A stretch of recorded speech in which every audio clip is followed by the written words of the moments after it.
John. No, we're close together.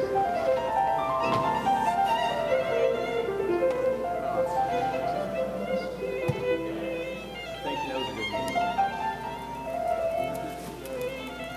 So, if she gives out, take that too. You have to. No, you're always cutting it. And so then.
I brought my own pair.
You guys ready? Hey, that's funny. The Senate will come to order. Just language. That's funny. Please stand for the prayer. Today, we'll ask members to pause for a moment of silent prayer and reflection. And following the prayer, please remain standing for the Pledge of Allegiance. The Pledge of Allegiance will also be signed today by Maggie Strawn, one of our Senate committee pages. A moment of silent prayer.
The Secretary will take the roll. Senators Abler, Anderson, Bach, Benson, Bigham, Carlson, Chamberlain, Champion, Clausen, Coleman, Swazinski, Dames, Dibble, Dornick, Draheim, Duckworth, Dietzig, Eaton, Eichhorn, Eakin, Fate, Franzen, Frenz, Gazelka, Goggin, Herr, Hoffman, Housley, Howe, Ingebrigtsen, Isaacson, Jasinski, Johnson, Johnson, Stewart, Kent, Kiffmeyer, Klein, Coran, Kunish, Lang, Latz, Limmer, Marty, Matthews, McEwen, Miller, Murphy, Nelson, Newman, Newton, Osmic, Pappas, Port, Pratt, Putnam, Rarick, Rest, Rosen, Rude, Senjum, Thomasoni, Torres, Ray, Utke, Weber, Westrom, Uyghur, Wickland. Pursuant to Rule 14.1, the following members intend to vote under Rule 40.7. Senators Carlson, Champion, Clausen, Coleman, Duckworth, Eaton, Eakin, Fate, Goggin, Herr, Ingebrigtsen, Isaacson, Latz, Limmer, Matthews, McEwen, Newman, Newton, Osmic, Putnam, Rarick, Rest, Senjum, and Torres Ray. A quorum is present.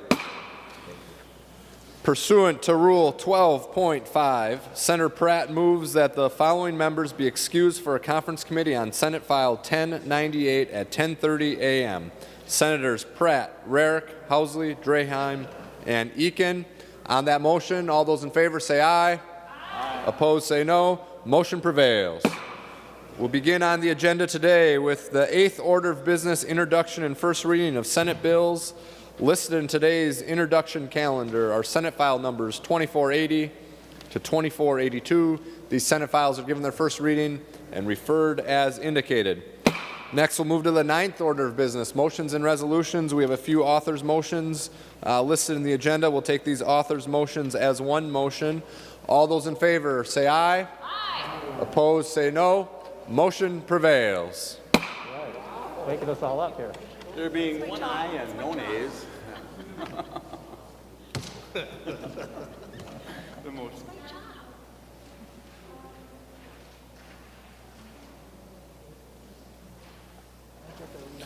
We have a motion that Senator Gazelka is going to make on behalf of Senator Johnson. Senator Gazelka. Thank you, Mr. President. On behalf of Senator Johnson, I move that Senate File Number 2409 be withdrawn from the Committee on Redistricting and re-referred to the Committee on State Government, Finance, and Policy and Elections. On that motion, discussion. Seeing none, all those in favor say aye. Aye. Opposed say no. Motion prevails. Remaining under motions and resolutions, Senator Gazelka. Mr. President, pursuant to Rule 26, I designate the following bills be made for special orders for immediate consideration. Members, the two bills, very large bills, is on the sheet on your desk. The first bill up for consideration is number 108 on general orders, Senate File 383, Senator Abler. Thank you, Mr. President. And if any mining comments come out of my mouth today, I'm sitting in Senator Thomasoni's desk, a seat I've never sat in before, so I don't know how that's going to go. But, Mr. President, it's my pleasure to present to you and to the Senate arguably one of the most generous human services spending bills that I can remember in my short couple decades here, and perhaps in a good long time. I will admit at the beginning that it's not a perfect bill, but in terms of where it's trying to go, it is as close as one can get in a system like this. The human services arena, which we're discussing two bills of today, serve approximately 1.1 million Minnesotans in various ways, like almost 1 in 20. The part we're talking about today serves between, I was trying to add them up today, well over 100,000 and maybe close to 200,000 Minnesotans who have varying needs from food supports, the need for supports in living and their disability services, and senior living, in state-operated services and the like of that. This arena has been ravaged by COVID, and actually also ravaged by half-done reforms that were well-intended. And many providers have actually left the industry, tragically so, and leaving many people really in need for services that really have no way to even get out of bed, some of them. And so my burden in presenting this in a reasonable amount of time is all the amazingly good things in this bill, and I'll try to be brief, and I'll go through them kind of quick. But, Mr. President,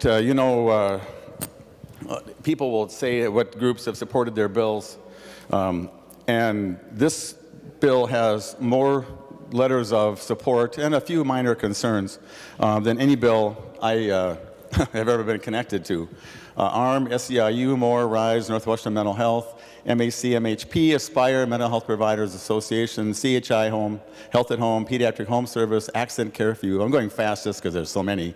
Guardian Angels, ACRA Home Care, Start Early Funders, Divine Home Care, Next Step Home Care, East Range DAC, Metropolitan Community Services, Productive Alternatives. Lucky I'm not doing it in one breath. Recovering Home Treatment Center, Consortium for MCCD, Institute to Transform Child Protection, Fraser Central Home Care, Mental Health Resources, Minnesota Home Care Association, Grand Itasca Home Care, ARC, Central Minnesota Mental Health Center, and Lutheran Social Services. And those letters are available online, Mr. President, along with all this. If there's a slogan to this bill, if there's a title that I would put on this, it's like independence, we mean it. And Minnesota has at least 50,000 individuals that are challenged to live independently if they could, and in many cases they can't get out of bed without assistance, and just some of those cases are very challenging. But I want to remark, Mr. President, these people are not them. Or those people. These people are people with dreams and passion and compassion, and most of them had no idea that they were ever going to be in that circumstance. Some are born with challenges, but some of them just wound up that way. They drove home from work, and that was the last day they got to walk. They went swimming, they got an infection, something happened, and some people were born and never really had a chance to do all the things that we just think you do, to stand up and speak. And so that's the population we're after, and it's just been absolutely ravaged by the effects of COVID, by people staying in, and by all the you got to wear a mask and you can't see your family, and from the seniors to the most young child who has some needs in this bill. And so and I mentioned earlier, there's been efforts to do reforms, but they don't usually go as fast as you think. And so this bill actually repairs some of those, and we'll go into some of those details. So the other point of this bill is that I truly believe that the federal money that's come down in the last the two major pots ought to be spent on the Senate floor and in conference committee on this bill. And it's for the reason that those monies have come down that this bill is so able to help. And I wanted to show by an example that if we would spend that money in ways that are sensible and prudent and spread out and serve the needs of these individuals, that it would really, truly make a real difference. And there are some service providers that haven't had rate increases in half a decade and even longer. This bill actually gets them something they've had for the first time in a while. So it takes PCAs and raises them to $15 an hour. There's 20% more money than the governor has in his budget. It helps seniors stay independent. It repairs some of the changes that were made to the substance use disorder program, which was well intended. We took savings last time. There's more savings in the governor's budget. If we did that bill, 31% of the individuals in service are expected to not have a service provider. That's not a good idea. This bill fixes that. The housing stabilization was trying to capture federal money. If we did what's proposed and I'm not here to bash the governor, I'm just saying we got a better way, Governor, that this will actually, there's going to be people not getting housing stabilization services, and they're fearful of going out of business themselves. This bill fixes that. There's some improvements we made on the waiver services, something called a streamlined menu. So it can be uniform, so everybody has the same amount of things to choose from. It's a change from what was before, and the details will just make your eyes gloss over, Mr. President, so I'll just keep high level. But it goes from a daily rate to a 15-minute increment. So you have to have some guy sitting there awake watching this person sleep at 3 in the morning, marking what he did in that 15-minute period, compared to having staff that could share with 3 people and sleep while they're there and wake up if they need the services. That's a step backward. This bill fixes that, Mr. President. There's a proposal to take non-emergency medical transportation and save almost $90 million out of that by getting a broker. The program is not very large to start with. The drivers are already on the ropes. There's hardly rides available after the effects of COVID. This bill says, no, we're not going to do that. That's just really not a solid idea. It's a lot of money, but we're just not doing it. There's a good deal of effort toward handling the child care desert. There's $70 million going out in this bill to Greater Minnesota to help fix up and open and reopen child care facilities all across Greater Minnesota. This is the first of its kind.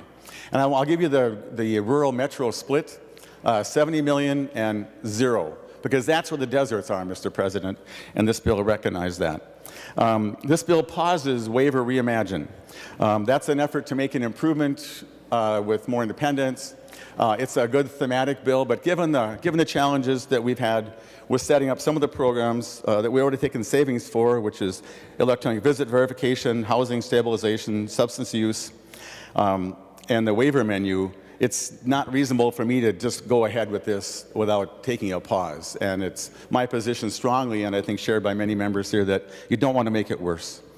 In mental health, we use the block grants. There's school-length mental health grants. There's first episode of psychosis, and many more items in here that just are so exciting to put in here.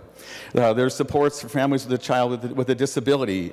With child care, we eliminate the TEFRA fee. Mr. President, I don't know if you know what TEFRA is, but it's a fee you pay 10% of your income, or a number like that, so for your child to go on medical assistance. And there are people that can't make their mortgage payments because they have to make the payment for their child. And they willingly make that choice. This bill eliminates the TEFRA penalty once and for all. And it made sense at some point, but it doesn't make sense anymore. And I'm so happy that we're able to do that.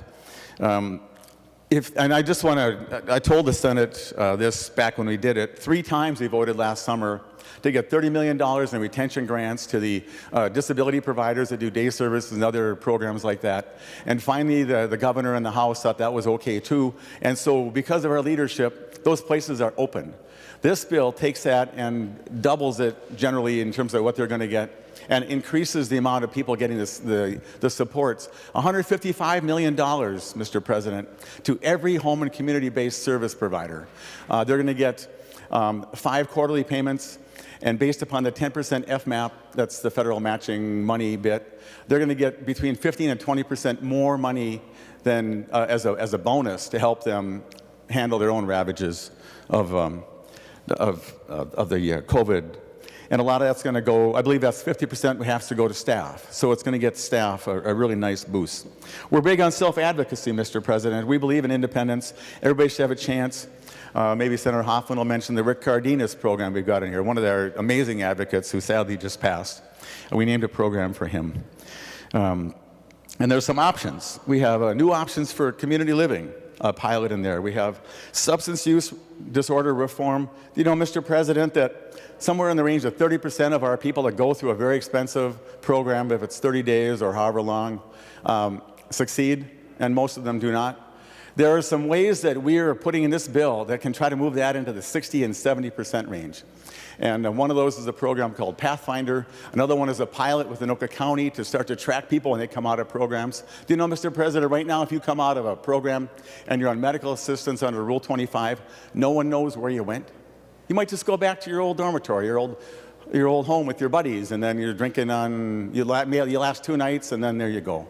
And so we're going to try to help these individuals by an opt-in, by a choice.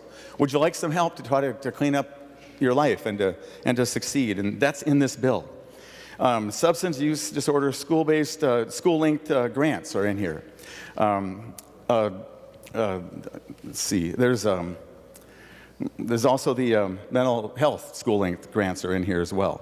This bill does a great amount to support seniors, and Senator Halsey will mention that later. And I'm kind of coming in for a landing here on my opening thoughts, but Mr. President, this bill does do some changes.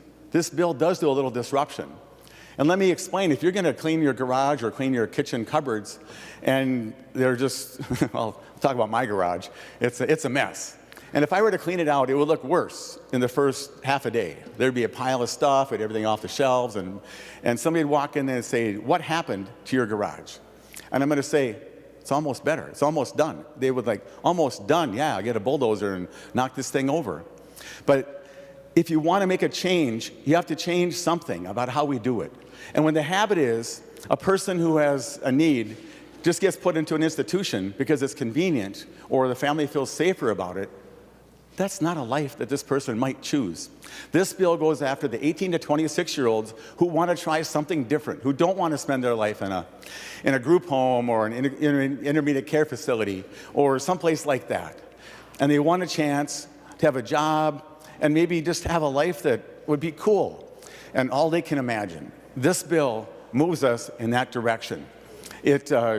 And Mr. President, you're probably aware that we're a county-based implementation, state-developed policy structure. And so it's up to us to help the counties succeed in what they're doing. They need some more training, understandably. But they need to be pushed a bit in a kind way from people who know that they're really important to do something different. There's some ideas in this bill that we'll be discussing, I'm sure, later in more detail that push the counties a bit. But they're the interface with these 100, 200,000 people that are in need of all these services. They're the ones that guide the programming, that guide the decision-making. And so how do we help them do a better job? And that's in this bill, and it's meant to be a friendly challenge to strong partners of ours. And finally, I want to point out that this bill actually pays for itself. I have somewhere here the fiscal note from the House tax bill, and they raised something like $1.6 billion. I can't find the exact number, but it's something like that. The governor's tax bill raises something like that as well. And I want to remind you that they had a strong vote of 68 people over there that thought that was a good idea and bipartisan opposition. So I'm not really sure that bill is going to become law, Mr. President. And so the bill that, for my counterparts across the street, we can't say House, can we? But that those people over there have a target of $625 million to spend on this kind of work. We have different priorities, but at the end, not a penny of that money is going to be there for them because it's based upon another bill needing to pass. If you're going to sign either of these bills into law by themselves, this bill actually funds itself. The savings are real. The programs are genuine. And so I'm really pleased to be here on behalf of the Senate to send over a bill that says, independence, we mean it. We are 201 elected representatives and senators here. We're the ones who should be able to be the interface with the public, with the people who care so much. We're the ones that want to be a part of the process to spend the almost $900 million that this bill has in it of federal money for child care and community supports, substance use, mental health, and the rest that we have. And so, Mr. President, I am just pleased to actually do it this short, but also to present this bill to the Senate for its discussion. And Mr. President, I think there's some other members that would like to have some comments to offer. Thank you. Further discussion on Senate File 383. Senator Hoffman. Thank you, Mr. President and members. One thing I do want to let you know, Mr. President, Senator Abeler has a 3-car garage, and I only have a 2-car garage. And so I suppose when you look at the difference between living in Anoka and living in Champlin, that's the difference it's supposed to be, Mr. President. And so I'm reminded by my wife who says, don't try to be funny, and that was supposed to be funny, but it's not. But here's the reality. 1 in 5 people in Minnesota live with a disability. 1 in 10, it's chronic. You're talking about 25% of the population that has some kind of disability. And within that, you can break down the amount of people that are going to be receiving some kind of service, whether it be school-based services or whether it be services beyond school, transition services, independent living. 2 years ago, we brought a bill, Mr. President, and members that said it is a right based upon the fact of 1999, the Olmstead provision in the Supreme Court said everybody with a disability has a right to live in the community and work in the community. So we had in this body brought forward a bill that said, yep, we believe in the same thing. Well, what we realized, we just codified what we were currently doing in Minnesota. And so this year, within the construction of this 630-odd pages, we finally say we mean independence. And thank you, Senator Abeler. Thank you, the senator from Anoka, for saying that independence is what we mean and what we mean it. This process, Mr. President and members, that we did this year, the Health and Human Services reform side of it on the omnibus was a bipartisan effort. In every way along the way, in every manner along the way, research staff were involved, staff members were involved, members of our party on the other side here, the Democratic Farmer Labor Party, were involved in the process. So I got to see firsthand in 23 years of following bills within this body and the other body, a truly bipartisan work at looking at the 25% of people in Minnesota. Why is that a big deal? The words of Jim Ramstad were lived out this year when he always would remind us, Health and Human Services and education, get your politics out of this, right? It's a nonpartisan, pragmatic conversation. Senator Abler did that this year, and I'm highly grateful to be part of that process, because what we finally see is the work of the 25% that's established into this bill. Going forward, I would hope that these parts of this bill continue on, and I hope the House sees that. I said the House. The other body sees that and works together with that. Senator Abler talked about PC rate increases 20% above what the administration's proposal was. That's huge. We also see that the retainer payments, remember, Mr. President, the 4 months where a certain senator from Elk River kept saying, will somebody pick up the phone? There was a certain senator from White Bear Lake area who would say, is anybody picking up the phone to making that call? Well, not only did we make the call as a body then, we also are making it now to see that $61 million per year in retainer payments going to those most vulnerable populations that we serve. The other thing, the school-based mental health that you talked about, our good friend from Anoka said, 3 million of that 10 million goes for substance use disorder programs.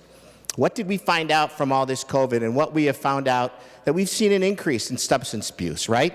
And now for the first time in 23 years, did I tell you that, Mr. President? I've now seen the mental health, substance abuse all come together congruently to work on a systems approach to this. It's exciting to hear of programs like Pathways or programs that are outside of what is called the Minnesota norm and the Minnesota model, 30% of the success rate, right, when you have a Minnesota model. But there are other models out there, and we absolutely worked with March and other programs to make sure that those models are brought forward, and you'll see some success. Not only will you see success for individuals, but in the long term, it's going to cost savings to the state of Minnesota, and we're providing services. And did I mention, when you look at substance use, we talk about mental health. There's co-occurring conditions that occur out there. You look at the Wilder study with the homeless. When you have homeless, a high percent, 70 to 90%, are going to have some kind of co-occurring condition, whether it be mental health and substance abuse, right? We are now finally starting to dig into some root causes with the programs that are established in this bill. I'm excited about that. You know, early learning scholarships are in this. We have established, Senator Abler, an ombudsman for child care offices. We're doing some child care workforce development grants, creating a pipeline or a pathway to people working in that field. And the other thing that wasn't mentioned was the CCAP reimbursements go up to 25%. Right now they're at 15 and 20%. The other things that we want to look at, there's an inclusion initiative grants, there's housing support, absence and rate increases, integrated housing pilot program. Doesn't it make sense when we're talking about 25%, when we're talking about being in compliance with what the federal government, not the federal government, but the Supreme Court said about people with disabilities, that we would look at an integrated model, right? Not a segregated model, integrated model. We have to do that. Integrated housing pilot programs. The thing that really gets me is some of the customized living grants that are in this bill as well. There's a whole list. And I'm going to remind you again, in my 23 years of watching bills that come through here, I have not seen this kind of work collaboratively, bipartisan, specifically looking at some of our most vulnerable citizens in the state of Minnesota. So with that, the whole process, Mr. President, was one that left the politics in the hallway. And I'm glad to say, and I'm proud to say, that this is something that we worked collaboratively together on, period. Now, the good friend from Anoka did say, is this perfect? Nope, it's not. There is a lot of provisions in there that I wish we could have addressed, and maybe we will address. Actually, we will address them because they are in the front of our mind. But what we did do for the first time was take a real serious look at independence, and we mean it. And so with that, Mr. President, I thank you for the time, and thank you for letting me be a part of this. Further discussion on Senate File 383. Senator Wickland. Thank you, Mr. President. I wanted to take a couple minutes to describe some of the provisions in the bill that relate to the TANF federal funds, the temporary assistance for needy families. It's a very vital and important program for low-income Minnesotans, and there are several provisions in the bill that relate to that. One of them is to increase the funding for the consolidated fund. This would go to emergency assistance that the counties can use to provide to families. There's also federal part of the funding that will go to emergency assistance grants. This would go to MFIP families through the consolidated fund, and that they can be spent on things such as rent and mortgage payments, utility bills, food, clothing, public transportation, vehicle repairs, and school needs. And then I'm really happy to see a funding increase to the MFIP housing benefit. Currently, the housing benefit is set at $110 per month. And this provision would increase that by $40 to $150 per month. The housing grants go to very needy working parents who are accessing MFIP. They've been hard hit by the COVID-19 crisis, the pandemic, and have been employed in areas that have been especially hard hit with job losses. Many, they weren't eligible for unemployment insurance, but they have had work histories in the industries that are challenged by the pandemic, such as hotel and restaurant workers, retail, and temporary work. Parents are still catching up on their late rents, as we have heard. So the MFIP grant, it doesn't pay for fair market rent anywhere in Minnesota, but a boost to this housing grant will be helpful in getting closer to that. So those are three provisions in the bill. I was happy to work on some of those, and I think they will be good provisions to bring into the conference committee to have discussion about the best way to use these federal funds that we have access to. So thank you, Mr. President. Further discussion on Senate File 383. Senator Housley. Thank you, Mr. President, and I want to thank Senator Abler for putting together a really good bill. We were very excited about it with the things that got into it, and this is the first time that I've served on this committee. I really enjoyed the show that Senator Abler and Hoffman put on daily. Thoroughly continue to enjoy it on the floor. But I want to thank both of them for their leadership in putting this bill together. There are many great provisions that both Senator Wickland and Senator Abler talked about. There's also some other provisions in there, and being the chair of the Aging and the Long-Term Care Committee, it's important that we have programs that help our seniors stay in their homes as long as they want to age gracefully. And one of those is the Elderly Waiver Program. It helps seniors stay in their homes and in their communities longer without having to go to an assisted living or a nursing home. The Elderly Waiver Program pays for home and community-based services for seniors eligible for medical assistance who need nursing home level of care but choose to live in the community. Also, we know that long-term care services are costly, and the investments in this bill will increase rates to better reflect the cost of care. And over the past years, providers have faced increased costs and lower revenues due to the pandemic. The investments in this bill will offer some relief to providers so that they continue to serve seniors. This bill invests $12.19 million in fiscal year 22-23 and $14 million in 24-25 into the elderly waiver program. Another provision in this bill that will again help our seniors stay in their home as long as possible is called the PACE program. It's new and it's innovative, which is why I got excited about it. It stands for the Program of All-Inclusive Care for the Elderly. It addressed the home and community-based services also. Approximately 90% of PACE participants are duly eligible for Medicare and Medicaid, and although participants require nursing home level of care, 95% of PACE participants still continue to live at home. This proposal will require DHS to begin planning for the implementation of a program of an all-inclusive care for the elderly. And finally, there's a Senator Utke provision, and somehow I'm lucky enough to speak to it, the customized living services rate floor for certain facilities. We heard this bill in the Aging and Long-Term Care Committee. This proposal would allow assisted living facilities with a census of at least 80% elderly waiver participants to apply for a designation as disproportionate share facility. This proposal requires DHS to set a rate floor equal to $119 per resident per day for the 24 hours customized living services provided in a designated disproportionate share facilities. And again, I want to thank Senator Abeler for putting together such a great bill, and for his staff too, Brittany, who gets daily texts from me. So thank you.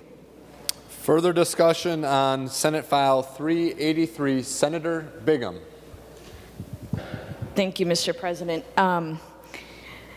This is a little conflicted for me with a really, really wonderful provision in Family First, I believe is Article 11.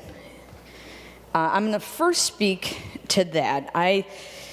Man, this is was a haul, and I have to get this in there, and I appreciate Senator Abeler's patience with me. I think there were 4 committee hearings, that might be even on the low end, in his committee alone to get the Family First provision in there. And for folks that don't know, it's Article 11, and it includes a bunch of changes to statute so that we can implement the Family First Prevention Services Act, which is a federal program which was passed in 2018. I won't get into that, but it's the feds having us do some stuff, and it's a carrot and stick approach. And we basically worked with NAMI, Aspire, the department, and Abeler's committee to implement this Minnesota's way.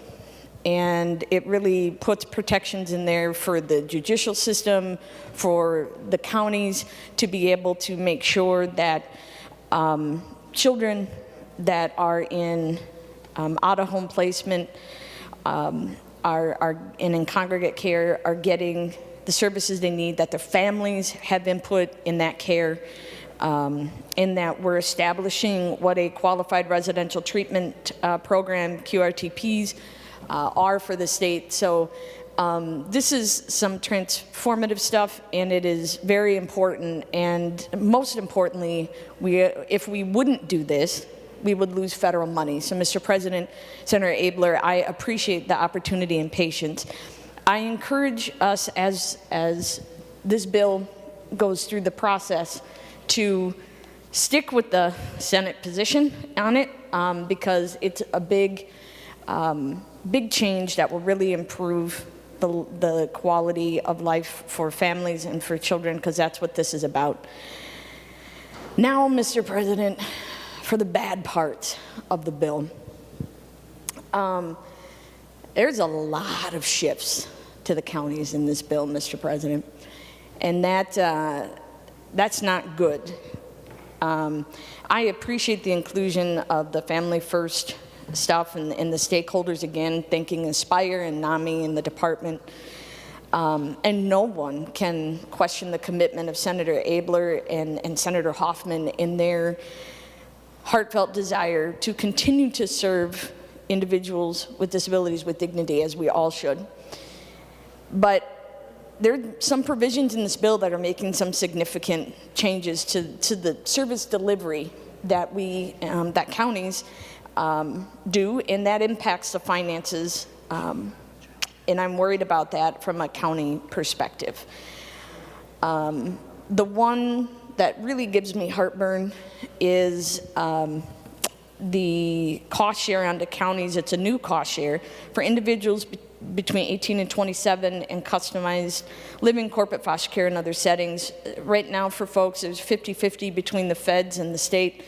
What this bill does is take 10% of the state's 50 and puts it onto counties. And most counties, especially those in the metro area, are fine. Like they can offer these services, but say counties like Martin County, they just don't have the infrastructure to offer this less restrictive means, and this is a penalty to them, and that's very, very concerning to counties, especially in rural Minnesota, in the smaller counties. It's very problematic, in my opinion. I just hope, not only that, but I also don't believe that this is the way to get at what they're trying to achieve. And that's not questioning motives, that's just my academic opinion. I hope as this proposal moves forward, we can think of our counties more as partners in this and have the discussion with them and really consider ways to invest in our system to ensure the equal access across the state will help achieve our policy goals. And again, I can't let an HSR or even an HHS bill, Mr. President, go by without taking a couple swipes at that wonderful MnChoices program for counties. That's a shift from about 7 years ago, I think now. So, you know, I understand that there's a revision on the horizon later this year, and we're going to get a new MnChoices tool. Breaking news for everybody. That's been said for, well, since at least the day it was passed on this floor and signed by the governor. So that's also very problematic. And then I also want to raise some concerns about the waiver freezes for the CADI and the DD waivers. I think that that might create a waiting list for counties, which is problematic. So, Mr. President, as you can see, the member from Washington stands very conflicted about this bill because there are some very good things in this bill, very important policy changes, and achieves a lot of stuff that I think we want to do, but those shifts, man, that's going to cause some property taxes to increase. Counties, you know, like Winona and others, and that's problematic. And so I just ask people to take a look at that. But more importantly, I ask Senator Abeler to fight for the Senate provision here in the Family First. I'll be your partner in this and continue to do that on this. But more importantly, I ask that you really fix these shifts once you come back from conference. I'm not going to stand up and talk on this bill anymore and talk about how awesome the counties are. And just for everyone's edification, it is County Appreciation Month, according to NACO, which is the National Association of County Organizations. So we should really be thanking those county employees and county workers that do this work every day on behalf of some of our most vulnerable Minnesotans. So with that, I'm going to sit down, not going to talk anymore, and just want folks to know my concerns, Mr. President. Thank you. Further discussion on Senate File 383, Senator Nelson. Thank you, Mr. President and members. I want to thank Senator Abeler for including in Senate File 383 the Child Care Revitalization Package.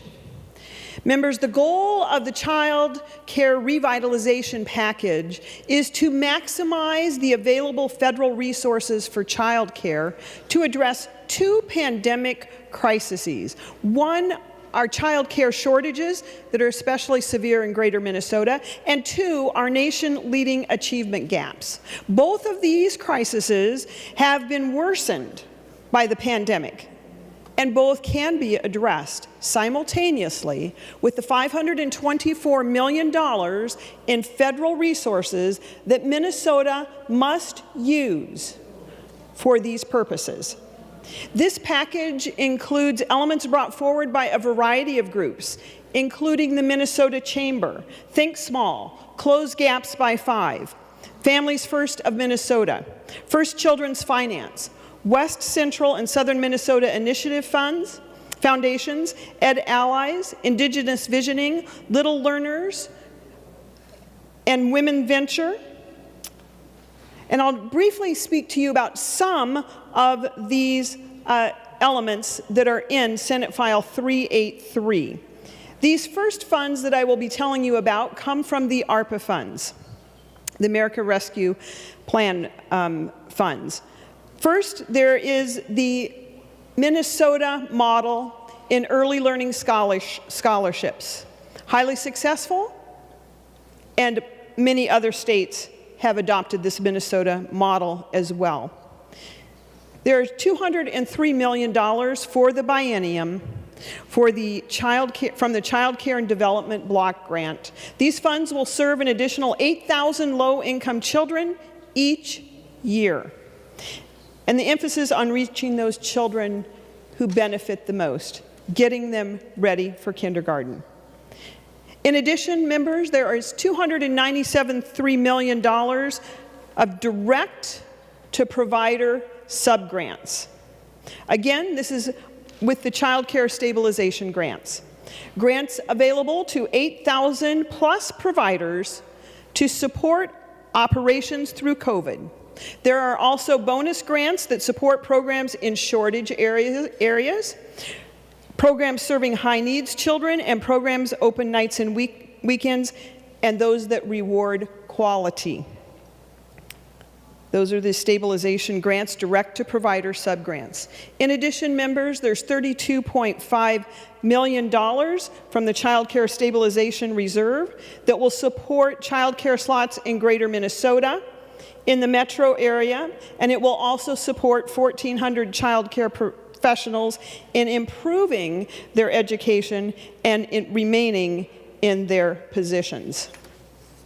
In addition, members, there is $9 million, which reprioritizes the wait list for the basic sliding fee child care programs to maximize effectiveness. This is from Senate File 1980. This is one of my proposals that our counties have been asking for a long time. And that will allow families, when they move off of MFIP, to retain their child care assistance or their basic sliding fee assistance. Section 3 of the bill is from Senator Franson. That is a $2.6 million, and that establishes a rate differential for 1- and 2-star rated providers in the Child Care Assistance Program. We already have that for 3- and 4-star programs. Section 4 is Senate File 280. That is Senator Draheim and Senator Wickland's provision, $1.75 million for retaining early educators through attaining incentives. It is now a grant program established, early educator incentive programs, reports required, of course, and money appropriated. It funds a grant program that rewards and incentivizes early educators who retain higher education and remain in the early childhood field. Section 5 is one of my bills, 2174. That's $1.65 million. It updates authorizing language for parent-aware quality rating and improvement system, and it outlines an evaluation of the parent-aware system, and it directs DHS to use the evaluation to inform changes.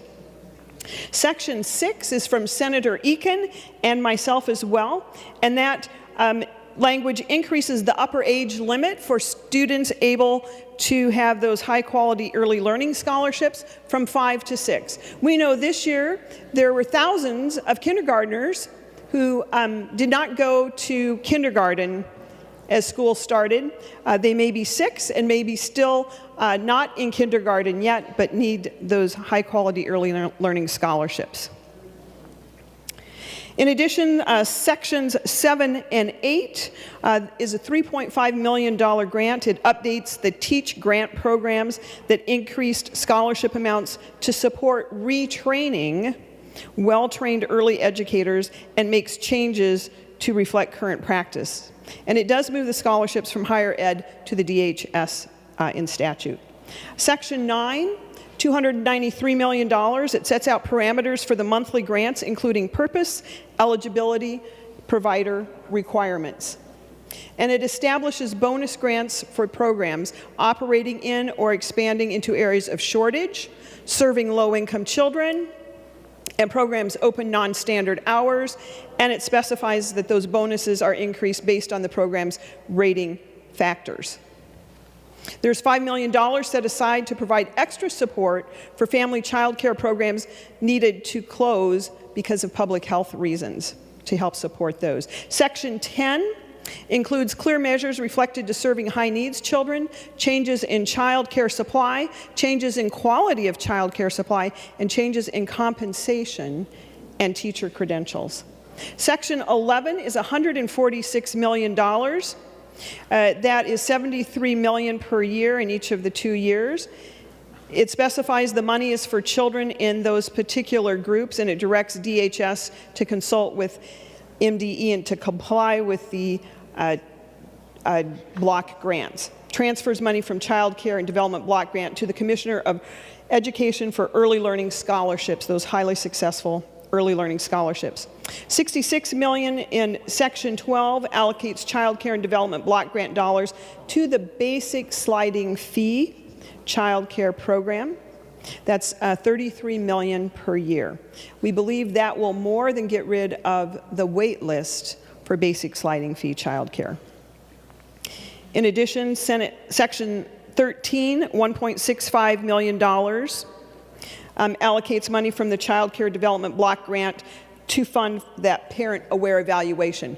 We need to evaluate, we need to continue to see what is working and how it's working best. And Section 14 is the amount of those base grants and bonus grants for DHS.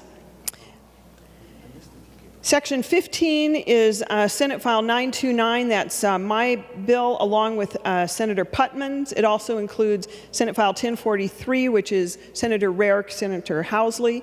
2108, 2019, those are Franson bills.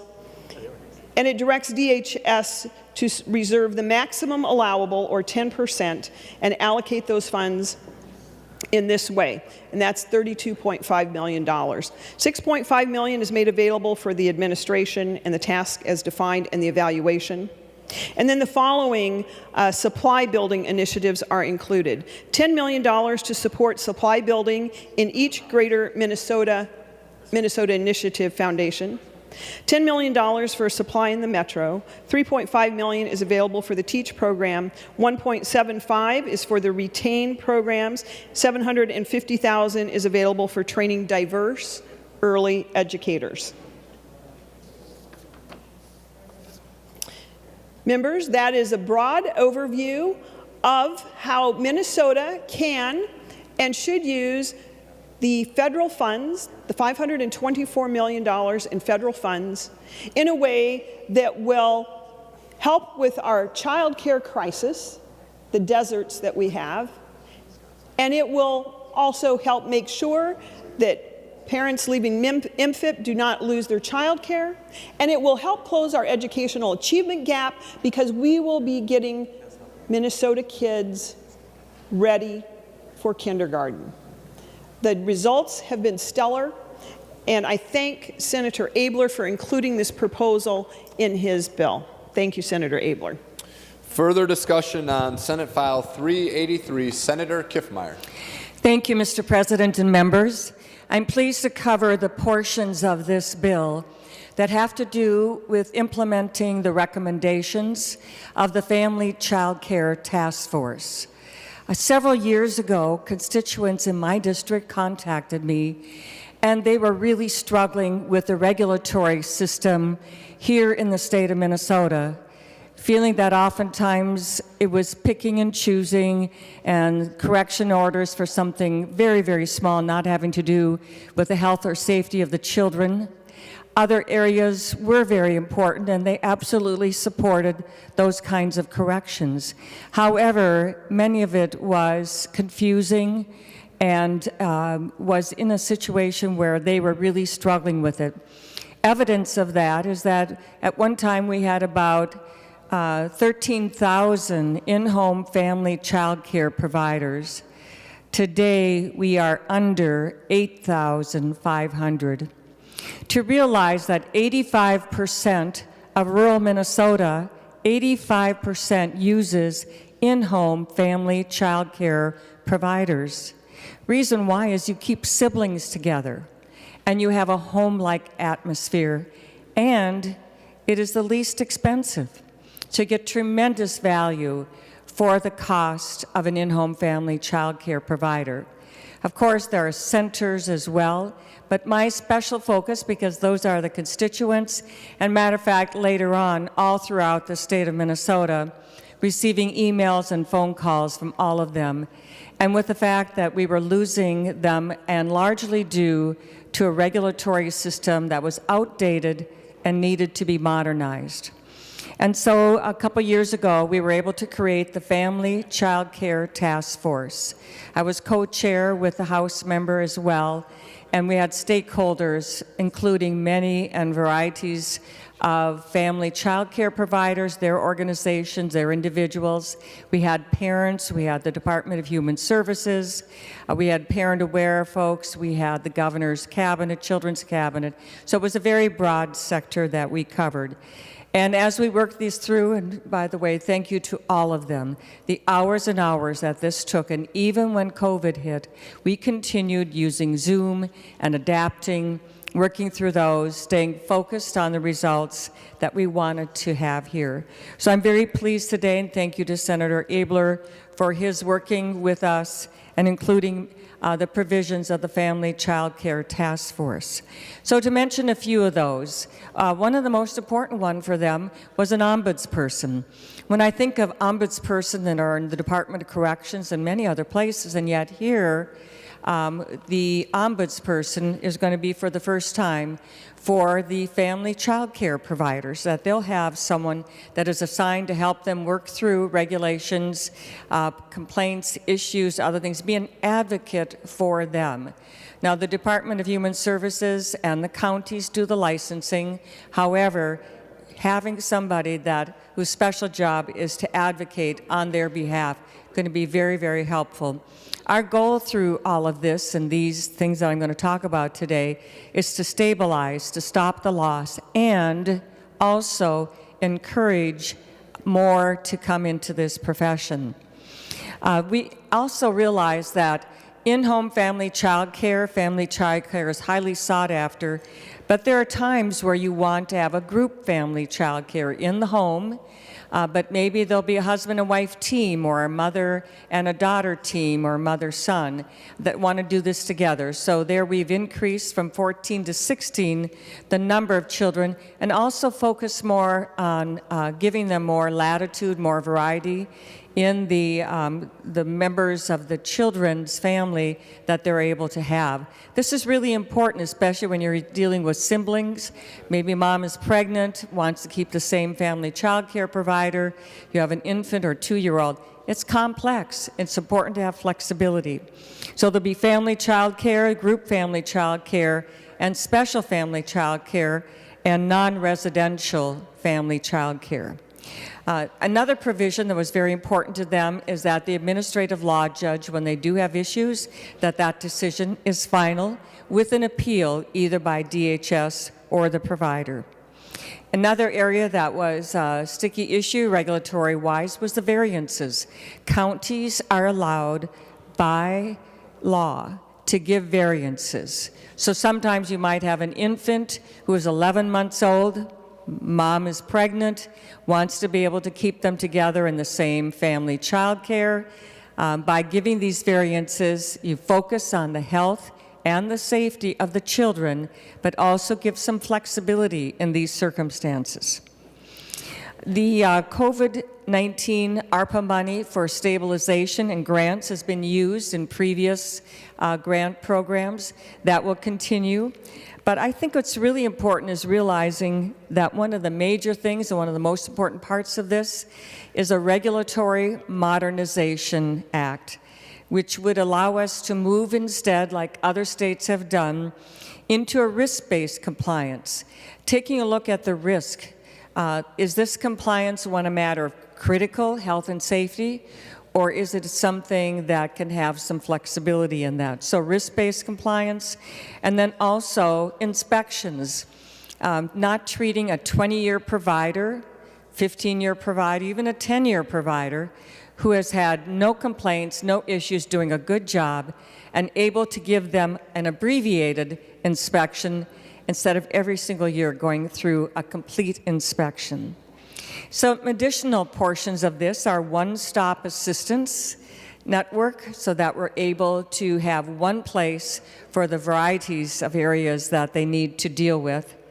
And orientation training that would be standardized, so that no matter who starts, no matter where they start, no matter which county in Minnesota, this orientation program will be the same.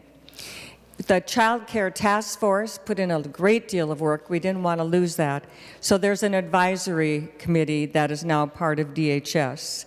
Having DHS being required to expand their frequently asked questions, how important that is, so providers can go to one spot and see what others have done and answers that have been given that they can use. There's the startup grants, the business training, the workforce development, many provisions in here that are policy and others that are grants and take money. All of that has been covered, and we've worked together with all the stakeholders to make these recommendations. So again, thank you, members. Thank you to Senator Abeler for including these provisions in his bill, and I want to ask you to support these as we move forward in the process. Thank you, Mr. President and members. Further discussion on Senate File 383, Senator Kunish. Senator Kunish was on my list. Next on the list is Senator Utke.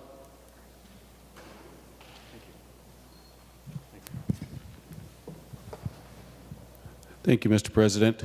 And with that, and I think you may just clarify a little bit, I think we were going from talking about the bill to some amendments. That maybe is where you caught Senator Kunish off guard. Is that the case? That is, yep, it looks like we're on amendments. Okay. But it's... I can go first. Discussion or amendments, okay. Whatever you want. All righty. As long as I'm standing, I will continue on here. Thank you, Mr. President. And with that, I would like to offer the A49 amendment. Senator Utke offers the A49 amendment. The Secretary will report the amendment. Senator Utke moves to amend Senate File 383 as follows. Page 159, delete lines 3 to 21 and insert. This is Amendment A49. To the amendment, Senator Utke.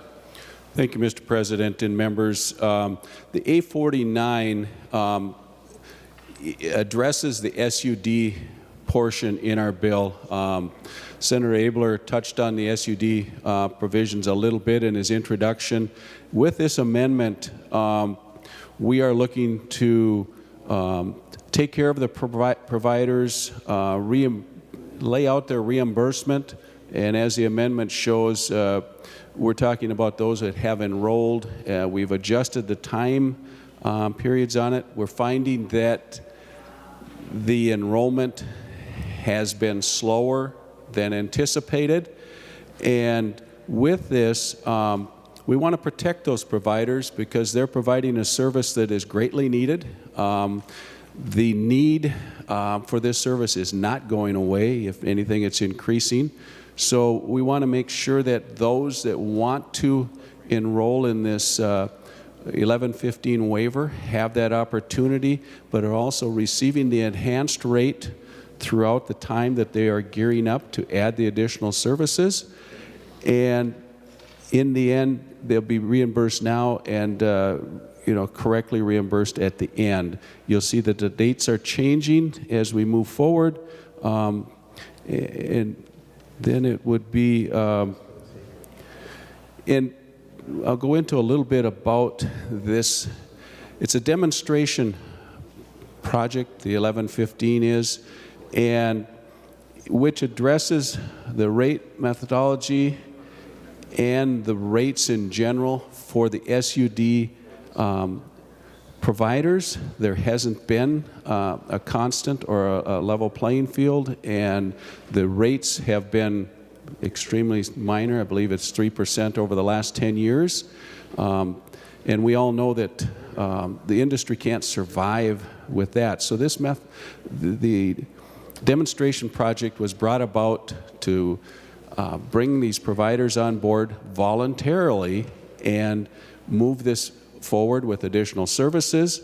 And where we sit right now, the current proposal coming with the governor's budget from the department is that this is not voluntary anymore, it's mandatory, and a lot of our providers cannot meet the stringent time settings. So again, that's the reason for this amendment. It gives them some more time, it protects them, it gives them the rates that they are promised if they do it, and in the end, we do want this to go back to it being strictly voluntary. That's how we're going to get the results we want. This is a 5-year demonstration, and right now, as we look at what's coming from the department and the governor, it's showing a savings. Well, as I see it and we see it, the savings is on the backs of the providers and maybe the lack of services, and that's definitely not what we want. So we want to work these numbers forward and in the end, again, enhance our providers, get the services out there that our people are looking for. When you look at the list of services that the SUD grants cover, it's quite extensive, quite important. And again, it's there is quite a list of things that these providers need to do to kind of redesign their business model to move up into the full compliance. So with this, we do want to extend these time periods. And it's something that's extremely important. That's why I wanted to get up and talk a little bit more on it, other than what is just in the bill, and of course offer this amendment to offer some additional time for them to work with. But with that, we've also run into a little bit of a snag. We didn't anticipate any costs. We still don't know that there is any, but we are getting a little feedback on a fiscal note that's possible. And so with that, Mr. President, we need to continue our conversations and work for a viable solution on this so that we can help out our providers and serve the people of Minnesota that need this service. So with that, I would like to withdraw this A49 amendment. Senator Uckey withdraws the A49 amendment. Further discussion. Senator Abler. And thanks, Mr. President. Thanks, Senator Uckey, for working on this. And with or without the amendment, I just wanted to offer one more thought on the substance abuse side. Mr. President, we have many, many providers who are committed to serving individuals with substance abuse challenges. They're living on a shoestring. They don't get many raises in medical assistance, and even though we spend maybe $44 billion a biennium on human services elements of, these two budget bills we're doing today, the one to come and then this one, $44 billion between state and federal. Nobody who works for medical assistance rates makes any money. They just try to stay open and feed their other costs with private insurance and others. And so part of the feature of the proposal that the governor brought forward was to take away a 15% rate enhancement that they had given, to give them back another 15% if they do this compliance thing. And I just wanted to know how so we worked with March, as Senator Uckey said, to actually go with a proposal that actually would strengthen these providers and make sure that they're available as we try to make the system become more and more effective and not leave substance abuse deserts, which we were kind of afraid of. So another reason to like this bill, Mr. President. Thank you. Further discussion on the bill. Senator Hoffman. Thank you, Mr. President and members. One of the things that we talked about in this bill was the support of personal care attendants and how important it is that they not only be paid more, but that there's more flexibility in how they can be supportive to one another. And one of the things that we talked about is providing transportation services for the folks that they are working for and working with, and there's always been some brick walls with that. And so with that, as we look at how we're going to support one another, I bring the A48 amendment. Senator Hoffman offers the A48 amendment.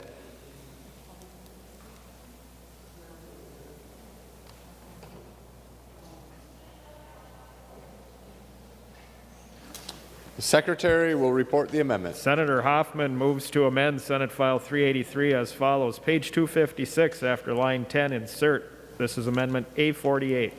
To the amendment, Senator Hoffman. Thank you, Mr. President. And members, what we're basically saying here is we're directing the commissioner to come up with a proposal for allowing personal care assistants, or so now under new language, support workers, to transport their folks that they're working for in a vehicle of their choosing. Currently, a PCA or a support worker cannot be paid and transport their client, which then causes labor issues while working and not being paid. So then they rely on non-emergency medical transportation services or other providers or transportation while a PCA travels with the client anyway. And so within existing appropriation, there's no funding. And what we're saying here is there's this program will likely substitute among other things, there's an argument.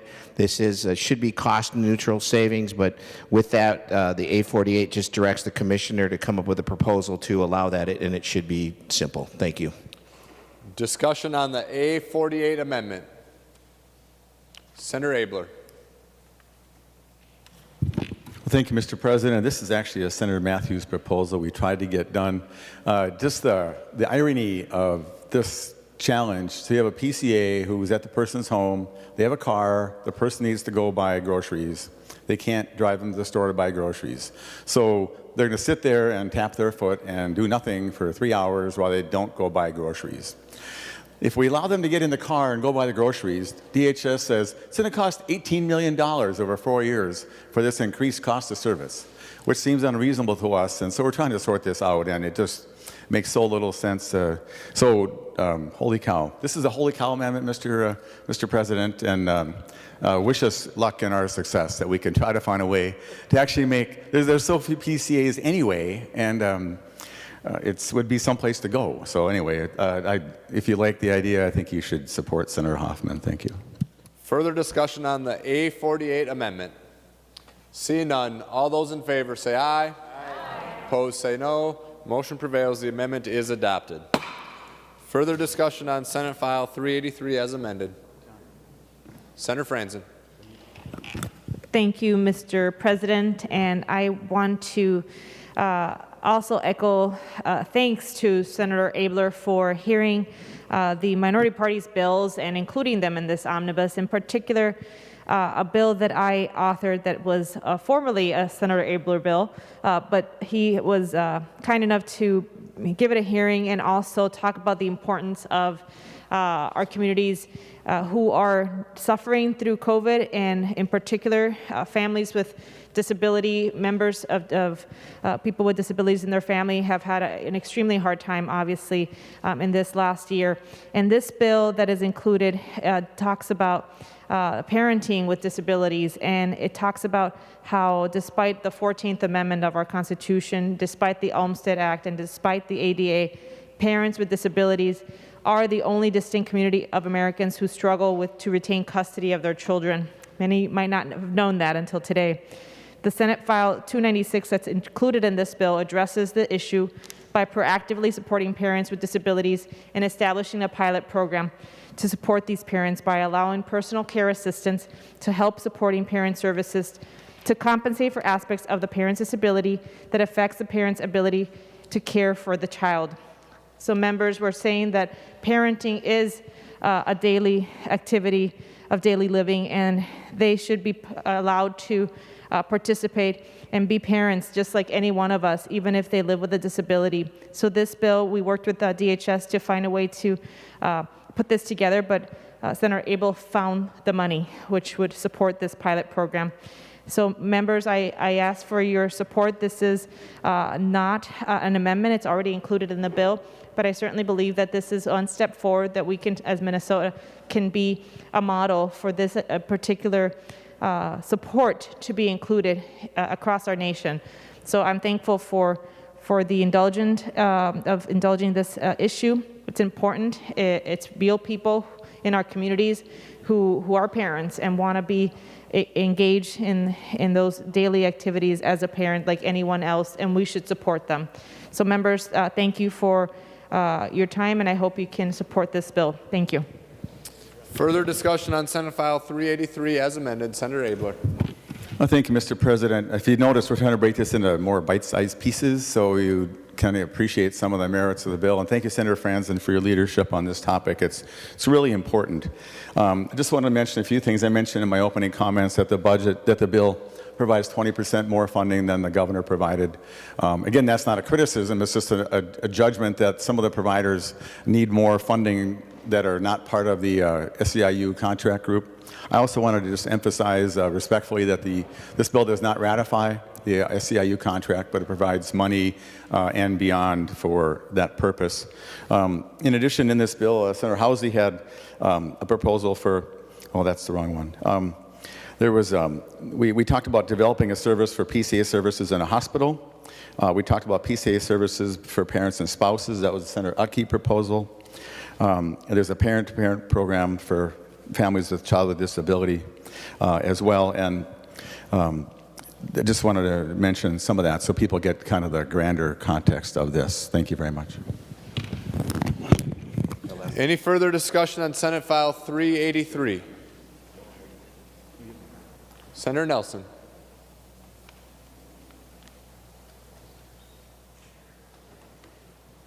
Thank you, Mr. President and members. I want to thank Senator Abeler for including Senate File 1319 in 383 in his omnibus Human Services Reform Budget Bill.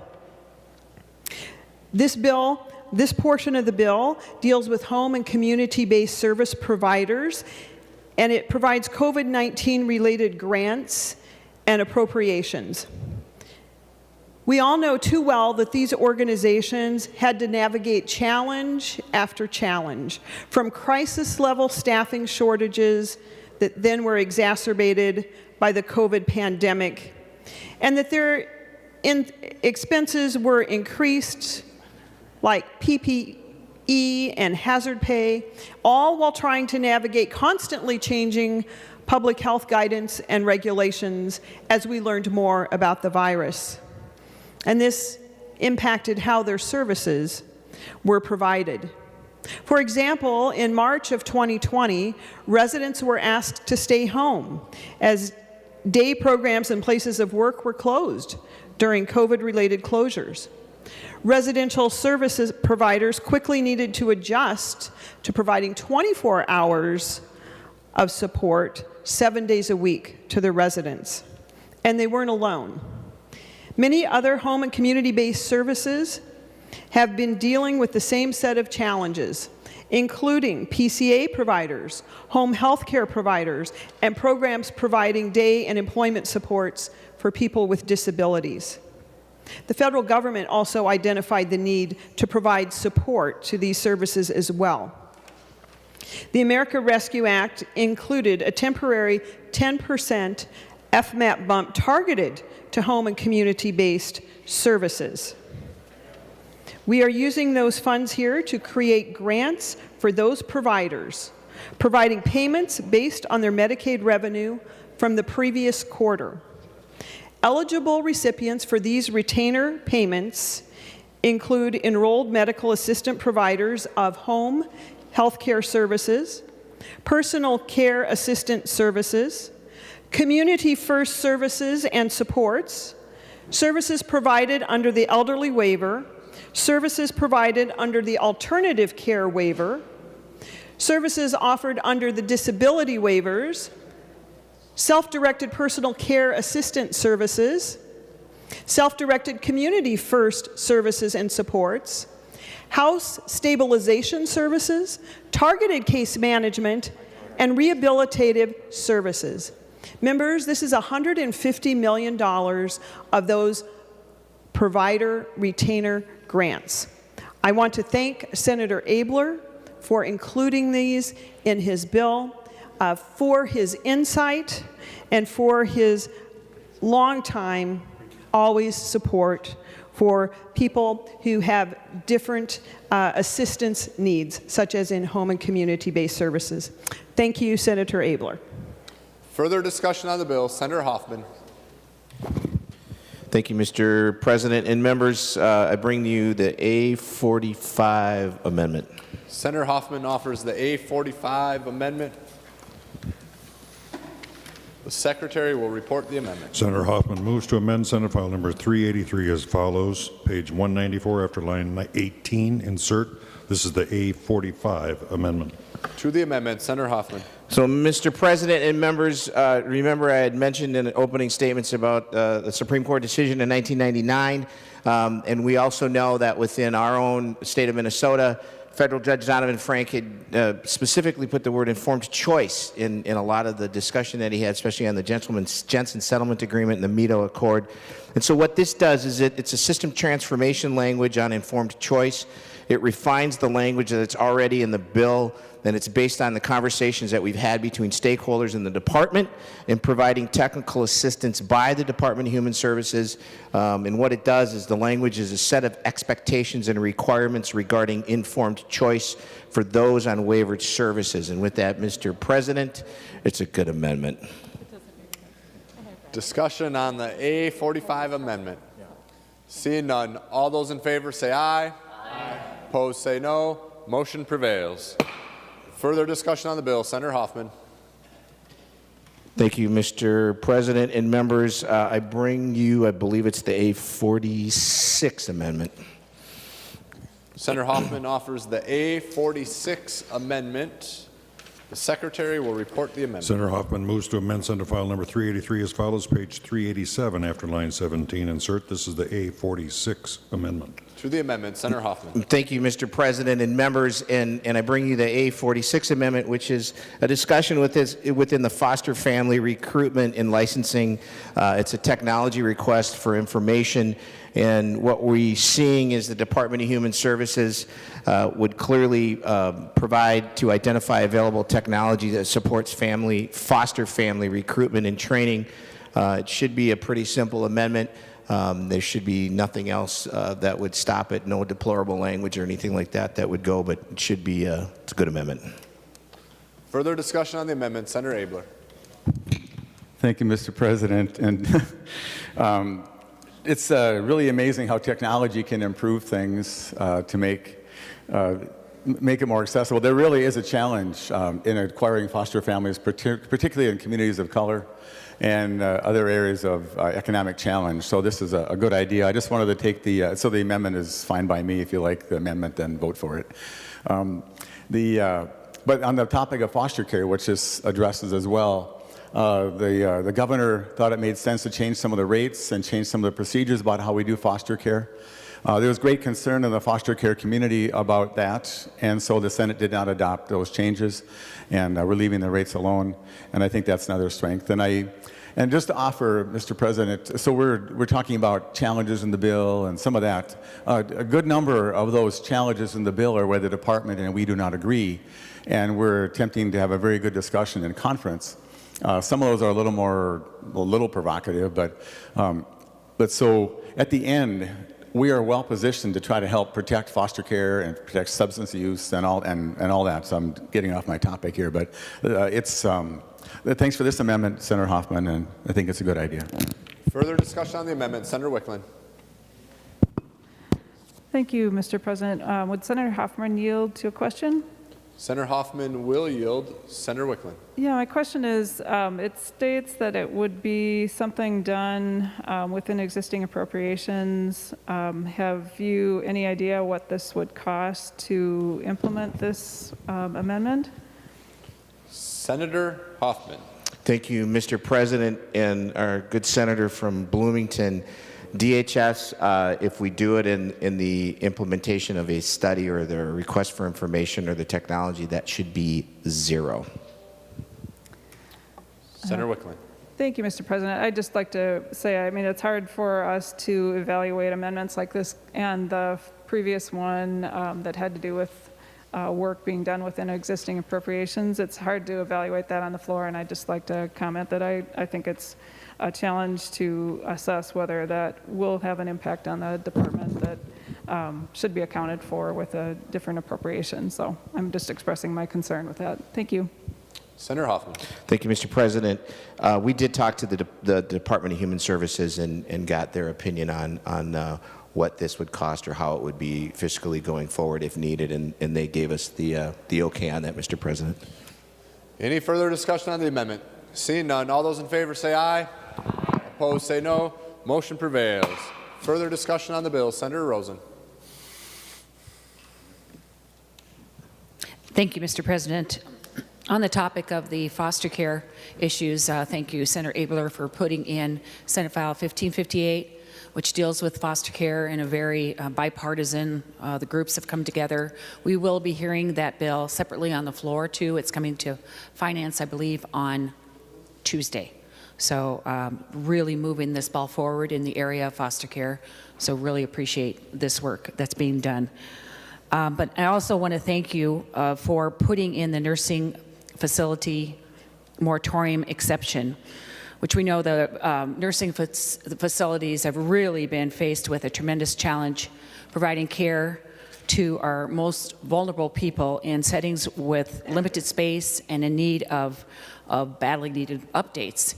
And then with COVID facing them, they were hit hard, our most vulnerable. So this bill that you put in, Senator Abler, is the primary way the state can help provide those funding for the nursing facilities to update and address the physical plant limitations that they have and challenges. And it has been used widely across the state by these nursing homes to advance senior care with dignity. And I think that's my closing statement, advance senior care with dignity. So thank you, Senator Abler. Any further discussion on Senate File 383 as amended? Secretary will give the bill its third reading. Senate File Number 383, a bill for an act relating to state government. Third reading. Final discussion on the bill. Senator Wickland.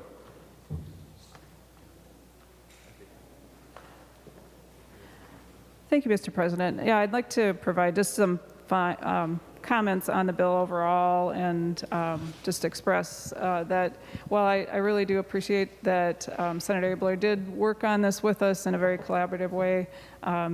He took input from me, and I'm certainly have raised concerns to him about some of the provisions. And while they're, maybe I have some disagreement with the specific details of them, he was always willing to hear my comments and concerns, and I appreciate that. So I just, in terms of what my general concerns are with the bill at this point, leaving us here, I think that we have, and he has maybe acknowledged that the target was very low and very challenging. It doesn't provide a great deal of ability to make some of the, implement some of the provisions that I think are needed. I think that while there has been a great deal of specific uses for the federal funds that we will have access to, either through the child care area as well as mental health, I think those choices about how to utilize those funds are probably, they're acceptable choices, but I do think that I have some concern that we haven't received final federal guidance on how the funds can be used, and so we may have to go back and revisit some of these because of federal requirements. Some specific items that are not included in the bill. There's not an inclusion of the operating adjustment for the direct care and treatment area of DHS, which I think is really problematic. The staff and the employees that work in that area take care of some of the most vulnerable and challenging environments that we have in the state, and I think to not fund the operating adjustment for that area will cause significant hardship to the employees and the staffing ability that we have in that area. The reimbursement for overpayments to the counties and the tribes, that's not included in this bill, which I think is an important item that needs to be addressed this session. There's not particularly very much funding for support of homelessness or youth homelessness in this bill, and I think that that's something we should be addressing. In the child care area, while I appreciate that the provision is included in the bill to allow the use of the 2021 rate survey, I think that we definitely should be using the most current survey, and that's the language that we should be putting into statute. And the 25th percentile, I think we can do better than that. We can do better even using strictly federal funds. We can increase that percentile to a higher level. The governor has proposed 30th percentile. The House or the other body has proposed a higher percentile. But I think, 25th is not sufficient, and we should be working to make that higher. Other child care provisions, the Family Child Care Task Force I was part of that as well. And I do appreciate that there are significant recommendations brought forward in the bill to help us move the recommendations from the task force forward. I do have concerns. There are several provisions that were not included in the task force final report. And that was a consensus document that was put together by the task force. So I think that we will need to look at some of the provisions that are included in this bill. And then the amendments that were added today, I just want to raise a concern again that we don't have a great deal of information about the impact on the department for them, and I want to just raise that I have caution, that we have caution about impact in terms of appropriations needed to meet some of these amendments or fulfill some of these amendments.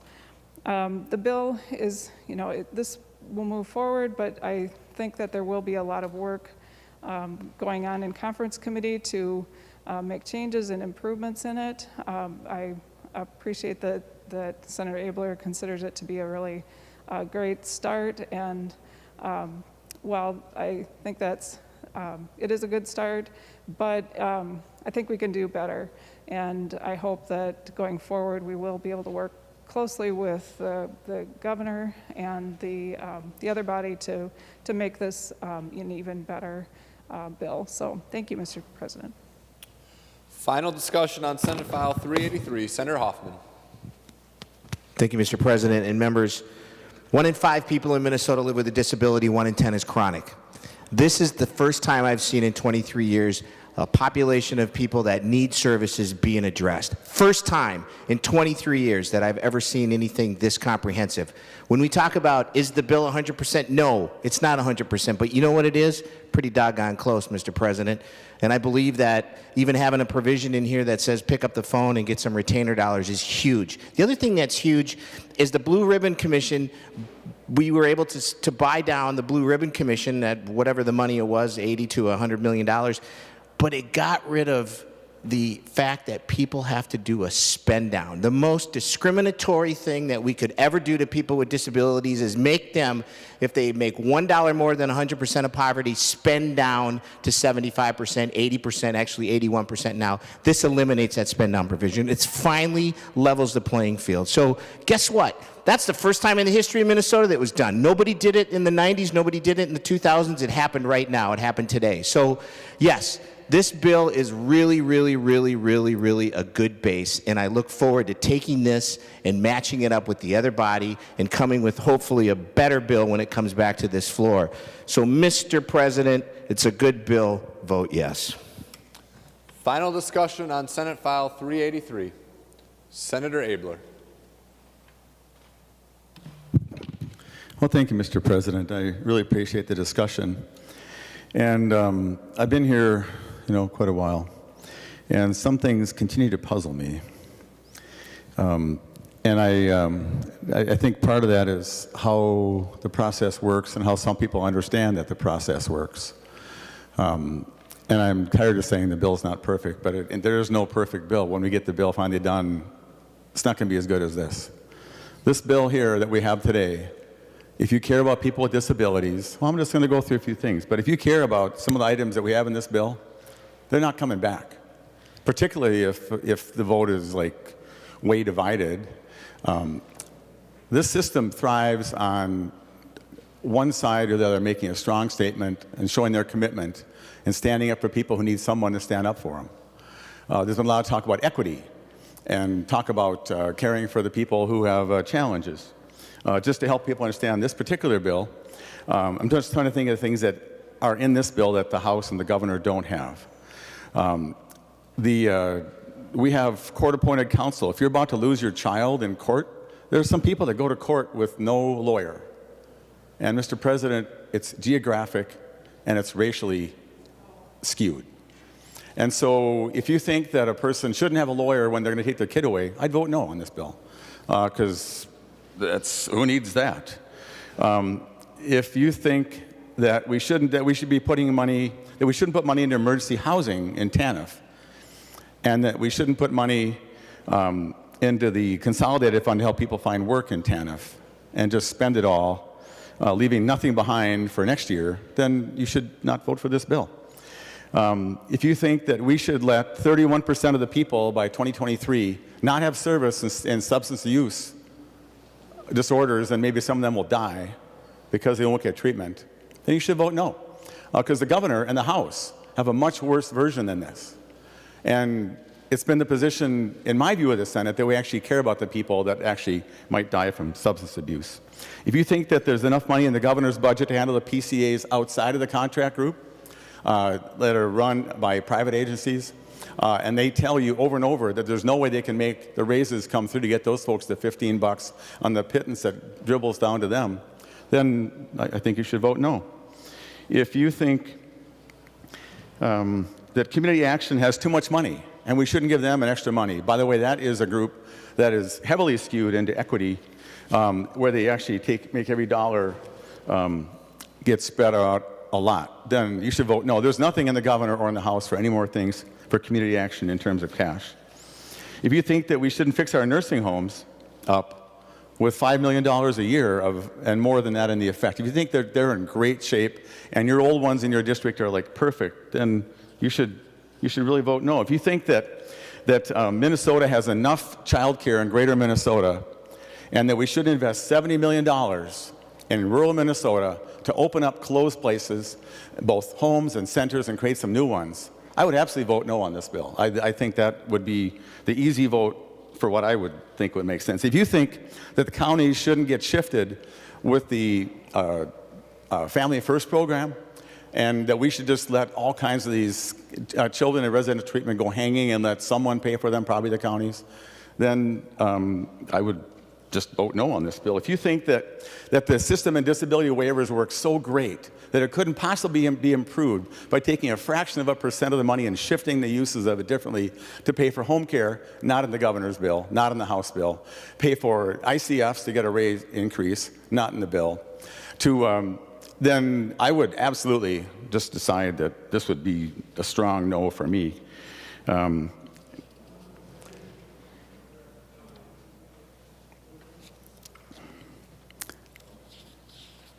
If you think that we shouldn't give some grants to nursing homes that are to assisted livings to have a little bit of flexibility and have some interesting programming for better exercise programs, this has been very successful. We had $500,000, we raised it to $1 million a year.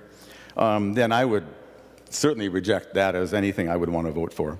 If you think that it's a good idea that the providers doing housing stabilization are going to have hardly any of their clients enrolled, by the time that July 1st comes, and if you talk to them, we had this in committee, they are going to either go out of business or not be able to serve their individuals, and the governor and the House make no provision for that. That worries me, but I can understand why a person would want to say no to this bill, certainly. It's just easy to expect. If you think that we shouldn't raise the rates on housing supports, this bill does that. The governor and the House do not do that. I would clearly want to vote no. If you think that projects in Douglas County, Winona, Steele County, and Blue Earth and Olmsted County don't need little exceptions, some monies to help serve their people better, then I would absolutely just vote no for that. If you think we shouldn't have school-linked substance abuse grants, there's not any program there. If you think we shouldn't find a way to improve the efficiency of substance abuse programs going from 30% to 60%. I would clearly see that as a no vote, just clearly, clear. If you think we shouldn't add money to the opioid response grants, $3 million a year, that might save someone's life. Clearly, that's a no. Clear to me, just clearly. I just can't even imagine why. If you think that we shouldn't take some of that federal money and put $155 million into the entire home and community-based system to keep them functioning, I would clearly, Mr. President, I would want to vote no on that. If you think that the NEMT, the non-emergency medical transportation system, is so flush with money that they could stand to lose $90 million over the biennium and under a broker's help, clearly, Mr. President, that is a reason to vote no. And if you think that people that need PCA care that get 10 hours or more, that can't get PCAs, shouldn't get a 10% raise, Mr. President, clearly I could see why that's a no. And I'm just trying to figure, and if you think that the rates for remote services for the disability, for the DTNHs should be reduced, we fix them. Mr. President, and there's more than that in this. I think it would be cool for the Senate to say, we like this stuff. We're here to be a part of the solution. There are discussions to be had. Mr. President, do you think I'm not going to come back with a rate, with the cost of living increase for the department? Do you think the governor's not going to want that? But they don't want any of this stuff. None of this is in their bill. They're willing to let all these situations languish from the ravages of COVID. And do you think, and Senator Begum, thank you for your work on the Family First, and thank you for your concerns about the shift. Do you think that little shift of the counties where it's 5%, it's actually 5% of, it's a fraction of the $8 billion we spend a year that they run through, that if that can move the debate to find people have a chance to live independently, instead of just being shuttled off? Isn't that worth a little risk? Isn't that not even a risk? Isn't that worth a dialogue to create? And Mr. President, there's nothing for homeless in here, but there is $60 million for housing. We've gone upstream to keep people from being homeless. And last year, Mr. President, and 2 years ago in conference, we brought home homeless money because I know that's important. But I wanted to have the Senate have a position to say, we care about the people. We care about all these opportunities. And we know we have to bargain. And those are not with any disregard. I am a fan of state employees. You know that. And so I will predict that that's going to be squared away. And I'm almost out of things to say, Mr. President. I want to thank, first, I forgot to do some thanks in the beginning. I want to thank my staff. And I'm not going to list their names. But, Mr. President, I just feel sorry for every other chairman because they don't have our staff. And they are up days and nights. Maybe they're just as good, I don't know, but mine are like grade AAA. Is that a real grade, Mr. President? They're amazing. They work weekends and nights. They sort through all this complex stuff. They create spreadsheet after spreadsheet, and they work as a team, and it's a tribute to the employees we have working here, and they are amazing. And I want to thank the commissioner and her staff. We don't always agree, but she is a fair-minded person. She's interested in change. She actually is going to consider some of these ideas we've got to try to make a difference, to make Minnesota work better. And as she listens to the ideas that are drawn from the 67 of us and moved upstream into the dialogue, we are making a difference. And so, Mr. President, I hope I've given people enough reason to consider this bill is worth taking a risk on. And that knowing what I'm about and what we're about as a Senate, as being a group that's not afraid to lead and to make a difference, for the 100 or 200,000 people that are represented by this portion of the human services arena, people that don't have the voice but ours. Mr. President, I would urge all of us to vote green today and lead the way for all these amazing human beings that we are so proud to serve. Thank you, Mr. President. Members, we're on final passage of Senate File 383. Seeing no further discussion, the Secretary will take the roll.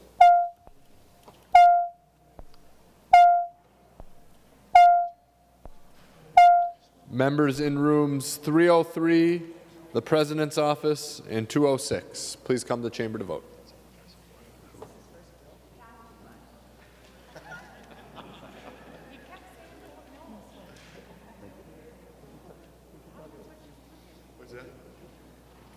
I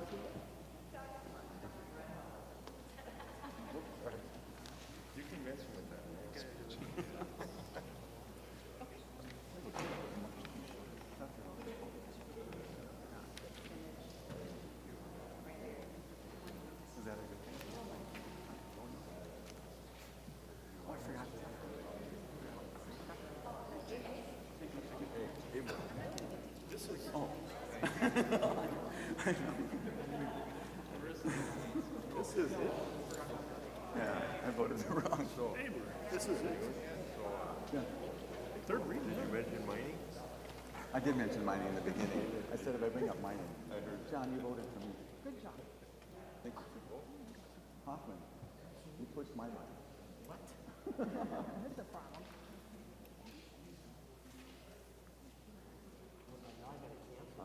Nancy's in charge. Jim, why push Thomas?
I'll call on Senator Frentz to report the votes of the members voting under Rule 40.7. Senator Frentz. Thank you very much, Mr. President. Senator Carlson votes no.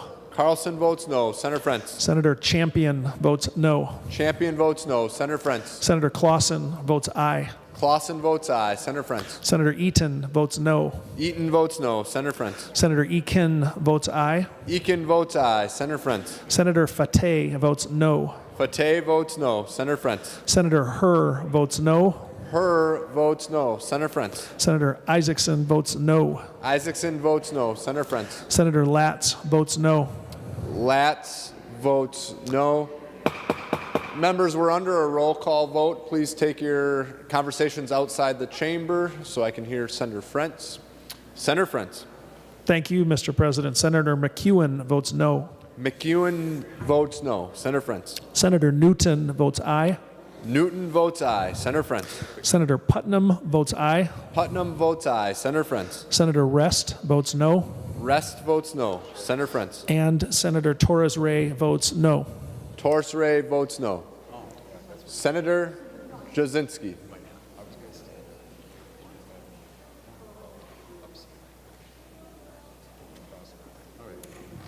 Thank you, Mr. President. Senator Coleman votes aye. Coleman votes aye. Senator Jasinski. Senator Duckworth votes aye. Duckworth votes aye. Senator Jasinski. Senator Ingebrigtsen votes aye. Ingebrigtsen votes aye. Senator Jasinski. Senator Lang votes aye. Lang votes aye. Senator Jasinski. Senator Limmer votes aye. Limmer votes aye. Senator Jasinski. Senator Matthews votes aye. Matthews votes aye. Senator Jasinski. Senator Newman votes aye. Newman votes aye. Senator Jasinski. Senator Osmic votes aye. Osmic votes aye. Senator Jasinski. Senator Rarick votes aye. Rarick votes aye. Senator Jasinski. Senator Senjum votes aye. Senjum votes aye. Senator Jasinski.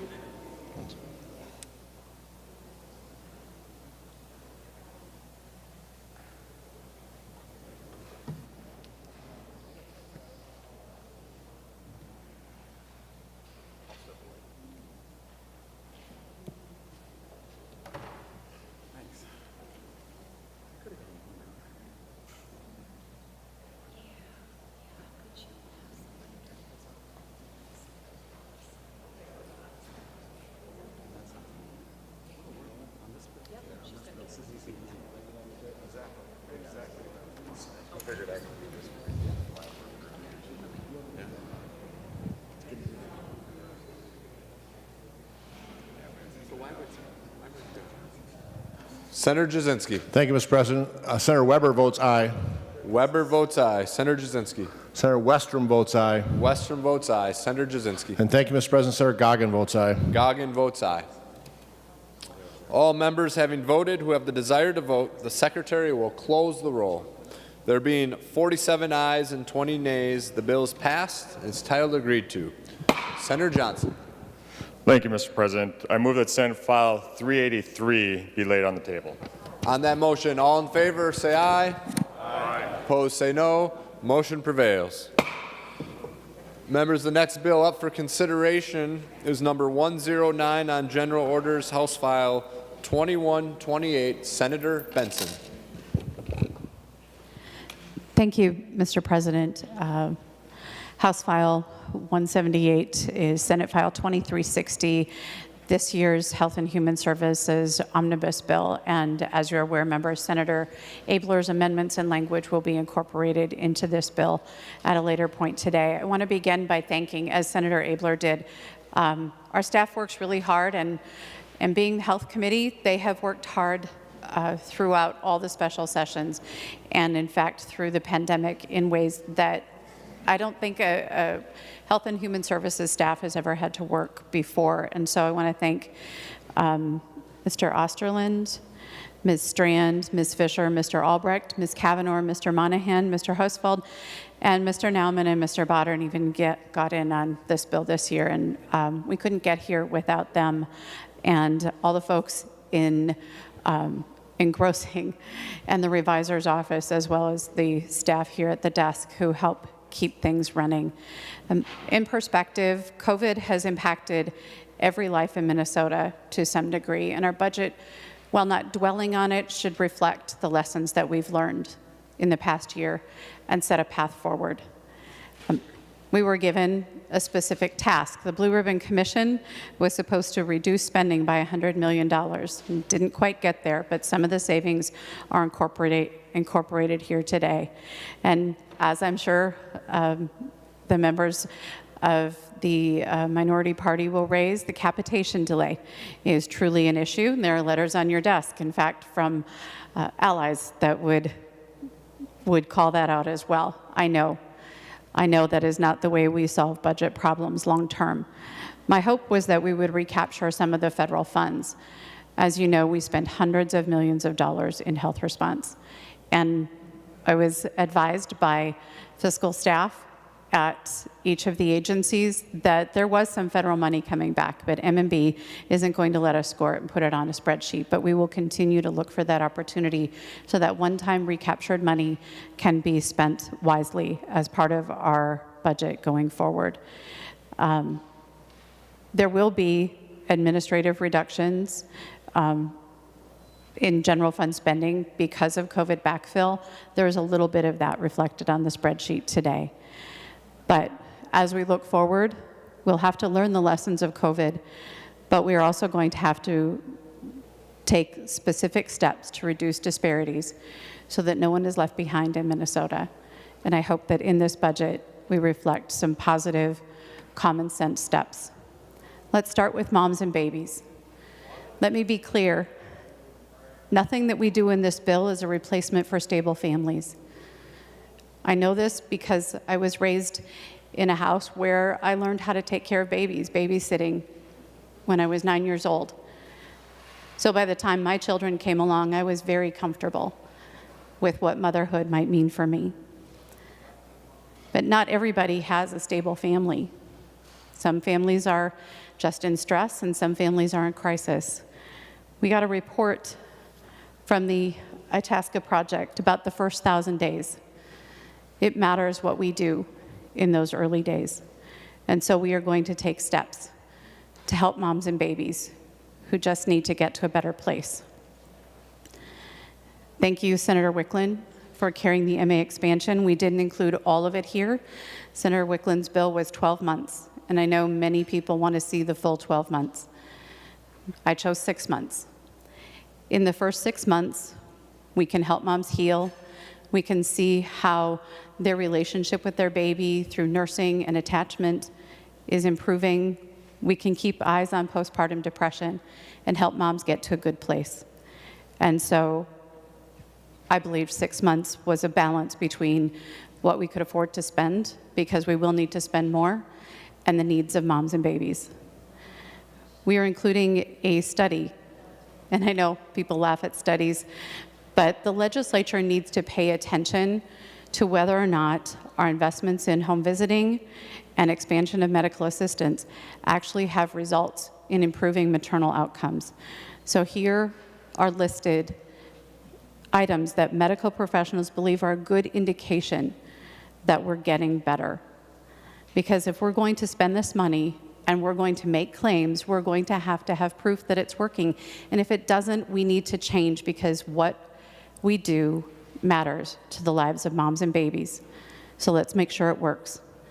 We're allowing pregnant moms who are using illicit drugs, instead of being referred to Child Protective Services, as long as they stay under the care of a medical professional, they can focus on getting themselves healthy and delivering a healthy baby. But if they step away from that care, then we can ask Child Protective Services to intercede on behalf of their unborn child. Thank you to Senator Coleman. We are simplifying access to doula registration through the Minnesota Department of Health, and we've included some cultural competency training so that at that moment when a mom needs support, there's somebody who shares her experience there at her bedside and guiding her through. Senator Housley brought us the Vivian Act. This is a virus that affects, they estimate, almost 300 children in the state of Minnesota, but it goes undetected. So we're paying for newborn screening of those babies and making sure those families get connected with the right resources if their child should contract that virus in the course of childbirth. And we are moving nurse home visiting from general grant appropriation into a more transparent and hopefully more accountable section of statute. For other parts of our health system, we know that access to dental care has been a challenge in Minnesota, in part because of administrative complication and in part because of rates.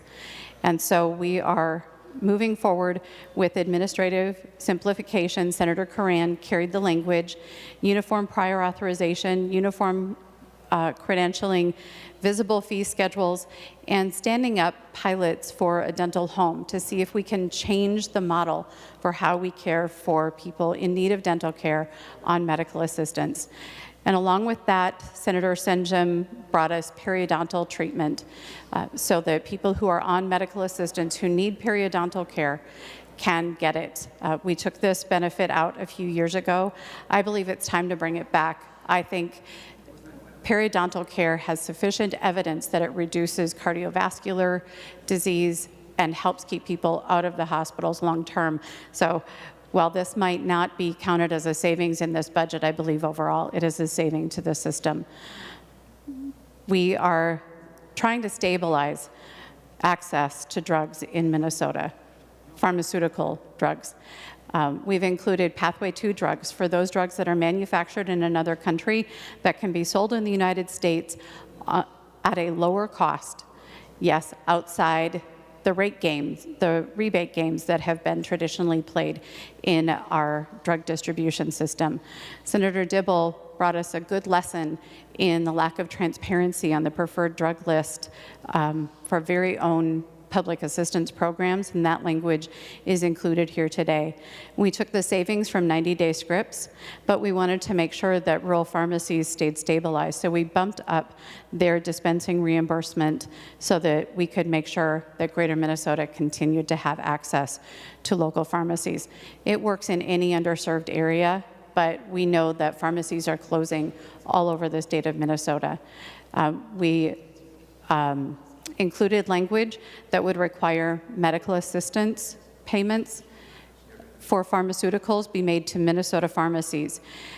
We allow organ transplant recipients who are out of state to continue to receive the pharmacy benefit, and we allow foster children who are out of state to continue to receive the MA pharmacy benefit.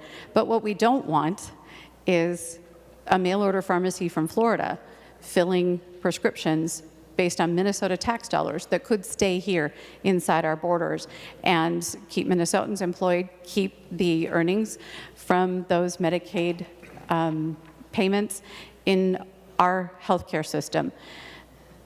Other expansions or other reforms to healthcare infrastructure, Senator Rosen has a nursing facility moratorium exception. You just talked about that. We have provisions for HCMC so that they can access a federal program and have more flexibility in the way they care for people. We've included an expansion of Regions beds. A few years ago, we did have quite a battle, but we have now come back and are able to give them the remainder of the beds that they've asked for. We are funding public health. As we moved through this pandemic, it became apparent how important our public health system was. I've started calling them the Swiss Army knife of healthcare. When we needed support at nursing homes for quarantining, for staffing, public health stepped in a very special way. They supported our schools, they supported employers. They are there every day, and we give them a bump in this bill from the general fund, yes. We did take some out of SHIP as well, and I know people are upset that we're taking money out of SHIP, but SHIP goes to some of the same entities, and this way, instead of them having to jump through hoops and apply for grants, they can just do the work that they need to do. And so we've had trouble getting SHIP reformed. I think it's more efficient, better for our public health system if we just give the money to the public health entities. We fund grants for EMS regional training. Again, our EMS system was very important in COVID response. And we provide money for training, a Senator Lang provision.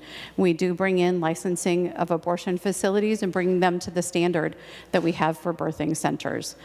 On opioids, you may have read that we experienced an unusual number, a high number of overdose deaths. Opioids continue to be a scourge on the state, and this improves the kind of information we receive and when we receive information on opioid grants. We have some relief for medical gas providers and an exemption for SUD medications, as well as an exemption for opioids that were used on vents. We pay for this by capturing the money from the McKinsey settlement related to the opioid lawsuit. An emerging problem, many of you are aware, we have background checks that were non-FBI compliant, between 160,000 and 200,000 outstanding background checks. We suspended the requirement for FBI fingerprints during COVID. Eventually, we're going to have to get all of those people into compliance. And right now, we have 60 days after the end of the peacetime emergency. And so we're not going to be able to get all those people taken care of. We've decided to put grants in this bill so we can have a vendor start early, have mobile fingerprint sites go out to facilities that have 50 or more unfingerprinted staff who need background checks so that we can do a faster catch-up.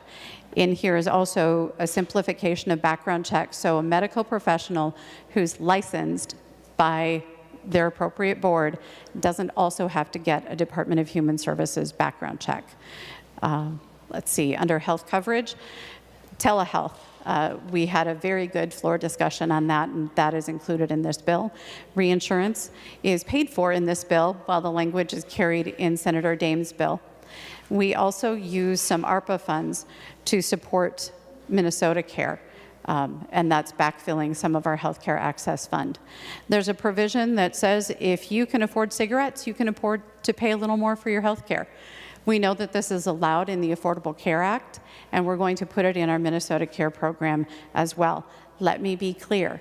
If you don't smoke or you're on a smoking cessation program, this doesn't raise the rates. This is a nudge, because we know that smoking adds significant cost to our healthcare system, and so we want to nudge people to make better choices. We already have resources for smoking cessation, and we want to help them get there. Price transparency. Senator Draheim has a provision so that you can get a good faith estimate faster in this bill. We removed the prohibition on pharmacies from discussing reimbursement based on PBM or acquisition cost. Why is there a gag clause? I don't know, but we don't think it's in the public interest. I don't think it's in the public interest. It's in this bill. We repeal a transfer for the Healthcare Access Fund in order to keep funds in the Healthcare Access Fund and capture the FMAP, the enhanced FMAP, into the Healthcare Access Fund. FMAP is meant to be for healthcare. Let's put it in the Healthcare Access Fund for future needs. We do some of the MDH operating adjustments for asbestos, for radioactive materials, and for health data intermediaries. Overall, we've tried to create stability and accountability while moving forward key provisions like the mother-baby work that we're doing in this bill, reforming dental, and stabilizing our pharmacies so that rural pharmacies stop closing. And with that, members, I do have amendments.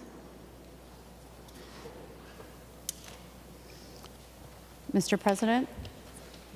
Thank you, Senator Benson. Secretary Will. Let's start with the A9 amendment.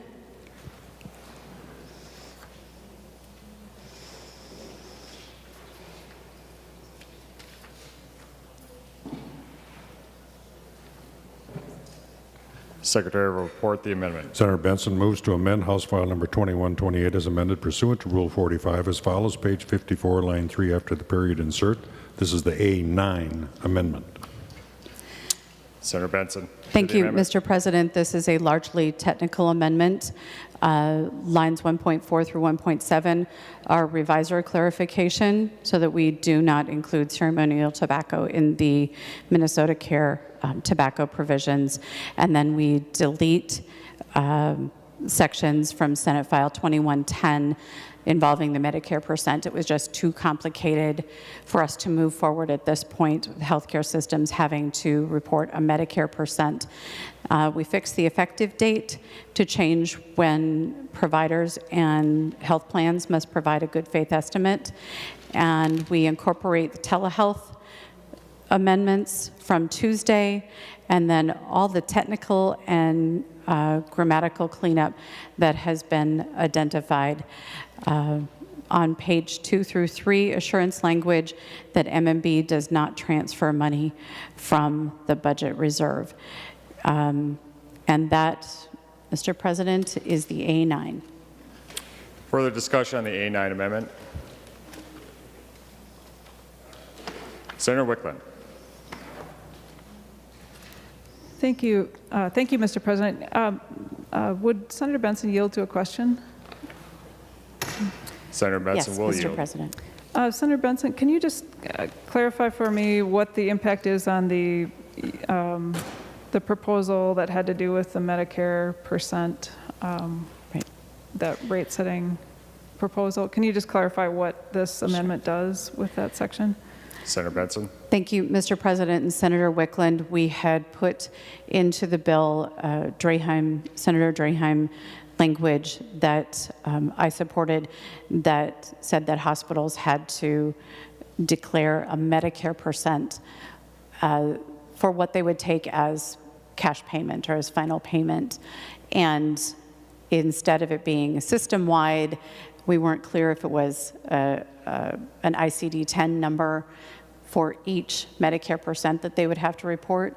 And so because we couldn't get it worked out, we're pulling that language back, and we'll take another try. Senator Wickland. Thank you. Thank you, Senator Benson. I guess it looks to me like this is acceptable language, and I don't have any concerns. Thank you. Any further discussion on the A9 amendment? Seeing none. All those in favor say aye. Aye. All those opposed? Motion passes. Further discussion? Mr. President, the amendment is adopted. Senator Benson. Thank you, Mr. President. I have the A4 amendment.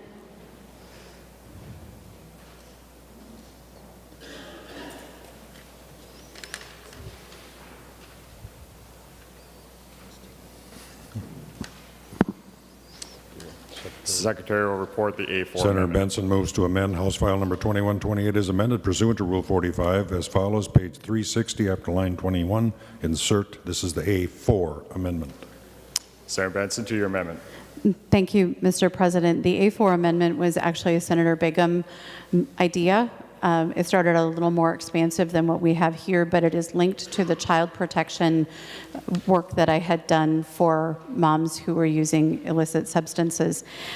This is for coaches, athletic directors, assistant coaches, for public or youth recreation, that they would become mandatory reporters. And we wanted to make it clear you had to be an employee of the organization and that it didn't apply to volunteers. And we also wanted to make sure that there was training available as these individuals were asked to be mandatory reporters. And I would, if she would like, I'd like Senator Bigham to talk about where this idea came from.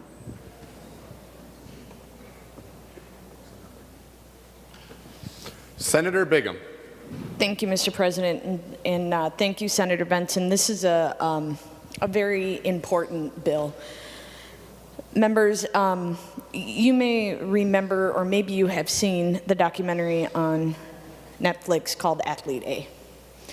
It deals with a very, very brave survivor of sex assault through the United States Gymnastics Olympics team, and Dr. Nasser, who created hundreds of now survivors due to sexual assault. And it was reported by the parents to the association, and they were told that, hey, we'll handle it. And it didn't get handled. It wasn't reported because it wasn't required. And so this closes that loophole to give survivors a voice. And these are our youth members. These are children. And when they reach out for help, we got to help them. And that's what this amendment does. That's what my bill does. And I appreciate Senator Benson offering this amendment. I understand, you know, this isn't identical to my bill because, you know, we all love Senator Benson and she's got to put her flavor on it, and that's great. And I appreciate that because she always does her due diligence on things, and I certainly appreciate that. So I urge members' support on this, and I urge Senator Benson to work with the House too on how we can pass this so that we can give protection so that this doesn't happen to future children, that we give them training, as Senator Benson said, the coaches and recreational leaders that are with our children, so that people can be safe in the activities that they're doing, that parents can know that there's a process in place for their children. So I urge a loud aye on this amendment. Further discussion on the A4 amendment. Seeing none, all those in favor say aye. Aye. Opposed say no. Motion prevails. The amendment is adopted. Further Senate file. House file. 2128. Senator Benson. Thank you, Mr. President. I'll move to the A8.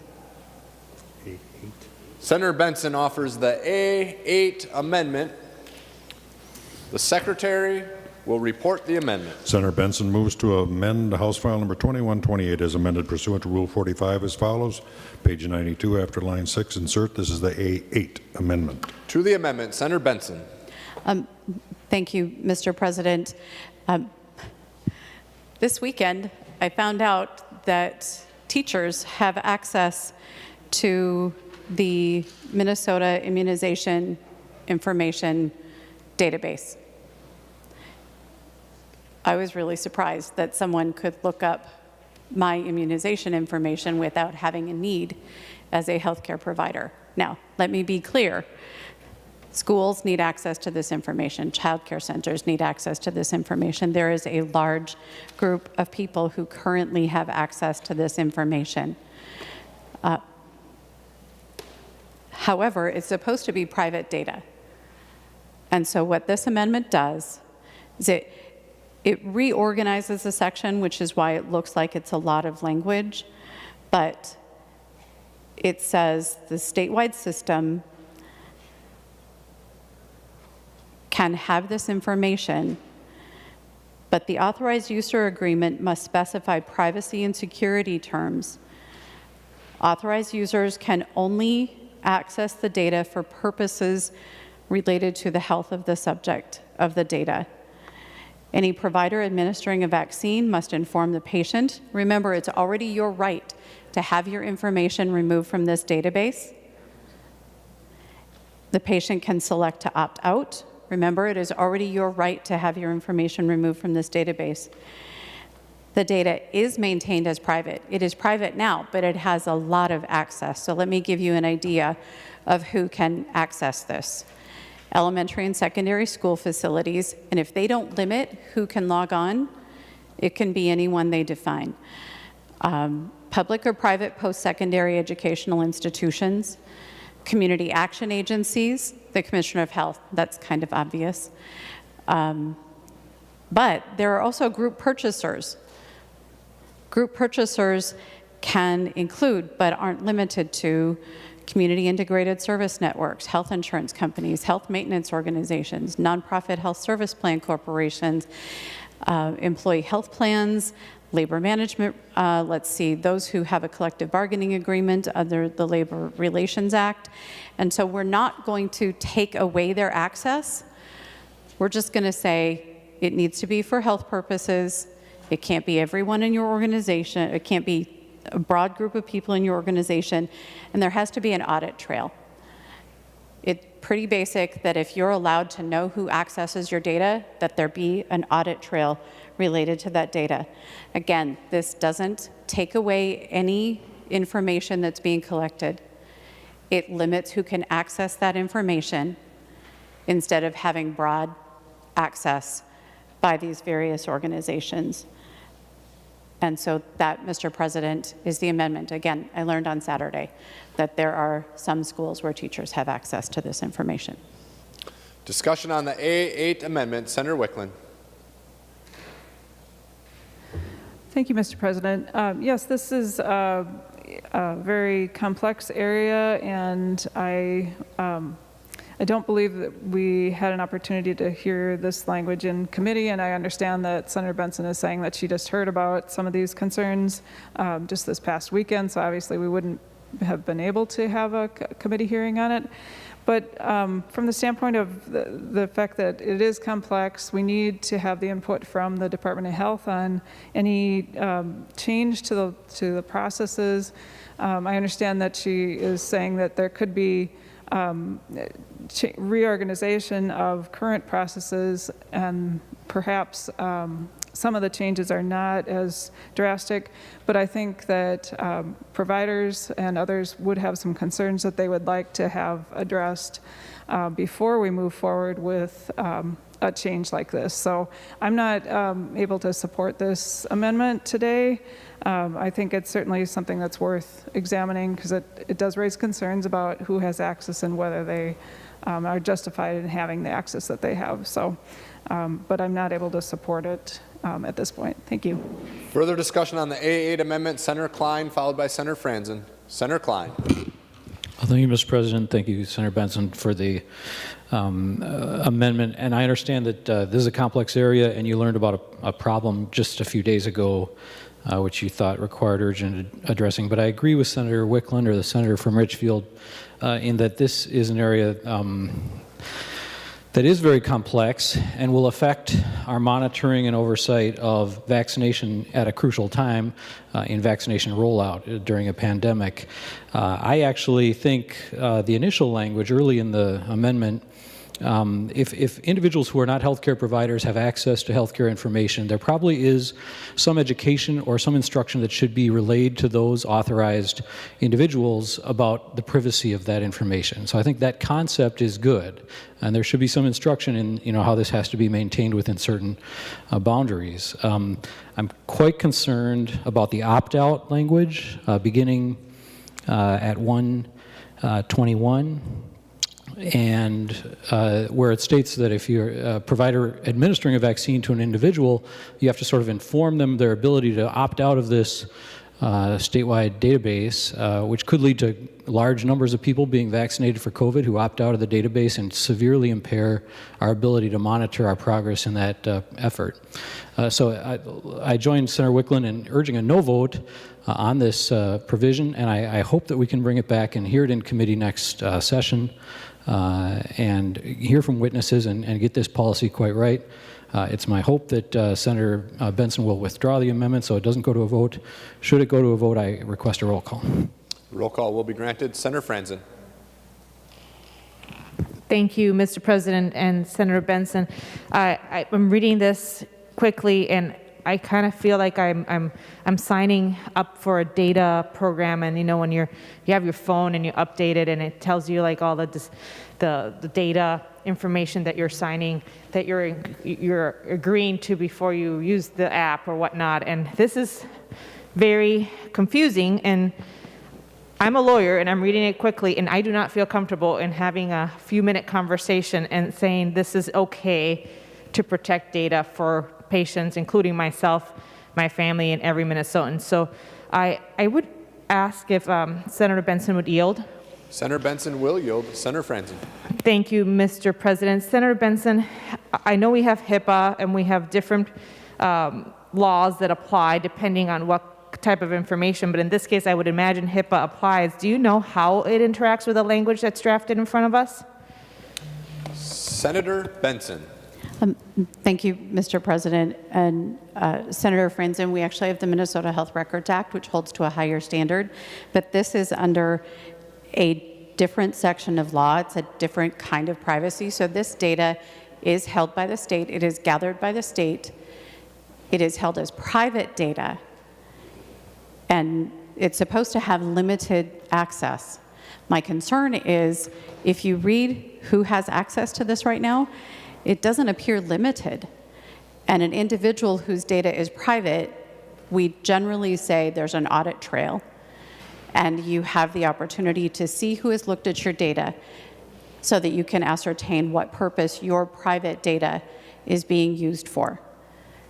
And so that's the privacy standard that this vaccination database is supposed to live under, but it doesn't appear that they are conforming. If someone can look up my vaccine information because they happen to be at a school district that I've never attended.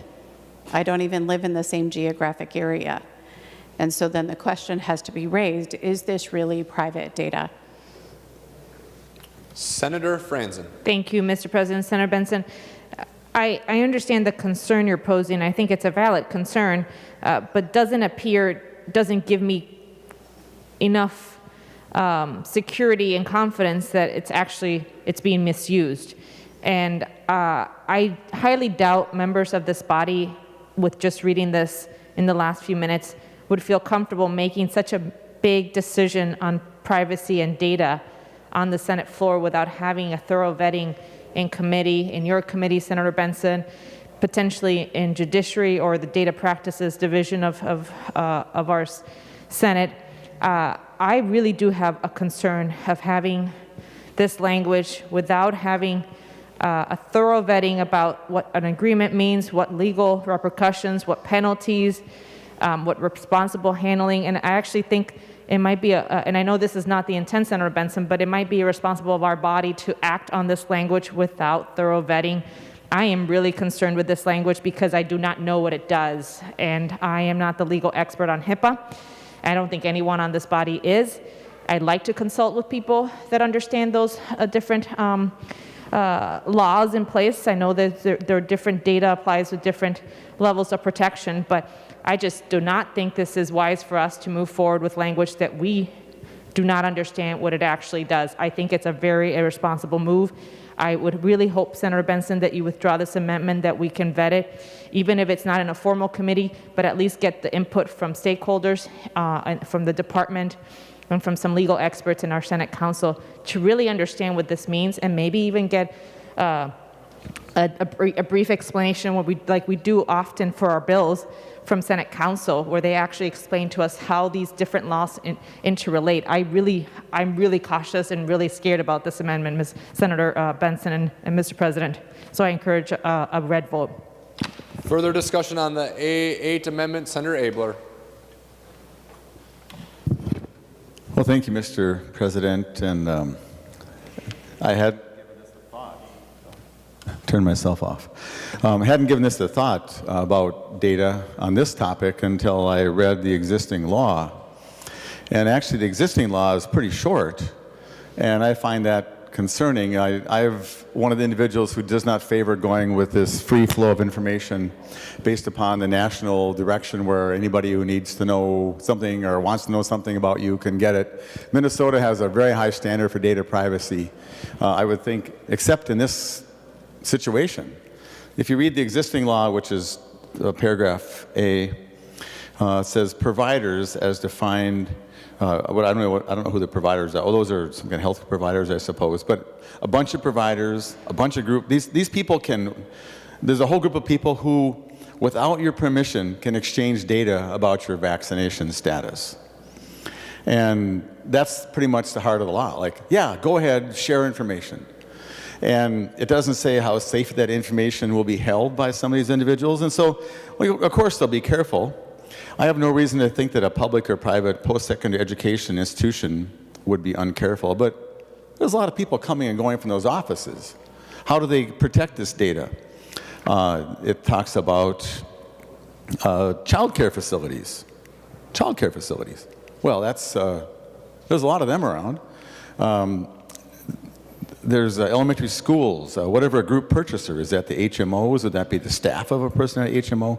Community Health Board, what's their privacy status? Community accident agencies, I know about them, we just funded them in the last bill. They can exchange information about you with your vaccination data without your permission or knowledge.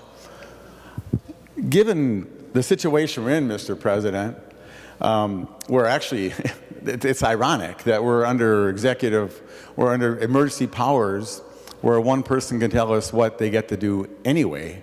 Now you add those powers with the free flow of possible vaccination information about people who got it, who didn't get it, the frustrations people have about, do I want to get involved in this system? I think if people knew that their information could be just passed around, those who were shy would even be more shy. I think that if you're hoping more people get vaccinations, this kind of protection of that information would make the people that promote vaccinations happy. And so I read the whole thing, and it does sound a little bit like the cell phone data, agreement. But actually, as you read it a little more carefully, it's not that complicated. Would it be nice to have a hearing on this? Absolutely. This is a quickly moving time we're in.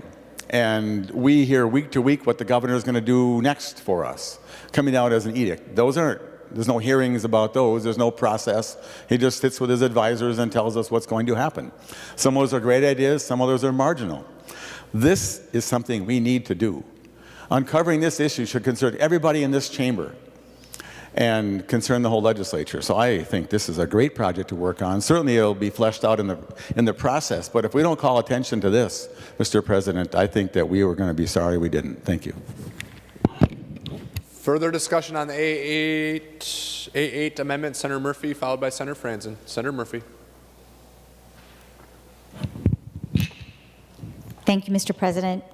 Thank you, Senator Benson. And I know the senator from Anoka loves to solve thorny problems. And I can hear the enthusiasm in his voice about this thorny problem. I remember in my very first term in the other body, we had a debate on the floor about organ transplantation. I was a surgical nurse, and my experience as a surgical nurse and what was being debated on the floor were vastly different. And I had an opportunity in that moment to clarify a few things about the ways in which organs are procured. But there were some things said on the floor that actually, I think if people were listening, would have made them concerned about donating an organ as a live donor. As I listen to this discussion and think about my work as a practitioner, and it's been a little while since I've been in this body of law, but understanding that there is data protection, there is an opt-out in the law, and this is an important time. It's a sensitive time, it's a difficult time, but it's an important time for the records of immunizations as we beat down this pandemic. And so, like my colleagues, I believe that this is an issue that would be better dealt with in a hearing so we could actually hear from experts who manage this data, from experts who use it, from the Department of Health, from primary care providers. And if it is urgent, I think that work can still be done this session. But as I listen to this debate and the perspectives based on what we're looking at in terms of current law and what the amendment language says, I'm really concerned that this is not going to get its due diligence in a way that is going to make sure that we're getting the outcome that we want for Minnesotans. And so I would respectfully request either a no vote or a withdrawal of the amendment. Thank you, Mr. President. Members, pursuant to Rule 12.5, Senator Tomassoni moves that the following members be excused for a conference committee on Senate File 975 at 1 p.m. Senators Tomassoni, Rarick, Goggin, Jasinski, and Clausen. All those in favor say aye. Aye. Opposed say no. Motion prevails. Further discussion on the A8 amendment, Senator Franzen, followed by Senator Benson. Senator Franzen. Thank you, Mr. President. And I just want to clarify, there might be an issue that we need to solve, but to just react to something that came up over the weekend is again, a little too rushed when it comes to this information. This current law, the immunization data section that we're talking about amending right now, has been in place for a while. We haven't touched it, at least since this session. So we haven't had a bill to change this. We've had vaccinations going on for time immemorial. So all of a sudden this is an issue. But Senator Abeler made a comment, Mr. President, about the governor and what was he do next. So this obviously is not about protecting data. This is about making a political point, which I think it's a very dangerous conversation to have.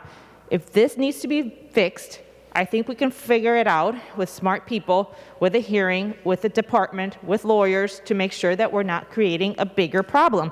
And why do I say this? Because the way I read the section that's crossed out, it talks about immunization data that can be shared with the patient's consent, without the patient's consent, if the person requesting access provides services on behalf of the patient. So this happens every day when I go to take my kids to the pediatrician. And I want them to send immunization data to the child care setting. And I consent to that. It's on behalf of my son or my kids. And that happens every day. We exchange things. Otherwise, we'd be having to sign HIPAA agreements and consents left and right. So there is some expediency of why I believe this is drafted that way. But I'm not sure, because I haven't heard what's the intent of the current language. It just doesn't seem like it's a problem that needs to be solved, at least not with this amendment, because you're adding a heck of a lot of more language that makes me very, very concerned and nervous that we're creating a bigger problem. Then we'll have to come back and say, you can't start school because now we have an impediment to get the information we need to get your kid in school. I just don't know that with this language, Senator Benson. So I'm not being suspicious. I'm just being careful. So the unintended consequences of this language concerns me. Is it now creating bigger problems that we're trying to fix? And this is a chapter of law that hasn't been touched. And all of a sudden, it's a problem because we have COVID vaccines. So from that regard, let's not make this political. Let's make sure that we fix if there's a problem, but this is not the forum. I really request that Senator Benson withdraw this amendment, that we have further conversations, and that we're all comfortable with this language as it moves forward in conference committee. I think this amendment is premature, and I urge members to vote red. Further discussion on the amendment. Senator Benson, followed by Senator Abler. Senator Benson.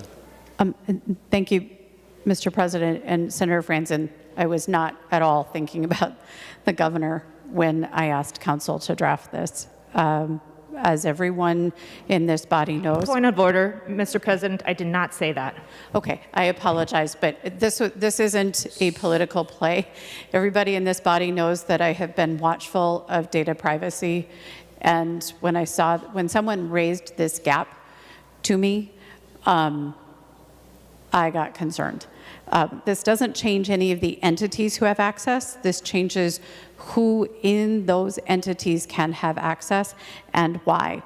So, for example, they may access the information to obtain immunization data of the individual without the individual's consent if the person requesting the data has entered into an authorized user agreement. The authorized user agreement must specify privacy and security for the authorized users. It must be, the user may only access for purposes related to the health of the data. So it still allows child care centers to check this. It still allows everybody who needed to look, but for narrower purposes. You can't just, we didn't see any definition of purpose in the language that was deleted. And so this narrows the purpose. This creates an audit trail so that if an individual wants to know who looked at their information, they can. Right now, somebody could look at your information and you wouldn't be able to tell who looked at it. And so we create an audit trail. So members, if you remember, somebody at the Department of Public Safety was looking up information on people in the Department of Public Safety database without a reason, without the individual's consent. So this is mirrored after that. I think it's important, first of all, it's important that your data be your data. It is important that you get vaccinated. It is important that schools and child care centers and those who need to know who's vaccinated have access. But all of those things have to work together. And it is my goal to have all of those things work together. But we need to close the privacy loophole so that people will trust that their private records remain private and that they will hopefully engage and trust in the system. So that's why I've offered the A8 amendment. Further discussion on the A8 amendment. Senator Abler, followed by Senator Bigham. Senator Abler. Thank you, Mr. President, and thanks, Senator Murphy, for your compliment trying to solve thorny problems. Senator Franzen, you suggested that perhaps my motto has something to do with the governor because I mentioned that. Just to tell you, you don't get the question of my motives, but they weren't. My point in suggesting that the governor should be brought up here was in the context we're in where things change suddenly and executive orders are dropped on our laps without warning, without any process, that's quite an environment to be in. And I wasn't even going to talk, but now that I'm up, I'll just mention, I looked up some of those groups that get to have the information, and it's 147 and 148. Those are every licensed profession you can think of, as well as hearing instrument dispensers, podiatrists, dentists, and I just really don't think their private information is my business unless I should tell them. That's the only point. That's what I'm up about. That's my motive. And I'm sure Senator Franzen really didn't mean what she was saying, so I'm just totally cool with that. But this is about people, there's expectation of privacy compared to anybody gets to know. And how can it get out from somewhere? And so I think this is a great day to pass this and to bring it into the dialogue of the conference world. I think Senator Liebling would be very interested in this. And I think it'll be given the due diligence it needs, and the governor's office will look at it. Yeah, we didn't mean that either. Or they'll say, well, we're not going to do it. So anyway, please vote yes. Further discussion on the A8 amendment. Senator Bigham, followed by Senator Kent. Senator Bigham. Thank you, Mr. President. Would the senator from Anoka yield? Members, when you're asking another member to yield, you can use their name. Yes. The discussion the other day was You can use their name. Let's just use it. Let's not attack somebody on the floor by Okay, using their Mr. President, name. would Senator Benson yield? Senator Benson will yield. Senator Bingham. Thank you. Senator Benson, what jurisdiction does data privacy fall under in the Senate? Senator Benson. Mr. Chair, Senator Bingham, this is Section 144, which is a health privacy statute. Senator Bingham. Thank you, Mr. President. Would Senator Benson yield? Senator Benson will yield. Senator Bingham. Is data privacy under the Civil Law Committee? Senator Yes. Benson. Yes, Mr. President. Data privacy is under the Civil Law Committee, and we have aligned with Section 13. Senator Bingham. Thank you. I'm going to concur with my colleagues, Senator Murphy and Klein and Franzen and Wicklund, that this is a discussion that should go in through the committee process. It's, you know, a little problematic that we can't have a full vetting, bring in people to talk about, you know, how this works and why it's needed. I mean, that's what we do in the committee process, and I know especially chairs of committees are very strict about allowing amendments on to bills that haven't had committee hearings and quite honestly haven't even been introduced as a bill. And so I'm hoping that Senator Benson would withdraw this, and then I certainly, as the lead on civil law, would not have any problem whatsoever having this discussion in Civil Law Committee with Chair Matthews. Probably something that should be discussed, but we shouldn't do this on the floor like this. Thank you. Further discussion on the A8 amendment. Senator Kent, followed by Senator Marty. Senator Kent. Thank you, Mr. President. I rise to say I think this is a good idea as well. I think most people are recognizing that we have a new situation and it's brought up new circumstances that require some kind of a response. But as somebody who has been part of the Data Practices Commission since going back to its beginning, you know, one of the things the reason we created that commission is because these are particularly thorny, complex, detail-oriented issues, and we need time to evaluate them. And that's the entire space there was so that people can look at issues without being under the pressure of the day-to-day of legislation. In the world of data practices, we're looking at a lot of new unvetted language. I just think this would be ideal to withdraw this amendment at this point, take some time, make sure that we are consulting with everyone to make sure that we're not creating harm. That would be the goal to me, is like, let's first do no harm and make things worse. We need to do it, but we need to make sure we're doing it right, and doing it on the fly here on the floor is not ideal.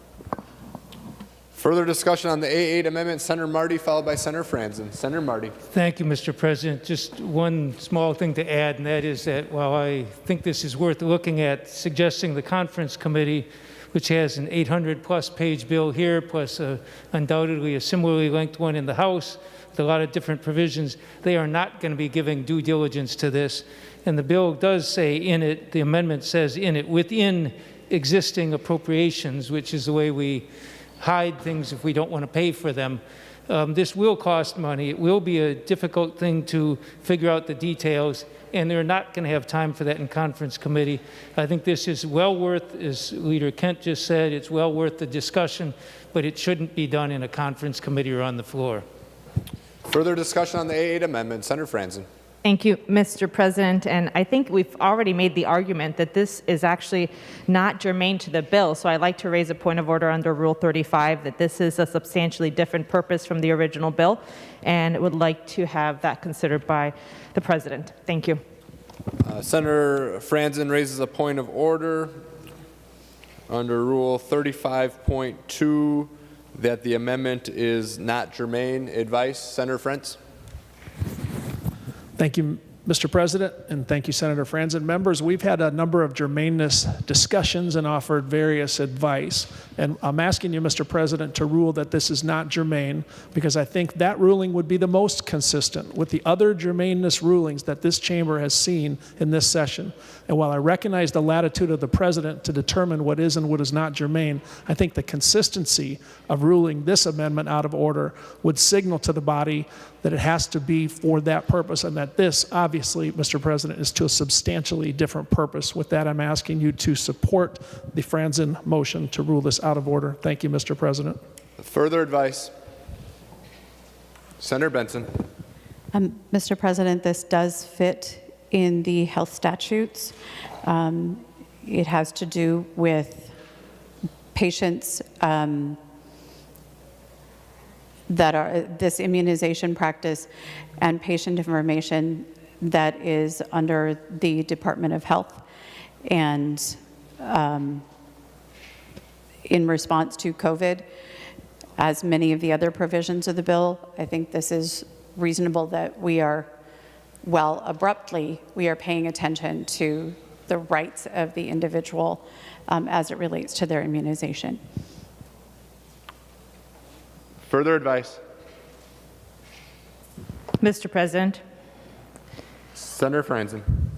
Thank you, Mr. President. I would argue that just because the bill deals with health and deals with response to COVID does not make this particular issue about data practices and the data of vaccines relevant or germane to this bill just because it deals with health.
I'm going to rule that the point of order is well taken and the amendment is not germane.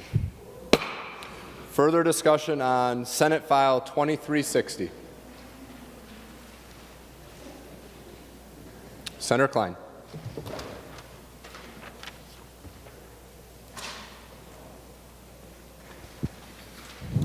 Mr. President, offer the A17 amendment. Senator Klein offers the A17 amendment. The Secretary will report the amendment. Senator Klein moves to amend House File Number 2128 as amended pursuant to Rule 45 as follows, page 59 after line 28, insert. This is the A17 amendment. To the amendment, Senator Klein. Thank you, Mr. President. The A17 attempts to accomplish something in our state of Minnesota regarding recuperative care.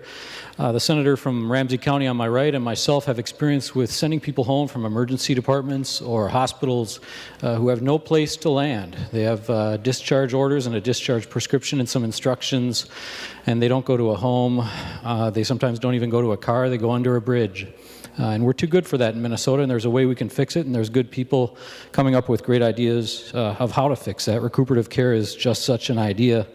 Recuperative care services are for people that are well enough to leave the hospital but not well enough to recover on the streets. They're time-limited, wraparound services in a shelter for a person where they can receive nursing, wound care, mental health care, support-defined housing, and more.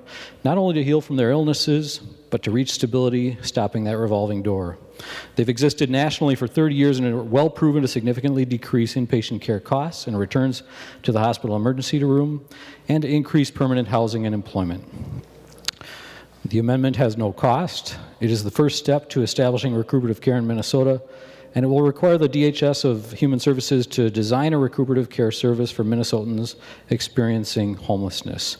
And I'm hopeful that the author of the bill from Anoka County will view the amendment as friendly. Members are going to make me learn all the counties and which member represents which county. Perhaps I shouldn't have spoke up. Senator Benson.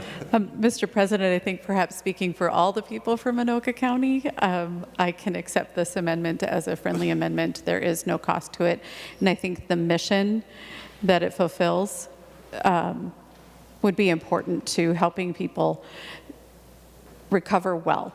As I said, as Senator Klein said, the thought of somebody finishing surgery and then being under a bridge instead of being able to heal is disturbing. And if HCMC can find a way to do this through this permissive language, I think they should do that. Maybe it can become a model for other places around the country and around this state. So I would take this as a friendly amendment, speaking for myself, not everybody in Anoka County.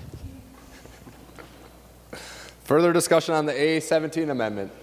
Seeing none, all those in favor say aye. Aye. Opposed say no. Motion prevails. Further discussion on House File 2128. Senator Klein. Mr. President, I offer the A6 amendment. A6. Senator Klein offers the A6 amendment. Secretary will report the amendment. Senator Klein moves to amend House File Number 2128 as amended pursuant to Rule 45 after page 124 after line 2 insert. This is the A6 amendment. To the amendment, Senator Klein. Mr. President, A6 attempts to address the crisis of healthcare outcome inequities and racial disparities in the state of Minnesota, which are some of the worst in the nation. We all know this, but just to repeat some of the highlights of this problem, especially in prenatal care and in maternal fetal outcomes, people of color and Native Americans and Indigenous people have much worse outcomes than people who are white. And this is true, Mr. President, regardless of socioeconomic class or educational status. If you take two women who are pregnant of the same age, same income level, same educational level, and one of them is a person of color and the other is a white person, the risks to the person of color of a bad maternal outcome for her or her child are astronomically higher. We're better than that. We need to get to the roots of why that is, and we need to fix it urgently. It's also true that people of color and Indigenous people in this state present much later for illnesses such as breast cancer, at stages where they're no longer amenable to treatment and correction. I went to Mayo Medical School, which is a great school. I'm proud of that graduation place. I graduated in 1993, and at no time was this phenomenon ever mentioned in a class. It was never instructed as part of a curriculum. It's an amazing testament to the fact that a huge problem in your field can be staring everyone in the face and require urgent and immediate action and be completely ignored by the profession itself. But we're trying to correct that. This bill, which has been dropped as a bill and is now being offered as an amendment, was brought to me by University of Minnesota medical students who recognized that their elder peers, like me, their professors, had not been instructed in these disparities, had not gained the tools to address them, and had not become cognizant of the simple principles of cultural competence.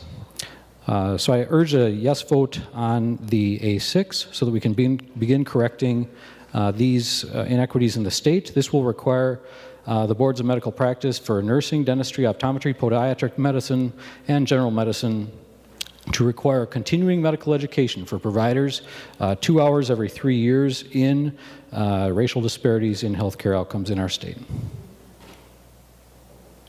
Further discussion on the A6 amendment, Senator Benson, followed by Senator Murphy. Senator Benson.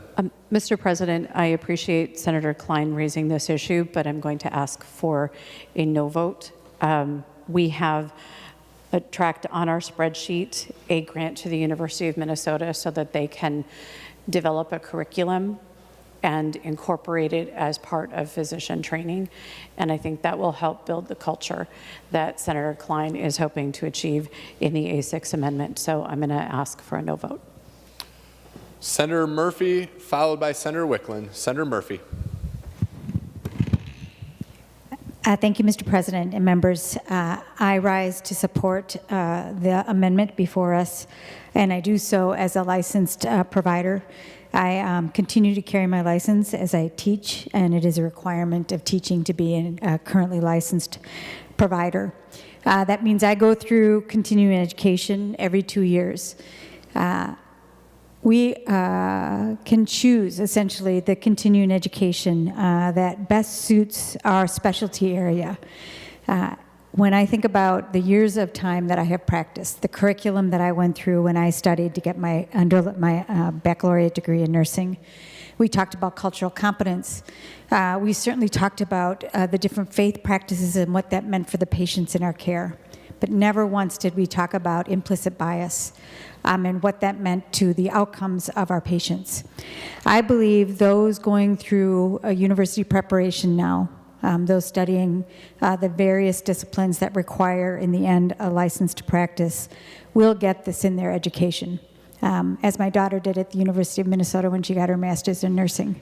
But for those of us who have been practicing for a long time, who are continuing to lay hands on patients, as I did earlier this year giving vaccines, understanding our own bias and what it means in terms of outcomes. And as Senator Klein mentioned, we do have significant racial disparities and a lot of expertise in Minnesota to deal with that. But there are lots of people who are licensed who have not gotten a taste of this education. And if we want to make a difference in the outcomes for people, then we have to do more than just make sure that those who are going to school now get the proper education. We need to reach to the providers who are currently licensed, and continuing education is a very, very easy, regularized means to get that work done, and that's why I would ask for a yes vote on this provision. Thank you very much. Further discussion on the A6 amendment, Senator Wickland. Thank you, Mr. President. I rise in support of the amendment that Senator Klein is bringing forward. I think that the current bill does contain a couple elements that will address training, and Senator Benson mentioned one of them, the anti-racism curriculum development, as well as another provision that had to do with doula services. And I think that this would be also a great addition to strengthen the bill, because we need to address practitioners, current practitioners, as Senator Murphy said, and not simply waiting for those who are in training right now. I think that having the 2 hours every 3 years, I think that is a reasonable addition and would help to strengthen current providers in these fields in their ability to look at the way they practice and also learn more about how the impact of systemic racism on our culture and on health outcomes. Thank you. Further discussion on the A6 amendment. Senator Benson. Thank you, Mr. President. And out of context, I don't know if 2 hours every 3 years fits into a licensing schedule, but I think the more important point that Senator Murphy raised, she and her colleagues can do this work.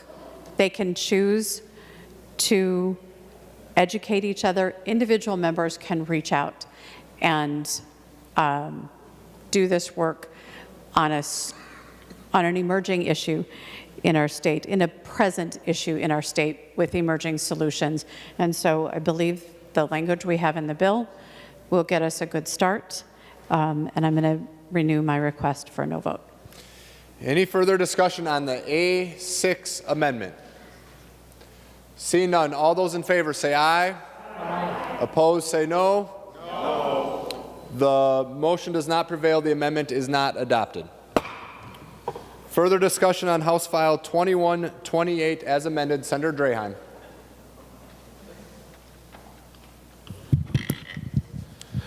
Thank you, President Miller. I have the A29 amendment. Senator Draheim offers the A29 amendment. And members, I realize there are a lot of members trying to get my attention, so I have a list going. So thank you, Senator Dibble. I'll add you to the list. The Secretary will report the amendment. Senator Draheim moves to amend House File number 2128 as amended pursuant to Rule 45 as follows. Page 105 after line 22. Insert this is the A29 amendment. To the amendment, Senator Draheim. Thank you, President Miller. Members, we have a amendment here that was in a bill that I had drafted earlier and have been working on. And it has to do with renewable groundwater source geothermal pilot program. So what we're talking about is geothermal heat and cooling. There is a new technology that was developed by a local company in conjunction with the U of M,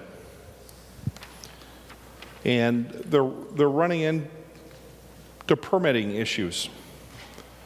Like any new technology, there's a learning curve. And what we have morphed my bill into is a pilot project. And I don't want to probably bore everybody on geothermal versus traditional heating and cooling in our houses, or the difference between this new technology and the old technology, but the gist of it is we'll be able to drill one hole instead of 20. So we'll reduce the number of holes or wells that we have to drill. So we'll increase the installation time and protect the environment. And probably one of the most important things, going after the affordable side of clean energy, is that this will increase the payback period to invest in a geothermal system. So instead of having a payback of 15 years, we'll cut that in half. This is a 20-unit, one-year test. So they'll drill 20 wells across the state, which is the same as usually one project. And then a year later, we'll come back and we'll look at it. And we'll work with the Department of Health and how do we fit this new technology in to our existing codes. So this is just for new projects. It's energy efficient, it reduces the cost, and it's a new technology. So I encourage a green vote. Thank you. Further discussion on the A29 amendment, Senator Frentz, followed by Senator Wickland. Senator Frentz. Thank you, Mr. President, and thank you, Senator Draheim. I hear something that is appealing as far as cost savings and potentially reducing the demand for natural gas. So a one-year pilot project that is connected to the University of Minnesota on the substance of the amendment, the A29, I am supportive. Thank you, Mr. President. Further discussion on the A29 amendment, Senator Wickland. Thank you, Mr. President. Well, I rise in strong opposition to this amendment. It was, I believe, that the bill that Senator Draheim references was scheduled for a hearing in Senator Benson's committee, but I don't know for what reason, but it was not presented in committee. What I did learn about the bill and about concerns that were raised about this technology and the proposal would still apply even if it is a pilot versus a full implementation. The amendment needs a lot of work. There has been work going on to gather input, but all of the concerns that have been raised by the Department of Health have not been addressed, and this proposal seems to go back, take a step back from what has been recently worked on. Construction include geothermal piping inside a water supply or environmental well introduces a source of potential contamination directly into the groundwater and directly into the drinking water well.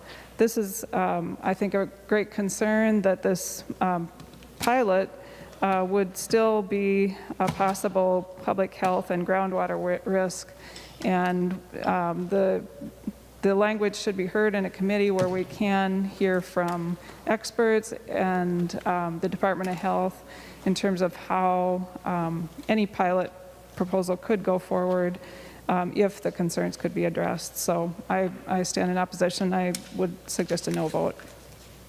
Further discussion on the A29 amendment, Senator Draheim, followed by Senator Marty. Senator Draheim. Thank you. And thank you, members, for the discussion on this. And the original bill is different than the amendment that we have moving forward. And so people understand, we're taking groundwater in this system. And we're using groundwater in the pump. There's nothing to contaminate. It's groundwater. There's no chemicals. And in the bill, under if for some reason the well becomes plugged, line 1.22, and then it goes on to say treatment and chemicals may not be circulated within the closed loop system within the wells. And that's on line 1.24, members. So it is a closed system, meaning we're pumping water, we're using water to either heat or cool our house. So I don't think there is any cross-contamination issues, but thanks for bringing that question forward. Further discussion on the amendment, Senator Marty, followed by Senator Klein. Senator Marty. Thank you, Mr. President. I'm a big fan of geothermal, whether ground source or groundwater sourced. I'm glad it's closed loop. I think there are a lot of questions about it, however, and it's something that has big concerns for both the environment and health. But I guess I'm just looking at this and coming in here without a hearing and everything else, and I guess I was thinking this might be more appropriate in an environment bill, but I'd like to challenge the germaneness of this because ground source geothermal, groundwater source geothermal pilot project in the Health and Human Services bill. I think it's a great idea, but I think it deserves a committee hearing and deserves that sort of thing.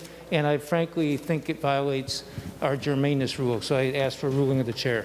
Senator Marty, you're raising a point of order under Rule 35.2, is that correct? Senator Marty is raising a point of order under Rule 35.2 that the amendment is not germane. Advice, Senator Draheim. Thank you, President Miller.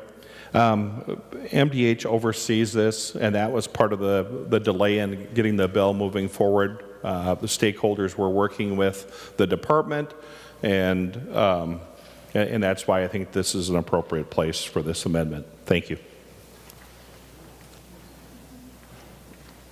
Further advice?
Mr. President? Senator Draheim, advice? Yes, Vice President. The Minnesota Department of Health oversees all wells in Minnesota. That's why I think this is appropriate, just so members are clear. Thank you.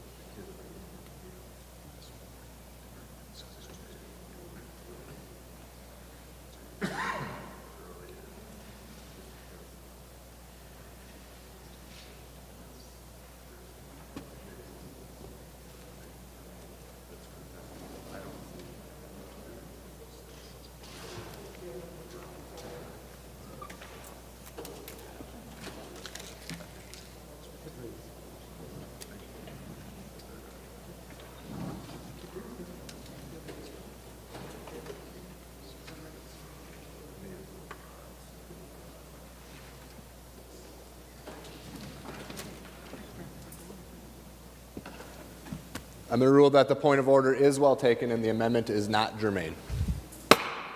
Further discussion on House File 2128. And members, this is the list that I have so far of people that I've seen. Senator Benson, Senator Dietzich, Senator Abler, Senator Dibble, Senator Kiffmeyer. So Senator Murphy. So Senator Benson.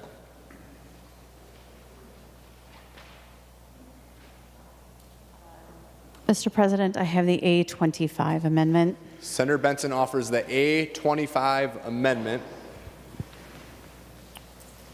The Secretary will report the amendment. Senator Benson moves to amend House File Number 2128 as amended pursuant to Rule 45 as follows, page 840 after line 5, insert, this is the A25 amendment. To the amendment, Senator Benson.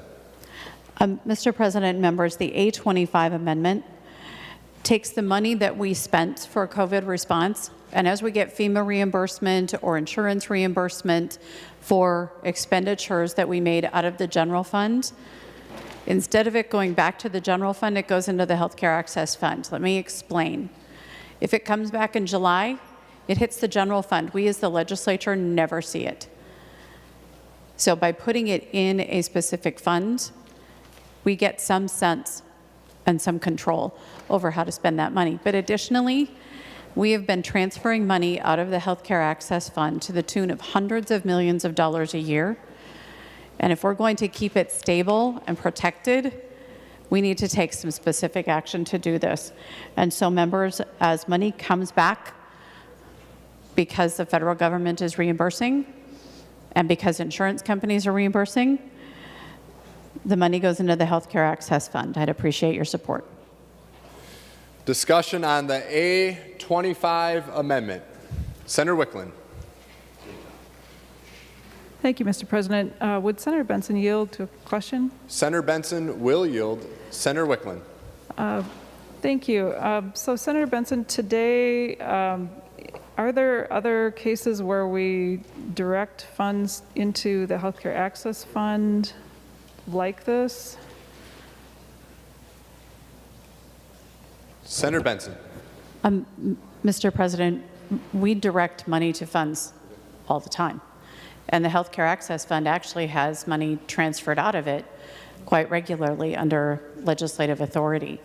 And so this would say, this is a way to capture money that's coming back so the legislature can decide what happens to it. And we can decide if it is for healthcare support, because that was its original intent under the COVID funds that we appropriated last spring. This way we can decide if it goes back into our healthcare system or not.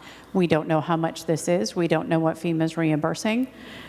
And so members, I think we need to make sure the Healthcare Access Fund is stabilized, and this is a way to do it. Senator Wickland. Thank you, Mr. President. So it says any source attributable. So are these, what is your assurance that this actually is money that has to do with health that would be going back into the Healthcare Access Fund? Senator Benson will continue to yield. Senator Benson. Mr. President, we put $300 million into hospital systems and money for testing and money for public health outreach. And for example, we paid for the Mayo and University of Minnesota contracts out of general fund, but we're getting insurance premiums back. As they get paid from insurance companies, they send that general fund money back. That's how we know. Senator Wickland. Thank you, Mr. President. And I guess a last question. Senator Benson, or yes, and Senator Benson to yield. Senator Benson will yield. Senator Wickland. Senator Benson, is there any reason that we can't have insight to these reimbursement or recovery amounts if they aren't deposited in the Healthcare Access Fund? I guess I'm trying to understand what ability it gives us and then what restrictions it puts on the executive branch if we were to implement this amendment. Further, or Senator Benson to that question. Mr. President, restrictions on the executive branch are exactly what we're doing here. We're saying the legislature is going to make this decision, that it's not going to just get brought back and given to the executive branch. We have hundreds of millions of dollars coming back through FEMA reimbursement. So it's time for the legislature to say, you know what, we're going to protect the Healthcare Access Fund. We've been taking transfers out of it. Everybody knows it. I did it. Senator Lori did it before me. So let's put it back the way it was supposed to be. This is a good opportunity for us to do it. And members, if we don't do this, it falls to the bottom line. It goes to the reserves. But we don't get as much influence and say, because it's going to come back in July or August or September when we won't be here. And we need to keep our eyes on the money that's coming back. I cannot tell you how much it's going to be. I cannot tell you how little it's going to be, but I know it's coming back. Further discussion on the amendment. Senator Wickland. Thank you, Mr. President. I guess my initial response would be that I think that this puts constraints on the direction of the flows of money that I'm not comfortable are appropriate or something we should pursue at this time. So thank you, Mr. President. Further discussion on the amendment. Senator Kent, followed by Senator Murphy. Senator Kent. Thank you, Mr. President. My recollection about all of this is that when we made these allocations, everything was happening fast. We were trying to think ahead, and the legislature, in our wisdom, said we need to capture any funds back into the general fund. That was the legislative decision at the time. We realized that there are opportunities to get reimbursements from FEMA. We have talked throughout the past year, whenever possible, that we get this back into the general fund to serve and meet the needs of Minnesotans. While I appreciate the amendment author's points about ensuring the legislative voice in all of this, I think we've had our voice. I think we have our voice when we set our budget, and these funds get spent over time. So I would encourage members to oppose the A25 amendment and uphold what we passed in the first place. Thank you. Further discussion on the amendment, Senator Murphy, followed by Senator Marty. Senator Murphy. Thank you, Mr. President, and I'm wondering if Senator Benson would yield for a question. Senator Benson will yield. Senator Murphy. Thank you, Mr. President and Senator Benson. My question has more to do with what happens next. If this prevails and money that's coming to the state from FEMA is deposited in the healthcare access account, which is a dedicated account for Minnesota Care, and it was one that, you know, over the objections, the strenuous objections of providers, has been tapped in the past when the state has needed money to balance the budget. If we deposit money that's coming to the state from FEMA into the healthcare access account, would that money then be dedicated only to the purposes of Minnesota Care, or would, from your perspective, that funding coming into that account then be available for other sources? And so then would we be, in effect, breaking the commitment, the longstanding commitment again, that the provider tax funding the Healthcare Access Fund and Minnesota Care would now be broken open and used for other funding sources or other purposes? Senator Benson. Thank you, Mr. President, and thank you, Senator Murphy. Let me be clear for folks who might be listening. This isn't FEMA money, but this is reimbursement from all sorts of sources, and I know Senator Murphy used that as one example of reimbursement. We have taken hundreds of millions of dollars out of the Healthcare Access Fund, and the Basic Health Program Trust Fund is depleting, and we are awaiting a judgment from Treasury to see what will happen with the Basic Health Program Trust Fund. And I think after we see that decision, we'll have a better idea of the long-term stability of the Healthcare Access Fund. But maintaining funding for Minnesota Care beyond this biennium and the next biennium is a priority, and this is an opportunity. Senator Murphy.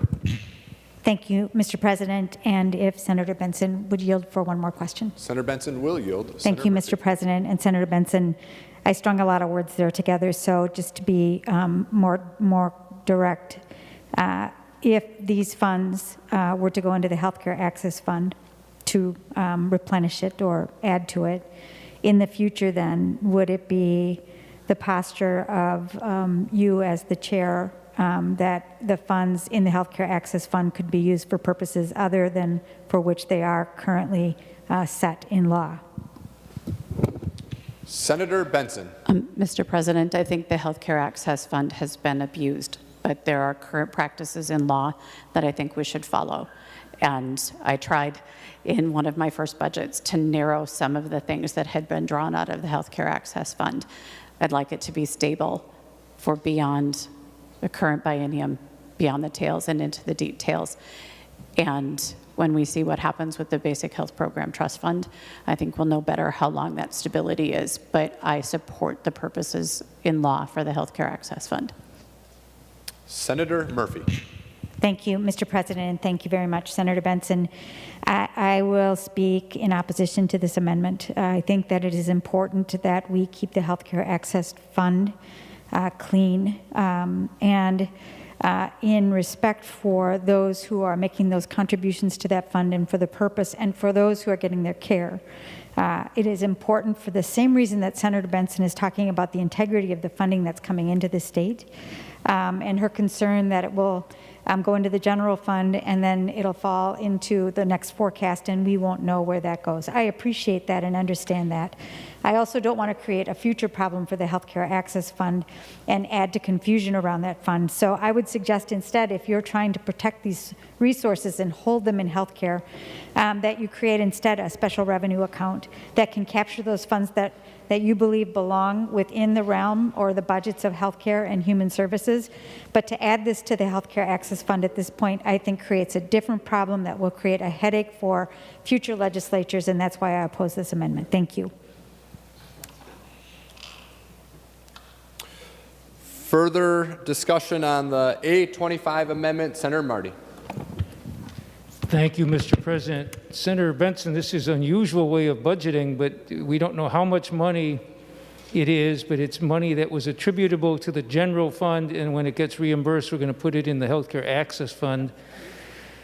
That's very unusual, especially when we don't know how much it is, but could you tell me what was 7th Special Session, Chapter 2, Article 7, Section 1, and why are we notwithstanding it? Was that suggesting that money coming from the general fund should go back to the general fund?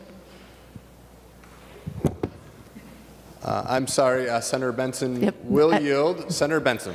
Mr. President, Senator Marty, I apologize. I did not click the link to that, but I believe that is where it was directed. And is to the general fund, to be specific. Senator Marty.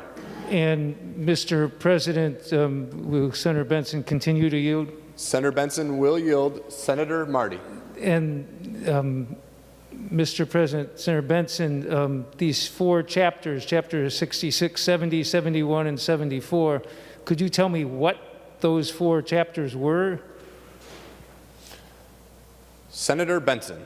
Mr. President, those were funds that were appropriated in order to respond to COVID, in order to respond to the pandemic as it was rolling out. That would include vaccination and testing and the various grants that we made. Senator Marty. Mr. President, Senator Benson, I guess I think that maybe some of that should come to the Healthcare Access Fund, but it all came out of the general fund, and it's normally would be going back to the general fund. It just seems like a pretty bizarre, I'm not sure what the point behind it is, but it seems like a pretty bizarre way to set up a budget where we don't know how much it is, but the money we took out of the general fund, any that comes back from this, we're going to put in the Healthcare Access Fund. And so I oppose it just because it seems like a very convoluted way to budget.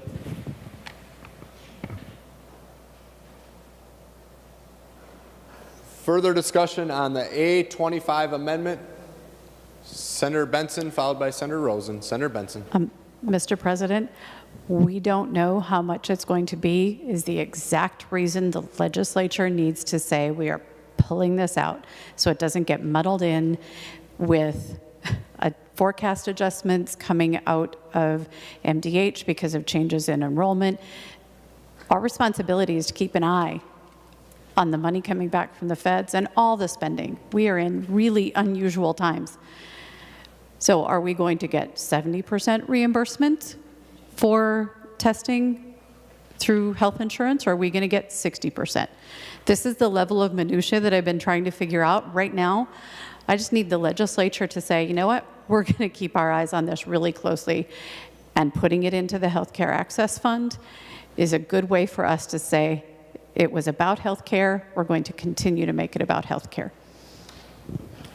Further discussion on the A25 amendments. Senator Rosen. Thank you, Mr. President. Mr. President, will Senator Benson please yield? Yes, she'll yield. Senator Benson will yield. Senator Rosen. Thank you, Senator Benson. This is the very reason, Senator Benson, that we need to have a hearing in finance to figure out exactly what is happening with the reimbursements, with the money that we've spent from the general fund. Would you be open to a hearing in finance to figure out what MMB is doing with all this money? We have really no idea, and it is a very, as Senator Marty said, a very convoluted situation with the FEMA reimbursements, the insurance reimbursements, whether the CRF fund has been fully replaced, what we're receiving from the COVID-19 fund and cancellations. So Senator Benson, would you like to come in front of the Finance Committee with us? Senator Benson. Mr. President, I'm not going to say no to the Finance Chair, but if Commissioner Showalter will join me, I would be happy to come in front of the Finance Committee and talk about federal funds reimbursement, as exciting as that might seem. So yes, Senator Rosen. And if I haven't, Mr. President, could I ask for a roll call? Roll call will be granted. Further discussion, Senator Rosen? Thank you, Senator Benson. I look forward to this discussion because right now, as I can tell, there is $55 million that was canceled from the COVID-19 Minnesota Fund at the end of the year. The FEMA reimbursements as of Monday was $35 million. There is a zero balance for the Healthcare Access Fund in 2024. So I think this is absolutely something that we need to do to park that money that we've already spent from the general fund, close to $500 million on COVID, without any guarantee that that is going to be replaced or reimbursed. So this is a very sensible A25 amendment to make sure that we keep that Healthcare Access Fund whole and healthy, ongoing, with the money that we've already spent from the general fund. So thank you, Senator Benson, and I ask for your support on this amendment, and I look forward to this continued conversation about the entire COVID funding. Senator Wickland. Thank you, Mr. President. Well, I'd just say I will be voting no on this amendment. I think that it's unclear. We don't know how much money, whether it will do any work to stabilize the Healthcare Access Fund, but if we need to do that, that is sort of independent of reimbursements that we might be receiving. And I think if there is a way to have a hearing in the Finance Committee to discuss the reimbursements and the recovery amounts, that would be a much better way to assess whether we need to track these by putting them into a different fund or not. I'm very unsure about the benefits of depositing it in the Healthcare Access Fund as far as that goes. So I am going to be voting no. Further discussion on the A25 amendment, Senator Rosen. Thank you, Mr. President. I also want to just state that, and perhaps you've already talked about this, but Senator Benson's and Senator Abler's bill does stop the transfer from the Healthcare Access Fund to the general fund of $122 million, which has been going on for years. So that is a very excellent safety measure for this fund that is so important to Minnesota Care. And it is time to make sure that, as I said, we keep this Healthcare Access Fund healthy and strong. All right, members, we're on the A25 amendment. The Secretary will take the roll.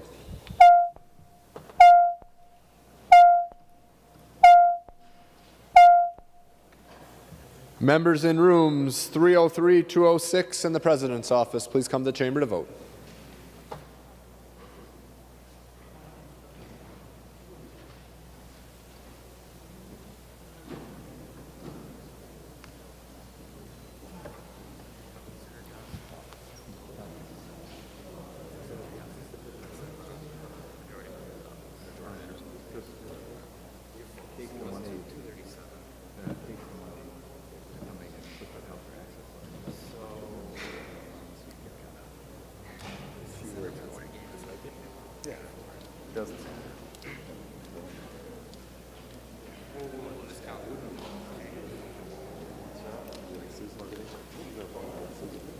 I will call on Senator Pratt to report the votes of the members voting under Rule 40.7. Senator Pratt. Thank you, Mr. President. I report a yes vote for Senator Coleman. Coleman votes aye. Senator Pratt. Senator Duckworth votes aye. Duckworth votes aye. Senator Pratt. Senator Goggin votes aye. Goggin votes aye. Senator Pratt. Senator Limmer votes aye. Limmer votes aye. Senator Pratt. Senator Matthews votes aye. Matthews votes aye. Senator Pratt. Senator Newman votes aye. Newman votes aye. Senator Pratt. Senator Osmic votes aye. Osmic votes aye. Senator Pratt. Senator Rarick votes aye. Rarick votes aye. Senator Pratt. Senator Weber votes aye. Weber votes aye. Senator Pratt. Senator Dames votes aye. Dames votes aye. Senator Pratt. Senator Jasinski votes aye. Jasinski votes aye. Senator Pratt. Senator Housley votes aye. Housley votes aye. Senator Pratt. Mr. President, I need a couple more minutes on the others. Senator Frentz. Thank you, Mr. President. Senator Carlson votes no. Carlson votes no. Senator Frentz. Senator Champion votes no. Champion votes no. Senator Frentz. Senator Eaton votes no. Eaton votes no. Senator Frentz. Senator Eakin votes no. Eakin votes no. Senator Frentz. Senator Herr votes no. Herr votes no. Senator Frentz. Senator Fateh votes no. Fateh votes no. Senator Frentz. Senator Isaacson votes no. Isaacson votes no. Senator Frentz. Senator Latz votes no. Latz votes no. Senator Frentz. Senator McEwen votes no. McEwen votes no. Senator Frentz. Senator Newton votes no. Newton votes no. Senator Frentz. Senator Putnam votes no. Putnam votes no. Senator Frentz. Senator Clausen votes no. Clausen votes no, and you said Senator Putnam votes no. So Putnam votes no. Clausen votes no. Senator Frentz. Senator Rest votes no. Rest votes no. Senator Frentz. And Senator Torres Ray votes no. Torres Ray votes no. Senator Pratt. Thank you, Mr. President. Senator Ingebretson votes yes. Ingebretson votes aye. Senator Pratt. Senator Western votes aye. Western votes aye.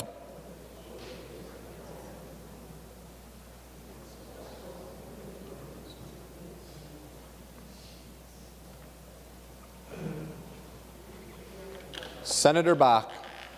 Thank you, Mr. President. I report a yes vote for Senator Tomassoni. Tomassoni votes aye.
Senator Pratt.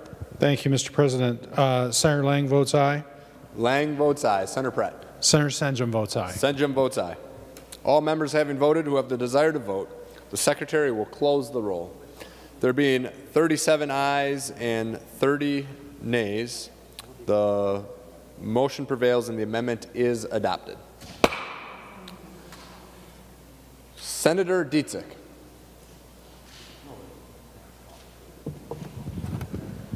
Thank you, Mr. President. I have the A38 amendment. Senator Dietzick offers the A38 amendment.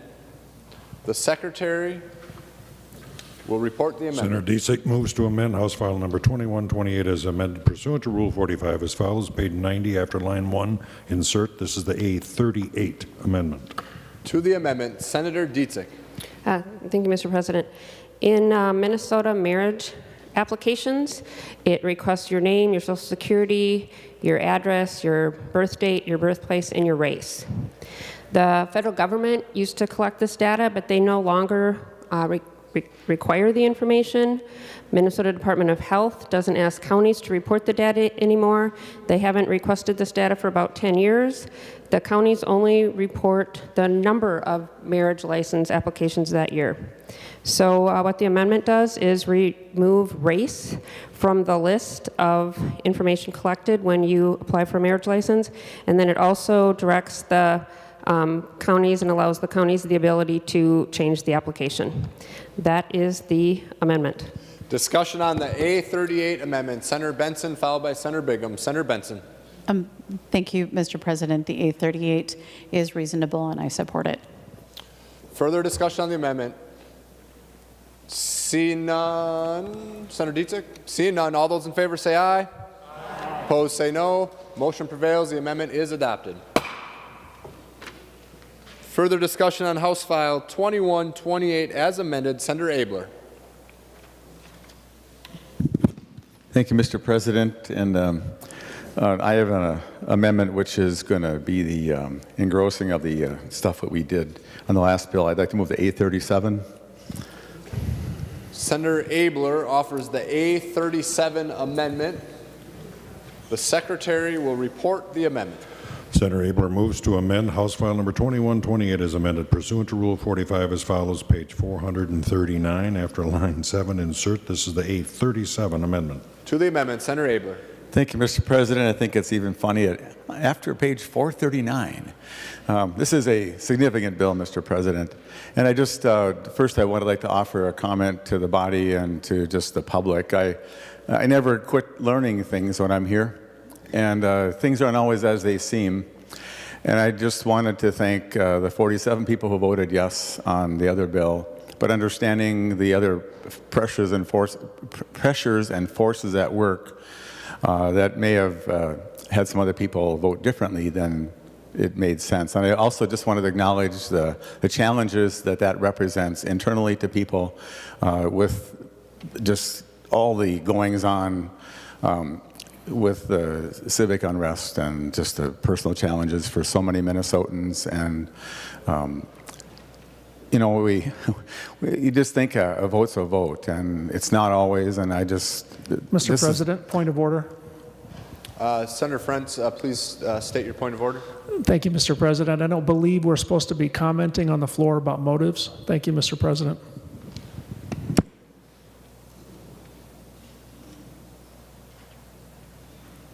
Senator Frentz, that's correct.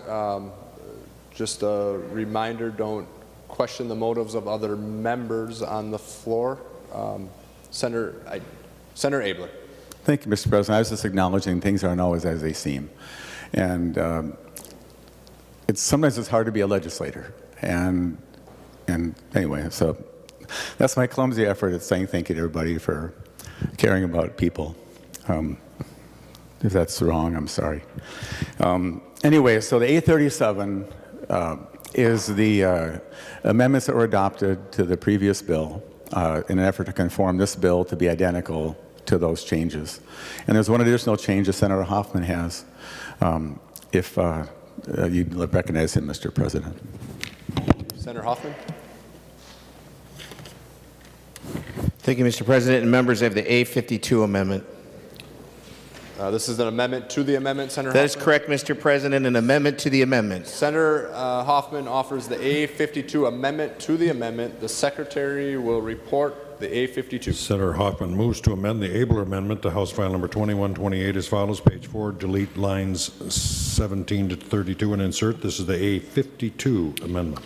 To the A52 amendment to the amendment, Senator Hoffman. Mr. President, thank you. When I brought the A46 amendment, I had mentioned that it was not a deplorable amendment. Well, I think I might have messed up, but I'm kidding.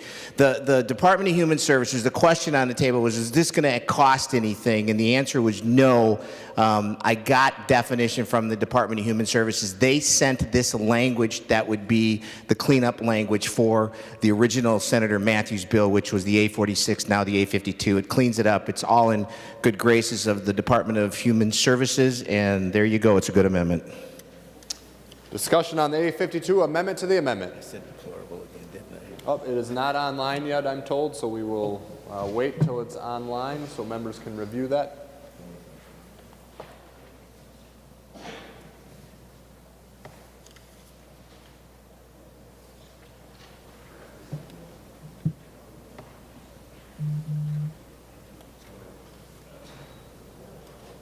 All right, members, the amendment is available on the computers now. I will wait a few moments to see if any questions arise after members review the amendment.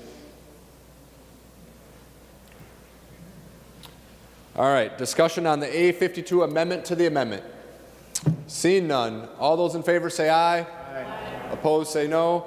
Motion prevails and the amendment to the amendment is adopted. We are on the A37 amendment as amended. Any further discussion? Senator Abler. Mr. President, is it appropriate to thank my members for their strong commitment to the state of Minnesota and their communities? And please support the amendment. Any further discussion? We're on the A37 amendment as amended. Seeing none, all those in favor say aye. Aye. Opposed say no. Motion prevails. The amendment is adopted. Further discussion on House File 2128 as amended. Senator Dibble.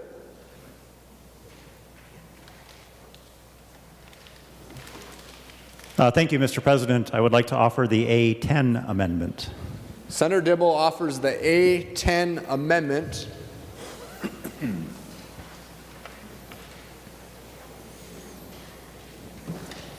The Secretary will report the amendment. Senator Dibble moves to amend House File Number 2128 as amended pursuant to Rule 45 as follows. Page 32, line 10, reinstate. This is the A10 amendment. To the amendment, Senator Dibble. Thank you, Mr. President and members. The A10 amendment reinstates the Department of Human Services MA Drug Formulary Committee sunset, which in the bill at present is eliminated, and the Formulary Committee would just simply go on to exist in perpetuity, which is a little bit incongruent with language that Senator Benson was kind enough to include from a bill of mine in the omnibus, which directs the Commissioner of the Department of Human Services to take another look at the Formulary Committee, its composition and its processes and its procedures, its transparency, its consultation, and the like. And so we would just like to be sure that that work occurs and is brought forward for consideration at the start of the next legislative session or the second half of this biennium, and make sure that there's some impetus to do that work. And so I appreciate Senator Benson's support for taking a look at this, and have spoken with her about this amendment, and she asked me to bring this forward just to make sure that the internal elements of the bill are consistent with each other. Thank you, Mr. President. Discussion on the A10 amendment. Senator Benson. Mr. President, I'm just trying to get to page 32. Thank you, Senator Dibble, for not picking something that was on page 700. Page 32. And Mr. President, this is as represented. I will support the amendment. Any further discussion on the A10 amendment? Seeing none, all those in favor say aye. Aye. Opposed say no. Motion prevails. The amendment is adopted. Further discussion on House File 2128 as amended. Senator Kiffmeyer. Thank you, Mr. President and members. I offer the A23 amendment. Senator Kiffmeyer offers the A23 amendment. The Secretary will report the amendment. Senator Kiffmeyer moves to amend House File Number 2128 as amended pursuant to Rule 45 as follows. Page 104 after line 15, insert. This is the A23 amendment. To the amendment, Senator Kiffmeyer. Thank you, Mr. President and members. So during this COVID time, we have many faith-based organizations who have been able to serve food, have food be picked up curbside, but because they serve a great number of shut-ins, those who are unable to drive, and they want to include delivery of this food to those that they serve. So that is the language of this amendment, Mr. President. Discussion on the A23 amendment. Senator Benson. Mr. President, Senator Kiffmeyer, and to everybody listening, my guess is this is already happening, and so putting the language in place so that our faith-based communities and those who serve fellowship meals won't get in trouble. This seems like a reasonable accommodation as we're trying to maintain distancing for those who might need meal delivery. Discussion on the 823 amendment? Seeing none, all those in favor say aye. Aye. Opposed say no. Motion prevails. The amendment is adopted. Senator Murphy.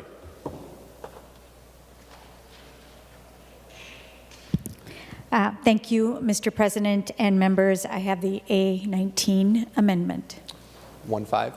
1-9. A19, Mr. President. Senator Murphy offers the A19 amendment. The Secretary will report the amendment. Senator Murphy moves to amend House File Number 2128 as amended pursuant to Rule 45 as follows. Page 97 after line 5, insert. This is the A19 amendment. To the amendment, Senator Murphy. Thank you, Mr. President and members. I have spoken very briefly with Senator Benson about this amendment. This amendment deals with hospital closures and creating a process by which a hospital can move through a public process regarding closure. Hospitals, wherever they are in the state, are an important part of our communities. They are the place where people get care at the beginning and end of life and when they need surgery or inpatient care because they're very sick.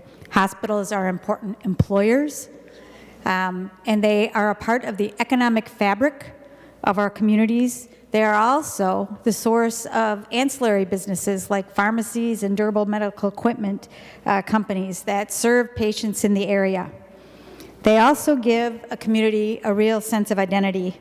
I remember door knocking in Benson, Minnesota a number of years ago, and the person who came to the door to speak with me was worried about what would happen when their physician in that community retired, because if there wasn't a physician, would their hospital stay open, and what would happen to Benson, Minnesota, if their hospital was no longer open? When I first began work in public policy many, many years ago, having practiced nursing both here and in a rural place in Wisconsin, our healthcare system was a system. It had a responsibility to the people in its care, to the communities, and to Minnesota. But over the number of years that I have been doing this work, I have watched our system migrate to become more of a marketplace, where patients are told they are consumers, where people are expected to navigate a system that is meant to make money and has slowly but surely moved away from the commitment to individuals and communities and the priority of caregiving. We have seen now in Minnesota a number of hospital closures driven largely by market share and profit in different parts of the state. We are well familiar with the number of facility closures that happened in the southern part of the state under the Mayo Health System. We've seen clinics closing under the auspices of Health Partners, and most recently under Fairview, the Bethesda Hospital, and now St. Joseph's Hospital. That was a source, continues to be a source, but will no longer be a source of care for people with inpatient needs in mental health care.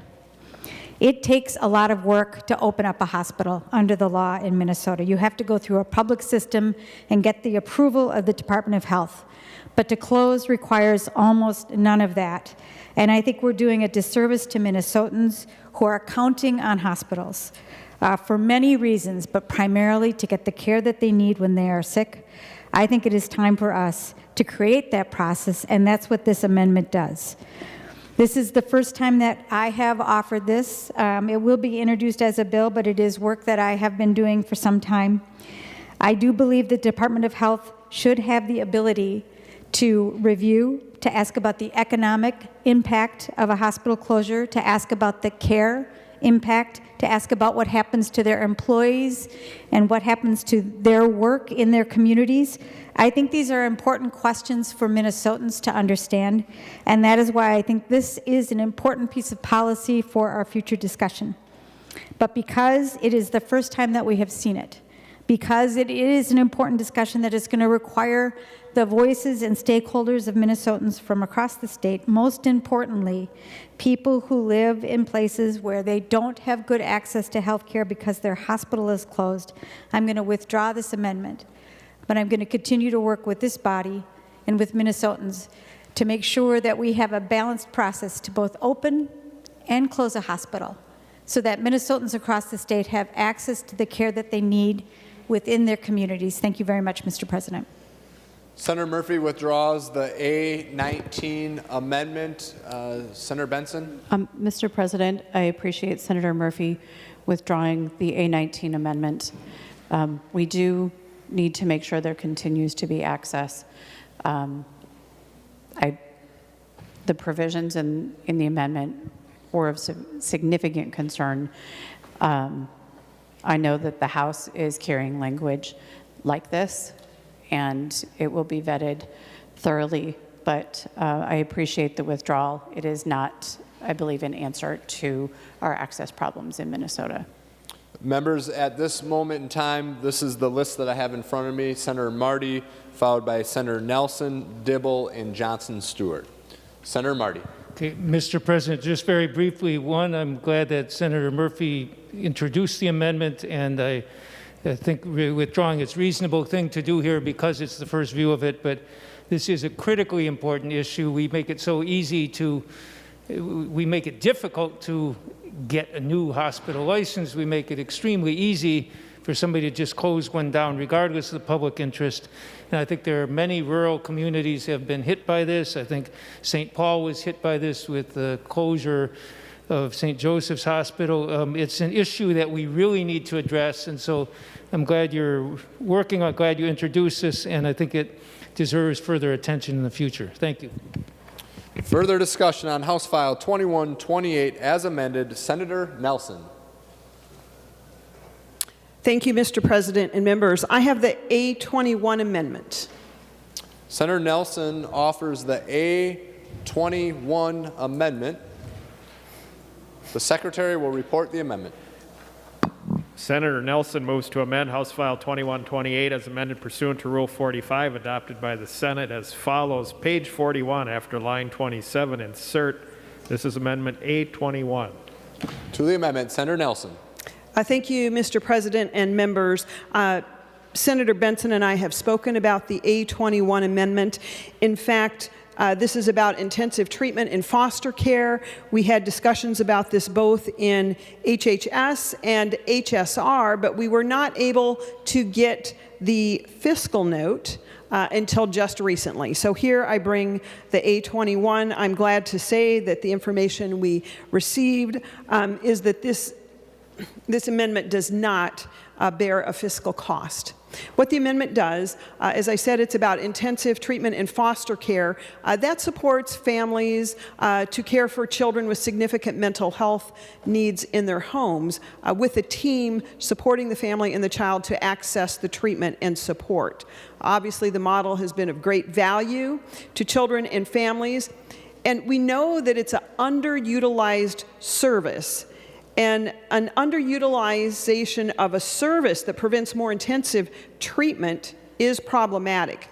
And so we would prefer to support children to receive treatment in their homes. And this amendment makes minor service changes with language provided by DHS that allows families to maintain their treatment team when the child begins to demonstrate positive response to treatment and might need fewer treatment hours per week. It also includes treatment planning as part of the allowed time of working with families.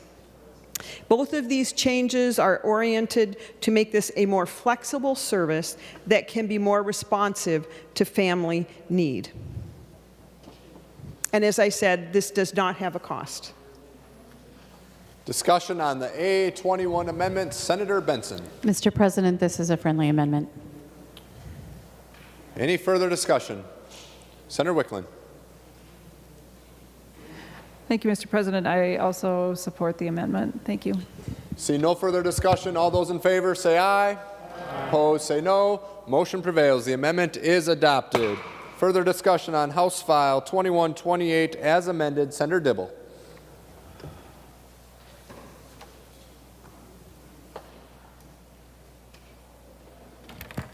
Thank you, Mr. President. I would like to offer the A50 amendment.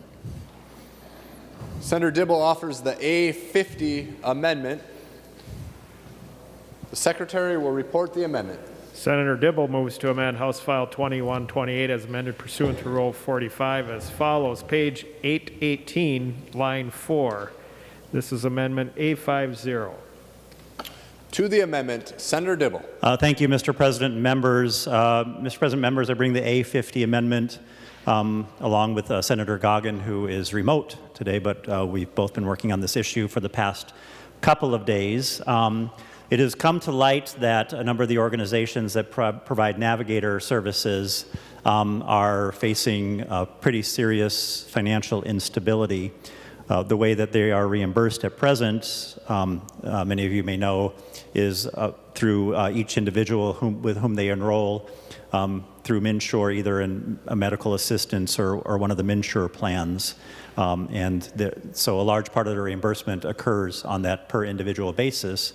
And of course, a lot of those renewals have been automatic since the pandemic began, and so there's been a tremendous amount of lost revenue. As it happens, there's grant money just sitting over at the agency that would just cancel back and not be dispersed. Many of these organizations have already let a number of their navigators go. They're unable to pay for their overhead expenses, and so the viability of their programs and services are in doubt. And we know that someday soon, we hope, the pandemic will be over and there will be a huge demand and call for those services, and those organizations won't have the ability to respond if in fact they've dismantled those programs.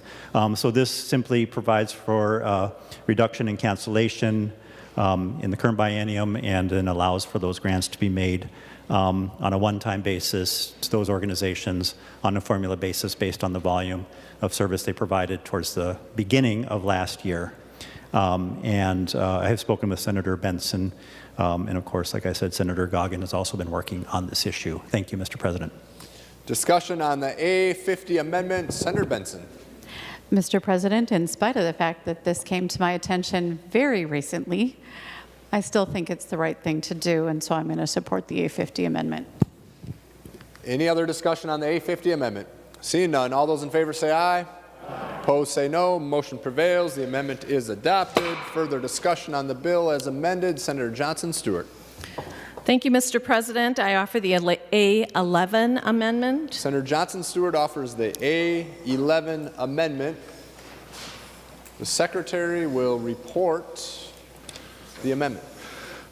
Senator Johnson Stewart moves to amend House File Number 2128 as amended pursuant to Rule 45 as follows. Page 97, delete Section 27. This is the A11 amendment. To the amendment, Senator Johnson Stewart.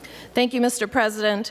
This amendment removes language from Senate File 2360 on page 97 that would require abortion facilities to be licensed and subject to fees and inspections. There are hundreds, in fact, there's over 1,250 clinics across the state that are not licensed in this way by the Minnesota Department of Health. I question why we are singling out clinics that provide abortion services for special regulation. For example, my daughter just had LASIK. That clinic was not required to be licensed. Both daughters had their wisdom teeth removed recently, which required them to be put under and have stitches and follow-up care. Those clinics are also not regulated as this bill would provide. We know from extensive reporting that abortion care is very safe. We know that less than 0.5% of abortions require follow-up care. We know that half of abortions are medication abortions and require no follow-up. And so I would ask for a green vote on this, and I would also ask for a roll call, please. Roll call will be granted. Discussion on the A11 amendment. Senator Benson. Thank you, Mr. President. I'm going to ask members to oppose this amendment. Let me repeat what I said in the HHS committee and in the Finance Committee. This puts abortion facilities licensed nearly identically to the licensing for birth centers.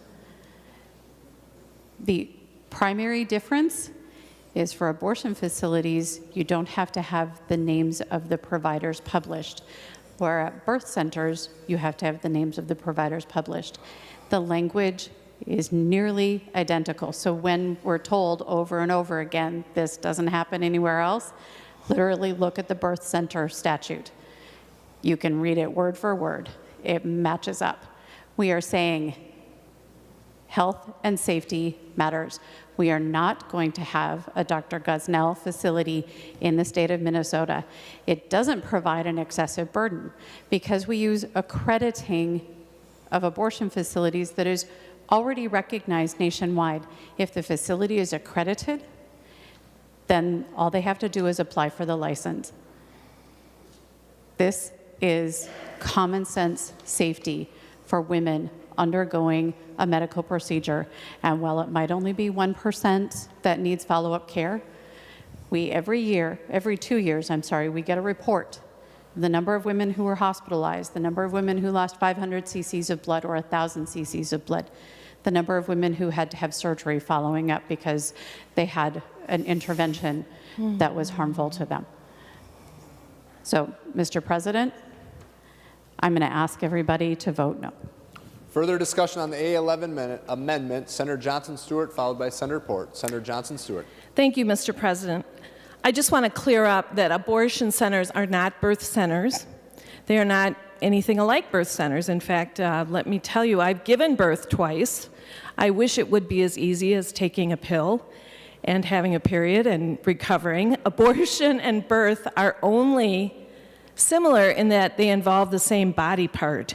Abortion centers and birth centers are not the same. In fact, the amount of pain I went through when I had my 2 children, I would put birth centers more in line with my daughter's wisdom tooth facility because it was much bloodier, it was much more painful, and it required quite a bit more follow-up. So I would challenge Senator Benson on that assertion. I do have a question for Senator Benson, please. Senator Benson will yield. Senator Johnson Stewart. Thank you, Senator Benson. I was on the NARAL board 10 years ago. This issue was first emerging then. As a member of the NARAL board, I saw Governor Dayton veto this same provision twice, once in 2012, once in 2017. My question to Senator Benson is, why does this issue keep coming up? Is there new data that shows that abortion centers are even less safe than we know and that we've known for the last several decades? So what has changed to require this bill? Senator Benson. Mr. President, a governor vetoing something doesn't preclude the value of an idea. And it doesn't preclude a member of the legislature expressing their opinion about an idea by writing it down and trying to turn it into law. There's nothing about the veto that prohibits us from having this debate on the floor. We have continually evolving positions on many issues. And maybe some minds are changing. And maybe people are taking a different approach to this issue. So let's ask the question. This reasonable step with limited barriers to assuring that abortion facilities in Minnesota are safe and licensed. That's what's before us, not the Dayton veto letter. Senator Johnson Stewart. Thank you, Senator Benson.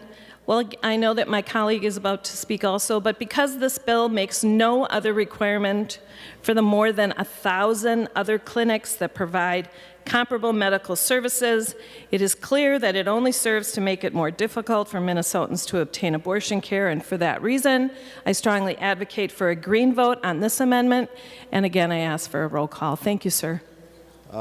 Roll call has been requested and granted. Senator Port declined, so next on the list is Senator Kiffmeyer. Thank you, Mr. President. Would Senator Johnson Stewart yield for a question? She will yield. Senator Kiffmeyer. Thank you, Mr. President. So my question is this. You say that an abortion is safe. Is that 100% of the time, always, no issues, no problems? No, Senator Johnson Stewart. Yeah, no, in fact, it's not 100%, it's 99.5%, and I might ask the same thing about wisdom tooth extraction.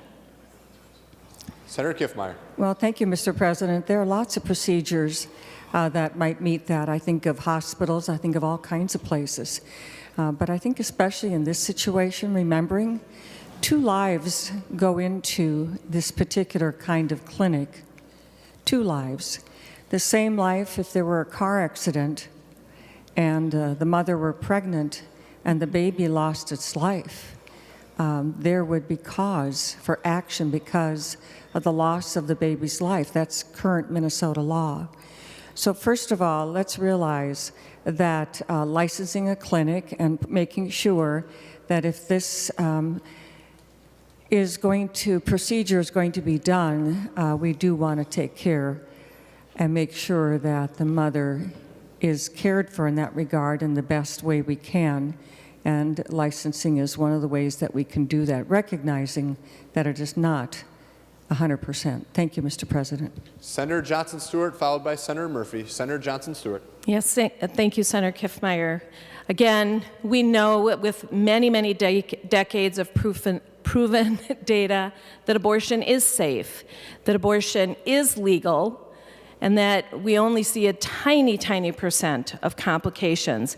Again, with my daughters getting their wisdom teeth extracted, my poor daughter Sarah was back there 3 or 4 times as she had dry sockets, infections. That clinic was not required to have the same licensure, and it was a perfect example of why we cannot impose these requirements on certain facilities just because we have a certain hesitation to, or I would just say a moral opposition to them. So with that, I thank you. Further discussion on the amendment. Senator Murphy.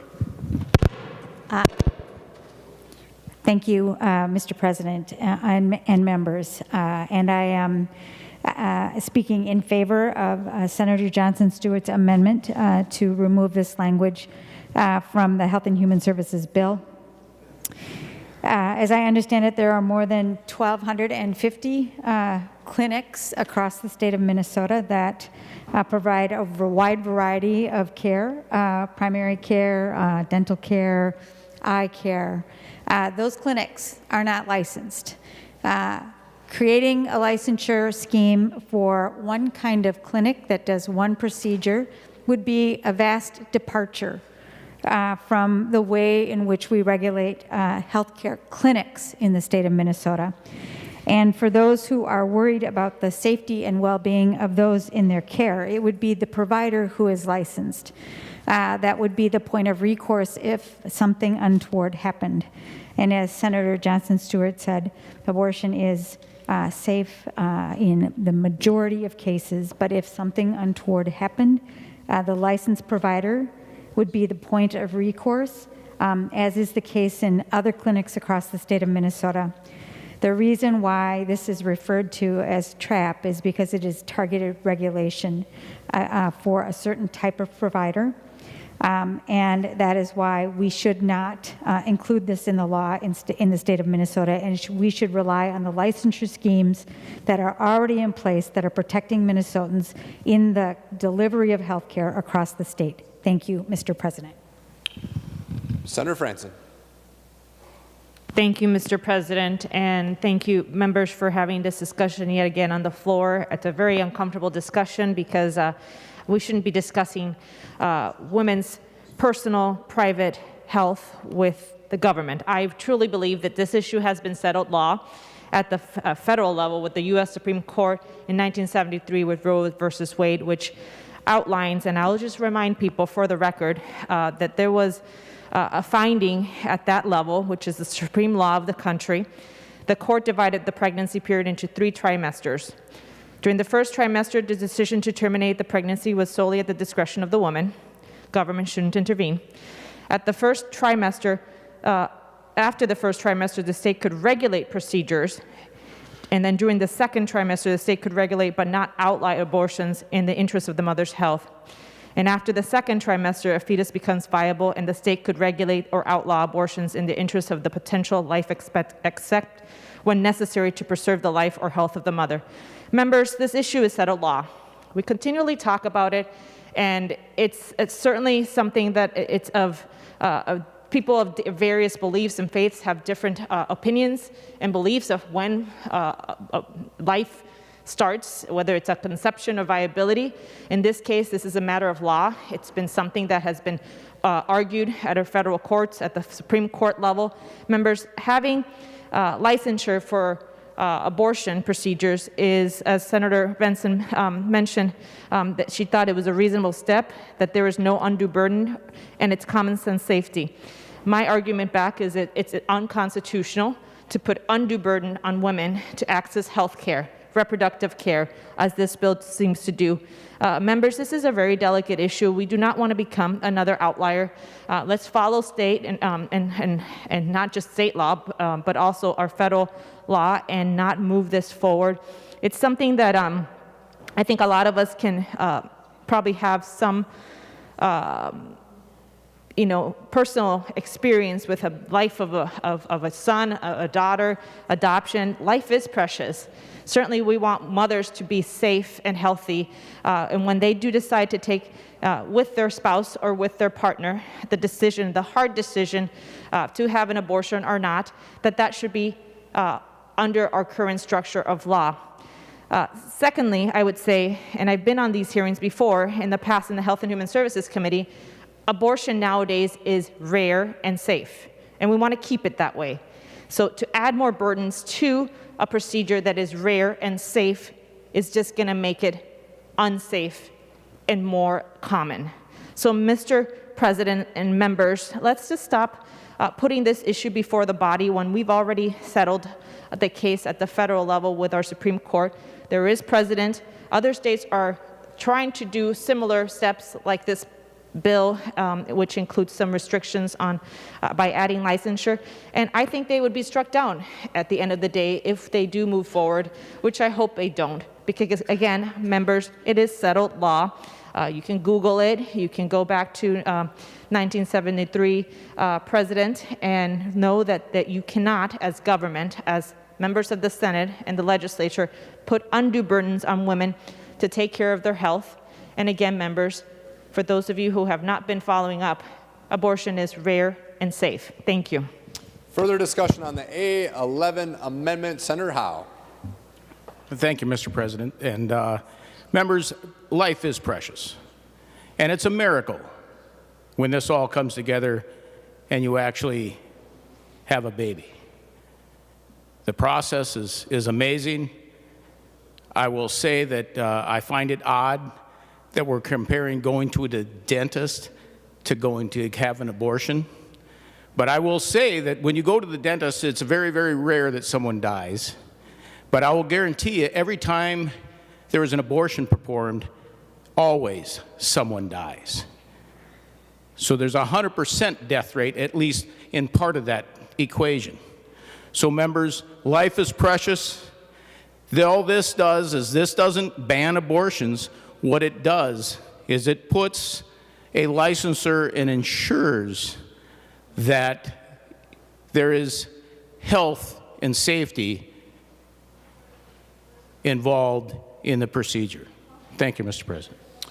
Senator Wiklund, followed by Senator Johnson Stewart. Senator Wiklund. Thank you, Mr. President. I rise in support of the A11 amendment and urge members to vote green on this amendment. This language is not necessary. It was not necessary to add to this bill. There is not a patient safety concern that we are addressing by adding this language to the Health and Human Services Omnibus, and there is not any specific reason that was brought forward that our current licensing system does not provide adequate safety and accountability for professionals who perform this type of care. The medical professionals are licensed as they are required to be.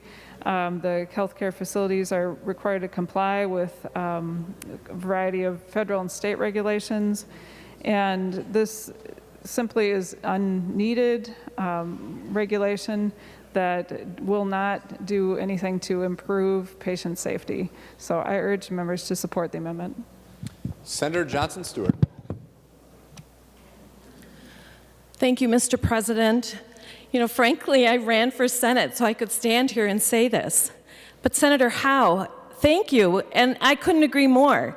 Life is precious. This woman here birthed 2 babies. I had 2 babies growing here in my uterus.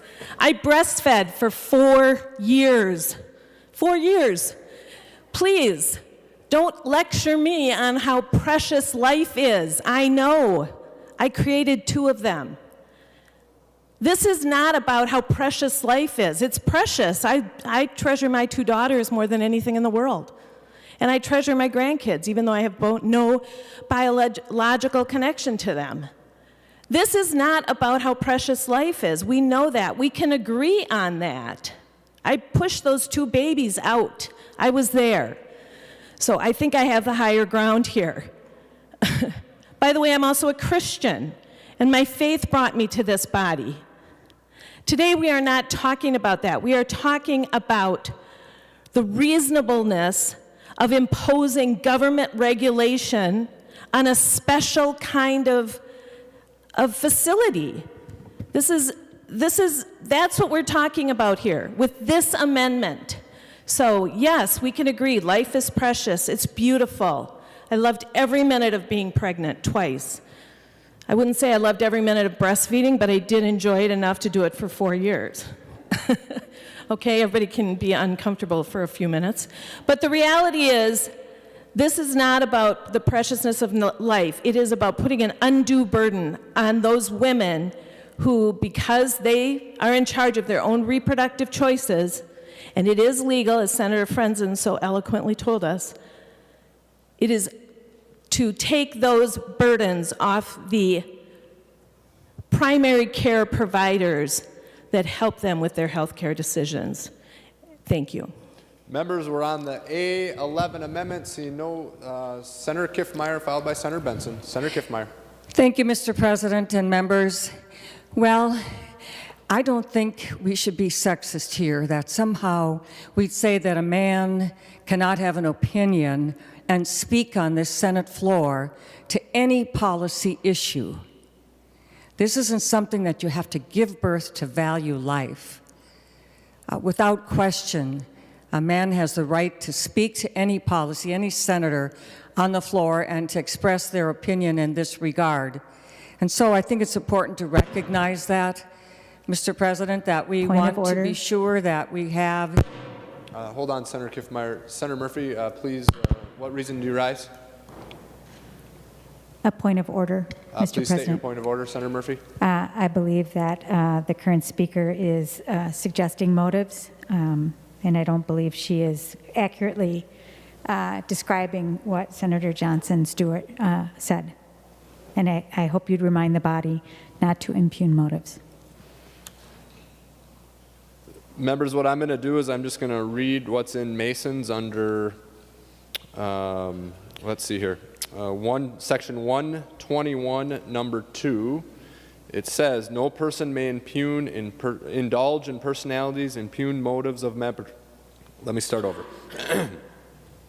No person may indulge in personalities, impugn motives of members, use indecent or profane language, or participate in conduct that disrupts or disturbs the orderly proceedings of the body. So that's what's stated in Mason's, just so members know. So when you raise a point of order, it is section 121, number 2. Senator Kiffmeyer. Thank you, Mr. President. I was rising in defense of Senator Howe's ability to speak on this floor, which was an important thing for me to stand up for in that regard. And so, Mr. President, I also want to let folks know that there is a statement that was made here that it's settled law. In regards to settled law, many times this is referring to a court precedent. But just last week, the U.S. Supreme Court reversed a court precedent. So they are not irreversible. They are not implied to be sometimes as settled as never able to be changed. And so I think I just want to be clear in regards to that piece of information. Thank you. Further discussion on the A11 amendment, Senator Draheim, followed by Senator Benson. Senator Draheim. Thank you, Mr. President. Members, I just wanted to mention, as you know, that I'm a business owner. I've been involved in dozens of projects, multiple different industries, and I can't think of one where I didn't have an inspection or licensure. Currently, I would say I have at least 6 licensing responsibilities every year for just 2 businesses. 6 for just 2 businesses. So I urge everybody a green vote on, a red vote on the A11 and in support of the existing language in the bill. And this is not uncommon for business. And the industries we're referring to, they are a business. And to have some oversight and licensure is not unreasonable. Thank you. Further discussion on the A11 amendment. Senator Benson, followed by Senator Franzen. Senator Benson. Mr. President, Senator Johnson Stewart referred to these as special facilities, set apart. So they're going to be licensed differently than a place where you get a tooth pulled. Because, as she said, they are special. The Supreme Court is hearing cases this year on abortion. We're still in debate. And members, none of us on this floor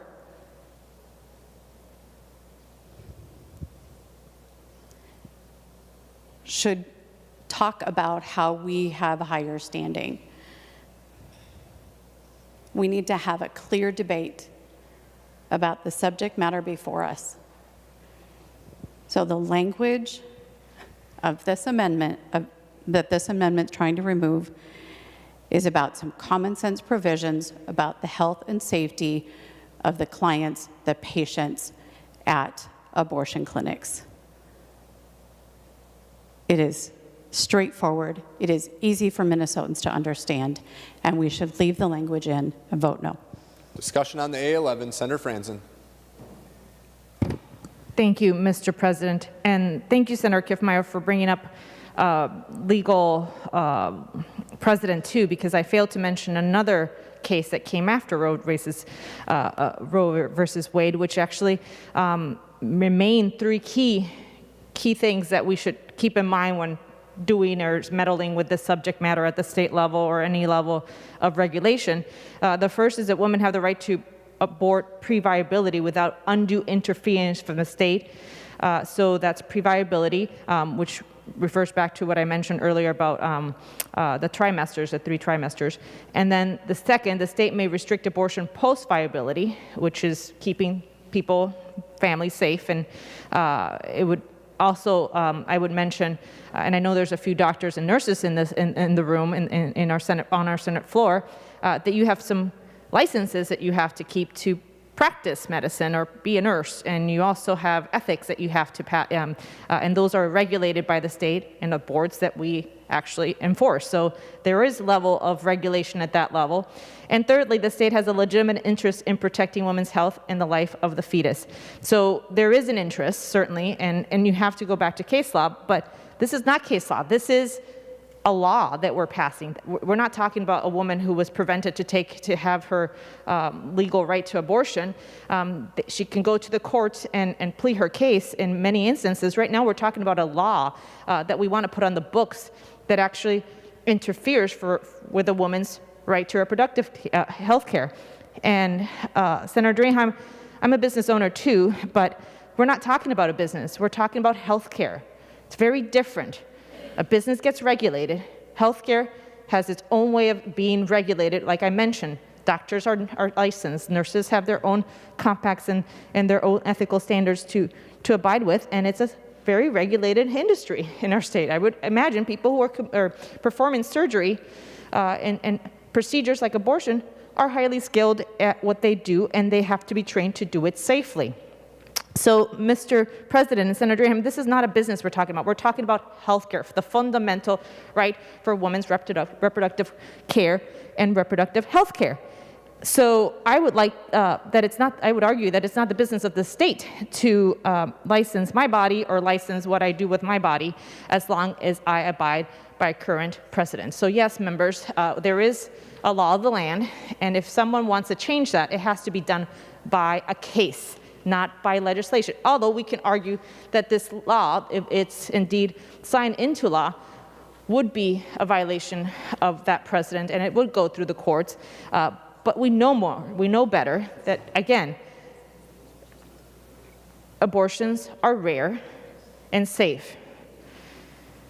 And in the committee hearings we've had, and I wish all of you served on the Health and Human Services, because these are deep conversations about really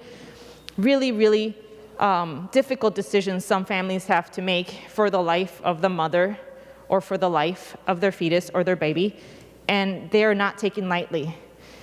And sometimes we say, oh, licensing is the way to go, but then we'll add regulations to what licensing means, and we add additional burdens. And members, it's a slippery slope. And I also believe that this area does merit some additional conversation with testifiers and stakeholders like we have, and in a scientific way, with doctors that go and work on this and deal with very difficult circumstances where they have to make a decision. And if we have to go to statute to make that decision instead of saving that patient, I think we're putting law before logic. And we have to be very careful when we do that. And I trust my doctors, my OBGYN, which without her and without my reproductive care doctor, I wouldn't have my 2 children. And that's fact. But then what you think of where life begins, without knowing what I went through to have life begin, are 2 different universes. And I just think we should be really careful when we start walking this line of trying to protect life without really understanding, or without really understanding all the grays in this particular subject matter. And for me, again, it's personal, and I just don't believe there's a role in the government and in the Minnesota Senate and in this bill to try to tell the women where they can and cannot perform a legal abortion. So members, please vote green on this amendment. The Secretary will take the roll on the A11 amendment.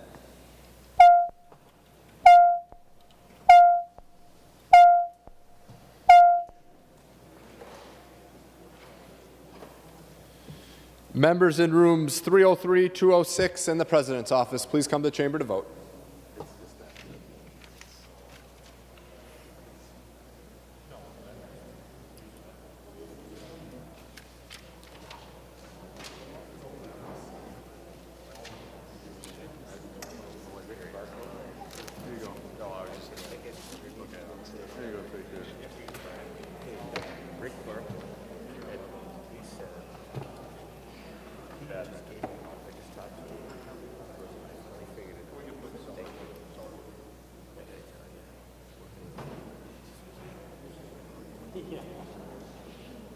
Really?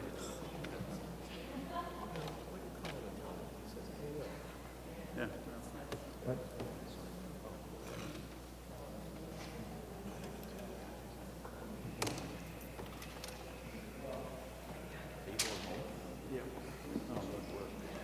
Traffic is horrible trying to get home. Highway 10. Oh, that you're home. Even if it takes you 35. Your home is 169. You're almost better enough just going north. Take Snelling all the way north, all the way up to where's Snelling? McMillan, Highway 96. Go to that close. Yeah. I'll call on Senator Frentz to report the votes of the members voting under Rule 40.7. Senator Frentz. Thank you, Mr. President. Senator Carlson votes aye. Carlson votes aye. Senator Frentz. Senator Champion votes aye. Champion votes aye. Senator Frentz. Senator Eaton votes aye. Eaton votes aye. Senator Frentz. Senator Eakin votes no. Eakin votes no. Senator Frentz. Senator Fateh votes aye. Fateh votes aye. Senator Frentz. Senator Herr votes aye. Herr votes aye. Senator Frentz. Senator Isaacson votes aye. Isaacson votes aye. Senator Frentz. Senator Latz votes aye. Latz votes aye. Senator Friends. Senator Newton votes aye. Newton votes aye. Senator Friends. Senator Putnam votes aye. Putnam votes aye. Senator Friends. Senator Rest votes aye. Rest votes aye. Senator Friends. And Senator Torres Ray votes aye. Torres Ray votes aye. Senator Pratt. Thank you, Mr. President. Senator Coleman votes no. Coleman votes no. Senator Pratt. Thank you, Mr. President. Senator Duckworth votes no. Duckworth votes no. Senator Pratt. Senator Goggin votes no. Goggin votes no. Senator Pratt. Senator Ingebrigtsen votes no. Ingebrigtsen votes no. Senator Pratt. Senator Limmer votes no. Limmer votes no. Senator Pratt. Senator Matthews votes no. Matthews votes no. Senator Pratt. Senator Newman votes no. Newman votes no. Senator Pratt.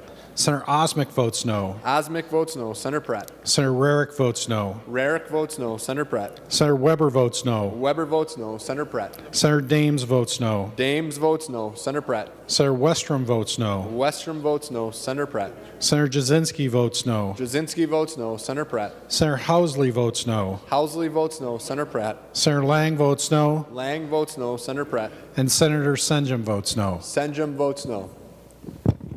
Senator Bach. Thank you, Mr. President. I report a yes vote for Senator Tomassoni. Tomassoni votes aye.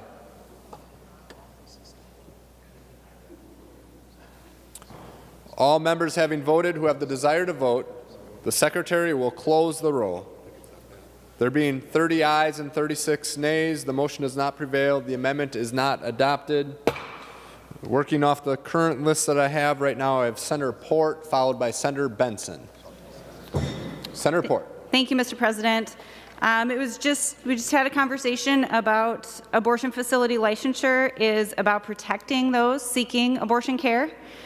I think we made it pretty clear that we disagree with that, but I think we can agree that that is an important goal. And to that point, I have an amendment that will do just that. I bring the A31 amendment. Senator Port offers the A31 amendment. The Secretary will report the amendment. Senator Port moves to amend House File Number 2128 as amended pursuant to Rule 45 as follows, page 97, after line 5, insert. This is the A31 amendment. To the amendment, Senator Port. Thank you, Mr. President. This amendment was introduced as a bill and is here in amendment form. It's called the Patients' Right to Know Act. It's a very simple amendment. What it says is it gives providers the right to provide medically accurate, evidence-based information to their patients without interference from lawmakers or laws that would force them to do otherwise. We here, with the exception of Dr. Klein, are not physicians, and we should not be directing doctors on what information they can or cannot give to their patients. This amendment makes sure that lawmakers' political opinions are not being forced to be expressed to patients by their doctors. We should not be getting between doctors and patients, and certainly should not force them to give information that's irrelevant, biased, or medically inaccurate. I ask for a green vote to ensure that patients are getting information directly from their doctors without interference from politicians. And I ask for a roll call. A roll call will be granted. Discussion on the A31 amendment. Senator Benson. Mr. President, the women's right to know was strongly bipartisan, long established in Minnesota, and this essentially removes the provisions of the women's right to know. And so I'm going to ask for a red vote. Further discussion on the amendment. Senator Klein. Well, thank you, Mr. President. Thank you, Senator Port, for bringing this amendment forward. What a good time for us to enshrine, in principle, in legislation, the idea that the language spoken in a physician's office is based in science and medicine and compassion for the individual in front of you, and not based in legislation written in this chamber or in the other chamber or anywhere in St. Paul. You know, there's several reasons for this. One is that the practice of medicine obviously is in constant evolution and flux. Yesterday's dogma is today's fallacy, and any legislation we might encase in law saying what a physician should say to a patient is likely to be wrong by tomorrow morning.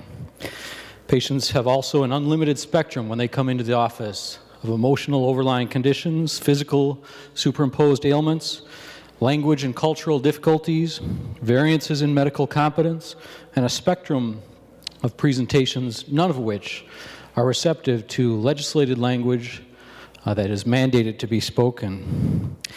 You know, I look at in particular, the repealer that is included in Senator Port's amendment, section 145.4242. I'm just going to read a few sentences from it, Mr. President. Requires the physician under section 1, the female is told the following, not the patient, not the Minnesotan, not the citizen, the female is told the following by the physician. Particular medical risks, including risks of infection, hemorrhage, breast cancer, there is no risk of breast cancer, danger to subsequent pregnancies and infertility. The female is informed by the physician that medical assistance benefits may be available for prenatal care, that the father is liable to assist in the support of her child, that she should receive the printed materials described in another section. So we've got some printed materials there that the female is going to learn about. Members, this is on its face pedantic and patronizing and paternalistic and insulting, not just to physicians, but to every Minnesotan who reads this. And to describe it as female and distinguish that it is only going to be females is overtly sexist and unfitting for a place in Minnesota law. Let's support the Port Amendment and get this off the books. Further discussion on the amendment, Senator McEwen. I forgot about it. I have to turn that on. Thank you, Mr. President. I just have a couple of points. I rise in support of the Port Amendment, as was just so well articulated by Dr. Klein, Senator Klein. There really is no other place where the legislature inserts itself and tells doctors the kind of medical advice that they have to give to a patient. In particular, directing them to suggest a false link between breast cancer and abortion. That's appalling. Also, to tell a woman about a man's obligation to pay child support. That presumes a lot. And again, as Dr. Klein stated, on its face, it's insulting. It also directs them to a state website with medically inaccurate information. And the doctors are directed to say this script to patients, and if they don't, they're subject to penalty. As an attorney, I find it particularly disturbing that the legislature is telling doctors to tell their medical patients that they may be able to collect child support from a man. That's improper. They shouldn't be allowed to do that, much less directed to do that. You know, we heard some discussion earlier around this issue as well. And I think that it's important for us in the legislature to know that Minnesotans want people to be able to access abortion care in a safe way.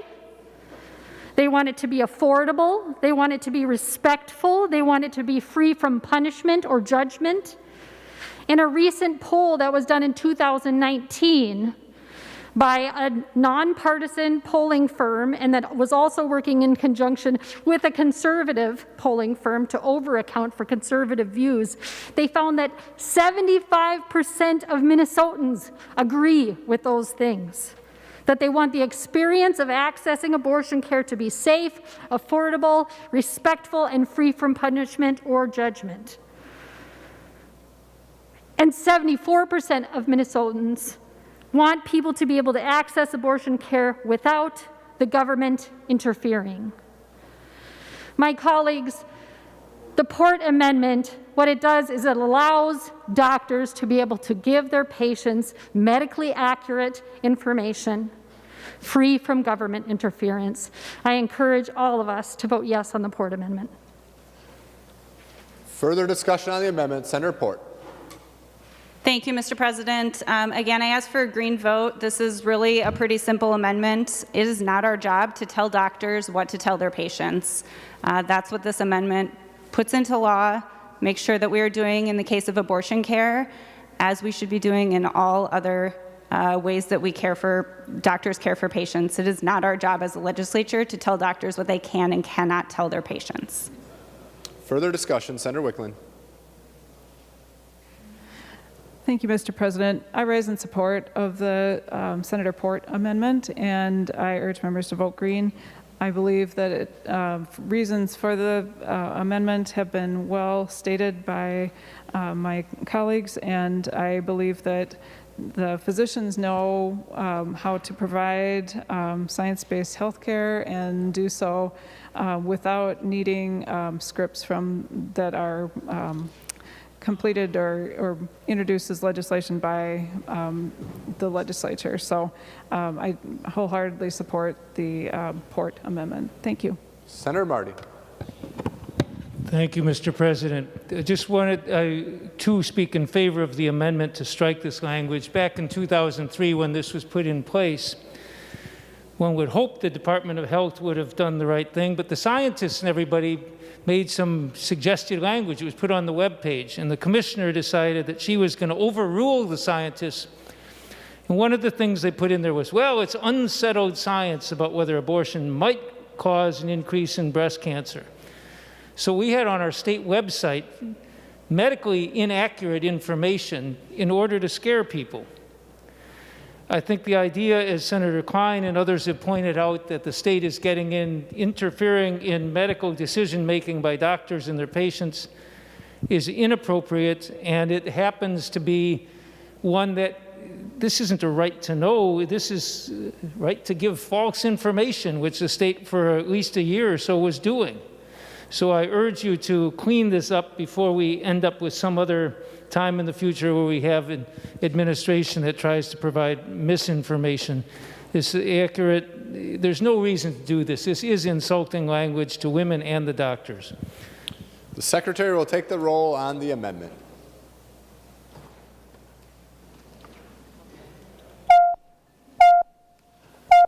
Members in rooms 303, 206 in the President's office, please come to the chamber to vote.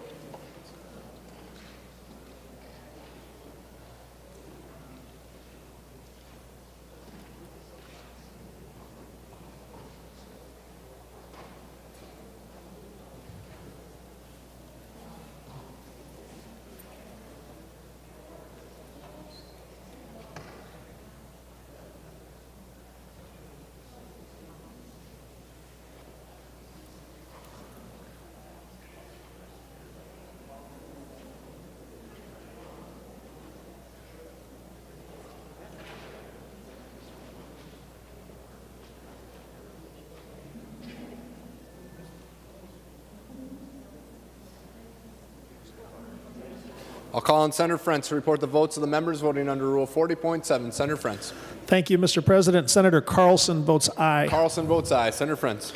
Senator Champion votes aye. Champion votes aye. Senator Frentz. Senator Eaton votes aye. Eaton votes aye. Senator Frentz. Senator Eakin votes no. Eakin votes no. Senator Frentz. Senator Fateh votes aye. Fateh votes aye. Senator Frentz. Senator Herr votes aye. Herr votes aye. Senator Frentz. Senator Isaacson votes aye. Isaacson votes aye. Senator Frentz. Senator Latz votes aye. Latz votes aye. Senator Frentz. Senator Newton votes aye. Newton votes aye. Senator Frentz. Senator Putnam votes aye. Putnam votes aye. Senator Frentz. Senator Rest votes aye. Rest votes aye. Senator Frentz. And Senator Torres Ray votes aye. Torres Ray votes aye. Senator Pratt. Thank you, Mr. President. Senator Coleman votes no. Coleman votes no. Senator Pratt. Senator Duckworth votes no. Duckworth votes no. Senator Pratt. Senator Goggin votes no. Goggin votes no. Senator Pratt. Senator Ingebretson votes no. Ingebretson votes no. Senator Pratt. Senator Limmer votes no. Limmer votes no. Senator Pratt. Senator Matthews votes no. Matthews votes no. Senator Pratt. Senator Newman votes no. Newman votes no. Senator Pratt. Senator Osmick votes no. Osmick votes no. Senator Pratt. Senator Rarick votes no. Rarick votes no. Senator Pratt. Senator Weber votes no. Weber votes no. Senator Pratt. Senator Dames votes no. Dames votes no. Senator Pratt. Senator Jasinski votes no. Jasinski votes no. Senator Pratt. Senator Housley votes no. Housley votes no. Senator Pratt. Senator Lang votes no. Lang votes no. Senator Pratt. Senator Senjum votes no. Senjum votes no. Senator Pratt. Senator Abler votes no. Abler votes no. Senator Pratt. Senator Gazelka votes no. Gazelka votes no. Senator Pratt. Senator Westrom votes no. Westrom votes no.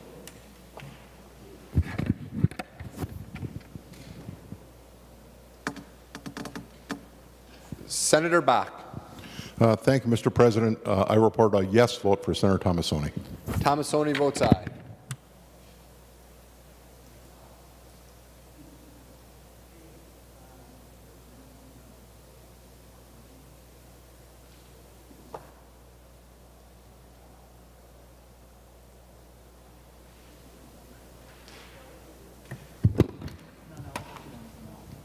Senator Pratt.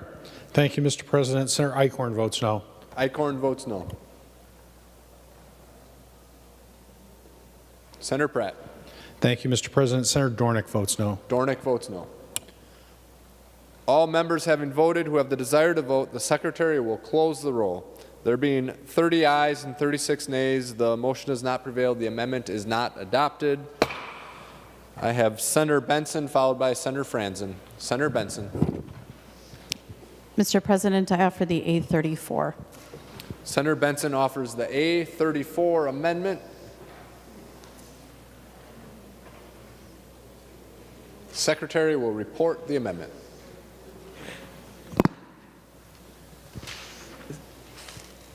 Senator Benson moves to amend House File 2128 as amended pursuant to Rule 45 as follows. Page 96, line 34. This is Amendment A34. To the amendment, Senator Benson. Mr. President, this amendment is an exception to the hospital bed moratorium to allow for the addition of licensed beds to a hospital or a system whose primary purpose, the primary purpose of the beds would be mental health services or substance use disorder services. Beds under that clause must be available to serve medical assistants and Minnesota Care enrollees. Members, we had a spike in suicides. Everyone knows that the isolation and separation of the pandemic has caused incredible mental strain on families in Minnesota. We see shortages of pediatric beds. We know that there are people who need acute care for extended periods of time. They spend days in the emergency rooms or on small wards in hospitals, sometimes more than a year. I heard of an adolescent pediatric patient who was more than 400 days in an acute care mental health facility. Members, our healthcare system is changing, but one of the things that's not changing is that we need more access to mental health beds. Families who show up at the emergency room with a child in crisis or an adult who shows up at the emergency room in mental health crisis end up being put into an emergency department room so that they can be safely isolated for their own protection. Or they end up being put in an ICU ward where they can be secured and observed for their own benefit if there aren't enough mental health beds. So this is an exception to the hospital moratorium to allow outside of the moratorium system to add mental health services and substance use disorder. And I'd appreciate members' support. Members, I'm being told that the amendment is not, it just came on the screen. We had a delayed reaction there, but we're on the screen. Senator Marty, followed by Senator Murphy. To the amendment, Senator Marty. Mr. President, Senator Benson, I recognize there's a need for more mental health beds, but I'm very concerned about this, that a couple of provisions about this. If we're going to allow one without the public interest review, which we shouldn't be doing lightly, and I'm concerned about doing it on the floor, but I also have concerns that this doesn't require, you mentioned emergency room and so on, and there's a facility in, Mr. President, I'll ask Senator Benson to yield for a question. Senator Benson will yield. Senator Marty. Mr. President, Senator Benson, does this require the hospital that would be getting these additional beds to have an emergency room? Senator Benson. Mr. President, no, it does not. I would remind members that the Anoka Metro Regional Treatment Center is a hospital and doesn't have an emergency room, and that Gillette is a hospital and doesn't have an emergency room. And if you're trying to provide stabilizing supportive services for somebody who is in acute mental health crisis who needs hospitalization, you might not be the best place for a car accident victim to show up. So I think it is perfectly appropriate that a facility designed to stabilize and help someone through an acute mental health crisis does not have an emergency room. Senator Marty. Mr. President, Senator Benson, however, this does not require them to serve, if I'm reading this correctly, it does not require them to serve what we've been calling charity care cases, people who are uninsured. And frankly, we do have some for-profit hospitals that deal with mental health, and the emergency room is where a lot of the low-income folks come in. The charity care, as we call it, is where a lot of the low-income folks come in. So my concern is that this is giving some who maybe for their financial interest may be choosing to do this, but would be leaving a lot of the most expensive uncovered people with severe mental illness, leaving them uncovered and putting it even more of a strain on other hospitals, which would make them less likely to take them, which could aggravate the problem. So, Mr. President, Senator Benson, I guess my concern is that while I'd like to see some more inpatient mental health beds, that this is not a good way to do it on the floor if we're going to exempt some for-profit hospitals that may not choose to provide charity care and might be, in effect, taking clients where they can make more money and not taking those who could be less. So I think this could actually aggravate the mental health issue, but that's why I have concerns about putting this on the floor. Senator Benson. Mr. President, this is the first time I've heard concerns that our medical assistance reimbursement for mental health care is excessive and would induce somebody to open a hospital. But I'm not meaning to laugh at Senator Marty, but these beds would be designed to serve medical assistance and Minnesota Care enrollees. In addition to private pay, yes, for those who carried insurance. Let's think about the kind of facility that you would want to create if you were creating stability. And there is no question, nobody who sat on a healthcare committee questions the need for a safe place for people who are in mental health crisis. But right now, our hospitals are not able to place them quickly. And if somebody needs stabilization services for those first few days or weeks in a hospital setting, if they enter through the emergency department and then need stabilization, then this could be a place where they could go. I don't want to say like a transitional care unit, but when you need long-term support, I can't imagine being in mental health crisis and being in a place that looks as institutional as a hospital. How do you heal mentally? When we do transitional care after long-term trauma, physical trauma, we move to non-hospital facilities so that they can recover in a place that's closer to home. Kids, over 300 days. Can you imagine? And so that's what we're trying to do. We're trying to create a place that works like a hospital without maybe the institutional feel of a hospital, to give us another place to go. Senator Marty. Mr. President, Senator Benson, I'm not saying Medicaid reimbursement is generous. I'm saying that it's a lot more generous than uncompensated care. There's no requirement in here that they provide uncompensated care. It strikes me that we should be working to make sure that the people who are coming into this are taking cross-section of the population that needs mental health care. And I believe that this is a way that it might be not, there may be a way to craft this in an appropriate way, but I don't think this is the way to do it on the floor. And I've heard some concerns from some members of the other body that this is going to be helping some and hurting others. And I strongly urge us to take a more careful look at this rather than say that, well, we need more mental health beds, so this is good. And Mr. President, one more thing. I remember about a decade ago when last time we, for mental health beds, exempted the public interest review. The justification in the legislation at that time was, well, there had been a proposal a year earlier from the same hospital system to put in a bed for, I don't know whether it was juvenile or adult mental health, for like 60 units or 140 units, and it had been rejected by the Department of Health as not necessary. So a year later, they came back with a different facility for a different population with a different everything else, and the legislature passed a thing exempting them from the public interest review because one had already been conducted, even though the review said it wasn't necessary and was for a different type of hospital.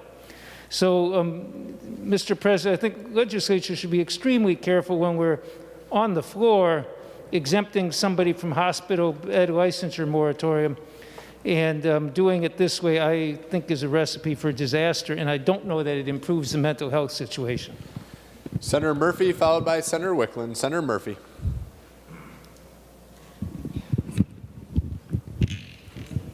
Thank you, Mr. President and members, thank you for bringing forward this amendment, Senator Benson. I do want to dispel one of the fundamental arguments for taking this step, which is about the rate of suicide in 2020. And according to new data released by the National Center of Health Statistics, suicides totaled fewer than 45,000 in 2020. That's U.S., down from 47,500 in 2019 and down from 48,000 in 2018. So I don't think it is right to argue that suicide rates are up, therefore we should invest in more beds without a public review. We do have a shortage of mental health providers and places for caregiving in the state of Minnesota, and it doesn't take long talking with Minnesotans to recognize that Minnesotans understand it as well. But to the amendment that I offered earlier and withdrew, St. Joseph's Hospital in St. Paul, a number of years ago, decided to invest in mental health care beds. It didn't cost out very well for them. They are closing that facility. But no one asked, and they didn't ask anyone. They didn't ask Regions Hospital, they didn't ask St. John's Hospital, they didn't talk to Children's Hospital, they didn't talk to United Hospital. Who around us has the ability to pick up the slack for this group of patients that we're caring for? We prepared 100 beds, I believe, for mental health care here at this hospital, co-located right by Dorothy Day, where there is an interaction and nexus of patient care. The Fairview system decided to close that hospital, a tremendous asset for people suffering, especially from chronic mental illness. And there was no public conversation. There was no community conversation, not really, about who was going to take care of those people, which facility were they going to go to. We should change that. And to say that we're going to release beds without a public interest review, I think does a disservice not only to this moment and the need for patient care and where it's happening, but also to the larger question of a system that provides care versus a market that makes money off of people's sickness. So I can't support this, in particular because it exempts that public interest review. And it blinds us to what's actually happening in patient care, especially around people needing mental health care, and that is no way to build a system. Please vote no. Further discussion on the A34 amendment. Senator Wickland, followed by Senator Draheim. Thank you, Mr. President. Yes, I rise in opposition to this amendment. I believe that the exception process, or the process that we use to add some of these exceptions to the public interest review aspect or part of our law, needs to be discussed and heard in a committee setting where we can hear from all of the stakeholders who are involved and be able to weigh the impact of making this change. This would provide a change that goes forward into the future to remove the requirement for public interest review, and there's not an ending date to that, and I think that this is a complex area of our law, and we need to take the time to fully analyze and vet this. So I do not support this amendment today. I do think that there are needs for more mental health services, and we need to carefully be looking at ways to strengthen our mental health system. But I do not think that this is a good way to do this in this bill today. Thank you. Further discussion on the A34 amendment, Senator Draheim, followed by Senator Benson. Senator Draheim. Thank you, President Miller and members. I rise in support of the A34. This issue was actually my first dive into HHS, is trying to increase hospital bed capacity for mental health and drug addiction. So I commend Chair Benson on this. I've only been here 5 years, not 35 like some members have, but I've been here 5 years. And this is an issue that comes up year after year after year. And it's about time we do something. So thank you, Chair Benson. I urge a green vote. Further discussion on the amendment, Senator Benson, followed by Senator Dietzich. Senator Benson. Mr. President, the largest increase in suicide death rates since 2000 in Minnesota has been children ages 10 to 14. I bet there's not one person on this floor who hasn't heard from a mom who took a child in crisis to an emergency room to be told there aren't pediatric mental health beds available. I bet every single person has had a mom tell them that story. So that mom goes home with a kid who's ideating suicide. And she sits awake on her couch all night watching her child while she waits for a bed.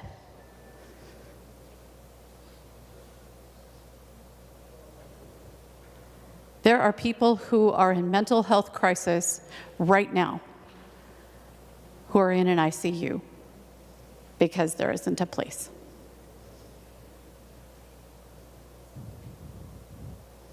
This isn't going away.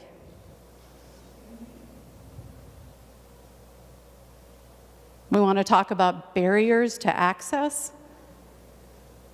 Make somebody go through a hospital moratorium bed exception, hospital bed moratorium exception. Sorry, that should roll off my tongue. It is very hard. I almost swore, sorry. To get mental health beds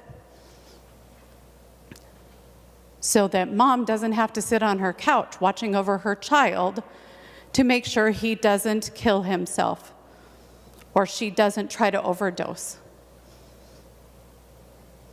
How high do you want to keep the barrier? How high? I'd like a roll call, Mr. President. Roll call will be granted. Senator Dietzich.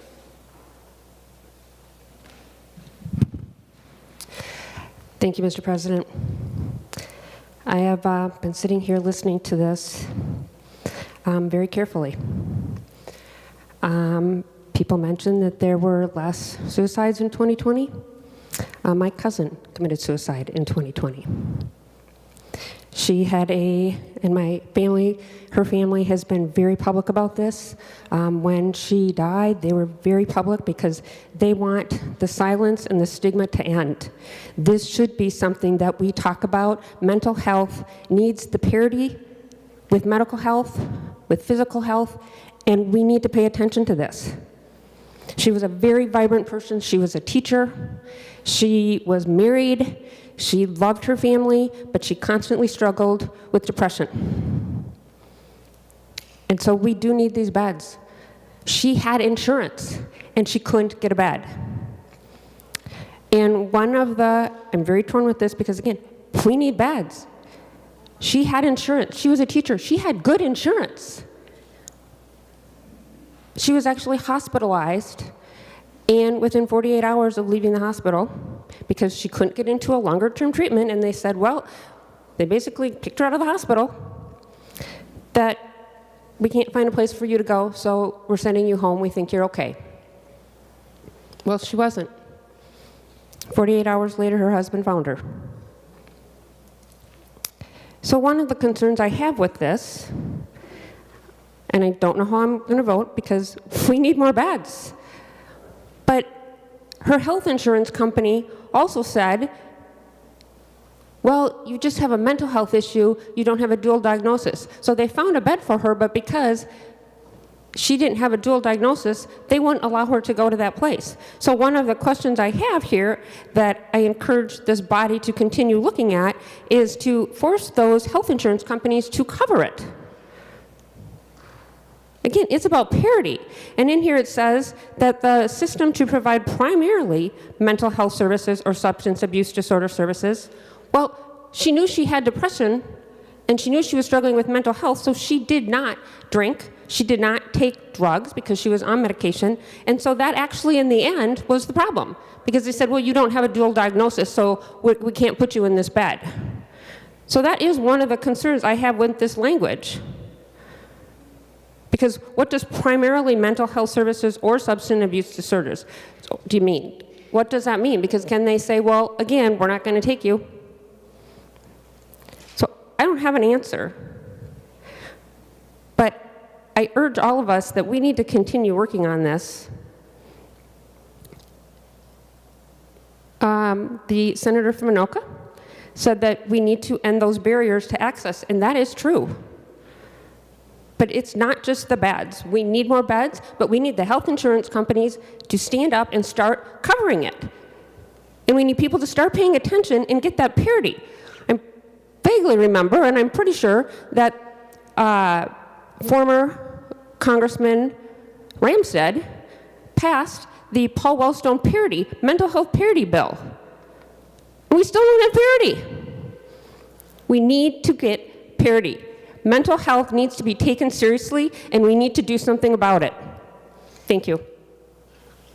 Members, we're on the A34 amendment. The secretary will take up. Senator Marty. Mr. President, I want to make it clear that Senator Benson, when you were talking about people with severe mental illness and people who are not finding hospital beds, that is a crisis. I'm not disagreeing at all with that.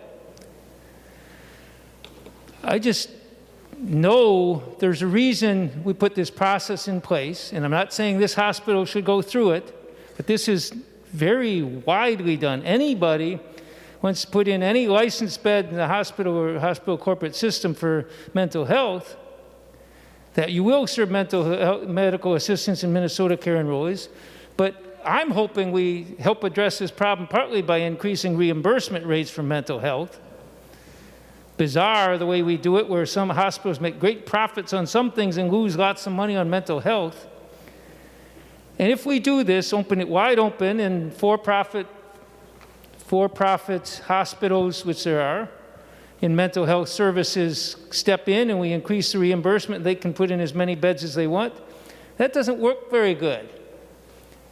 Earlier this year, you were carrying legislation to say if anybody wants to offer, if they want to offer some additional benefit, medical health care benefit, they have to introduce it a year earlier because it's so important we get the process right. So we put in a process for this, and I'm not arguing it's the best process. But anytime we want, we can come in and say, hey, with some very loose guardrails here. It doesn't limit them. It doesn't limit how many of them anywhere.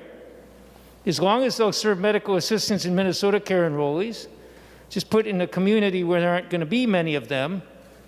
Don't serve those, no requirement that you serve those who are uncovered, uncompensated care.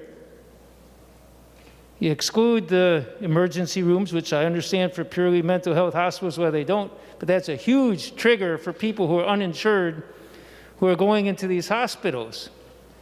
So I don't disagree one bit with the urgency of getting more mental health beds and more better mental health services in a fair reimbursement system. But There's a reason we put this process in place, and somebody coming here 10 years, 15 years from now is going to say, well, we got this thing for medical benefits. You didn't introduce the bill a year ago. Oh, well, we'll exempt that. We don't really mean that anyway. If we put in place a process, then maybe we should at least be having some detailed hearings on this, tighten up the language. I have a feeling because you're pushing this that the amendment is going to go on. But at least hope in conference committee it can be tightened up so it's not just anybody can put an unlimited amount of beds in. Because I do hope we at some point have fair reimbursements for hospitals. And I do hope that we don't have the ones leading the charge being the for-profit ones. Because there's so many excellent hospitals in the state that are not competing on the same way and shouldn't be the ones who are forced to take those who the people who are uncompensated care. I think it's appropriate we do it and we do it right. So I oppose the amendment, but I recognize it's going on. I just hope in conference committee you tighten it up quite a bit. Members are on the A34 amendment. The secretary will take the roll.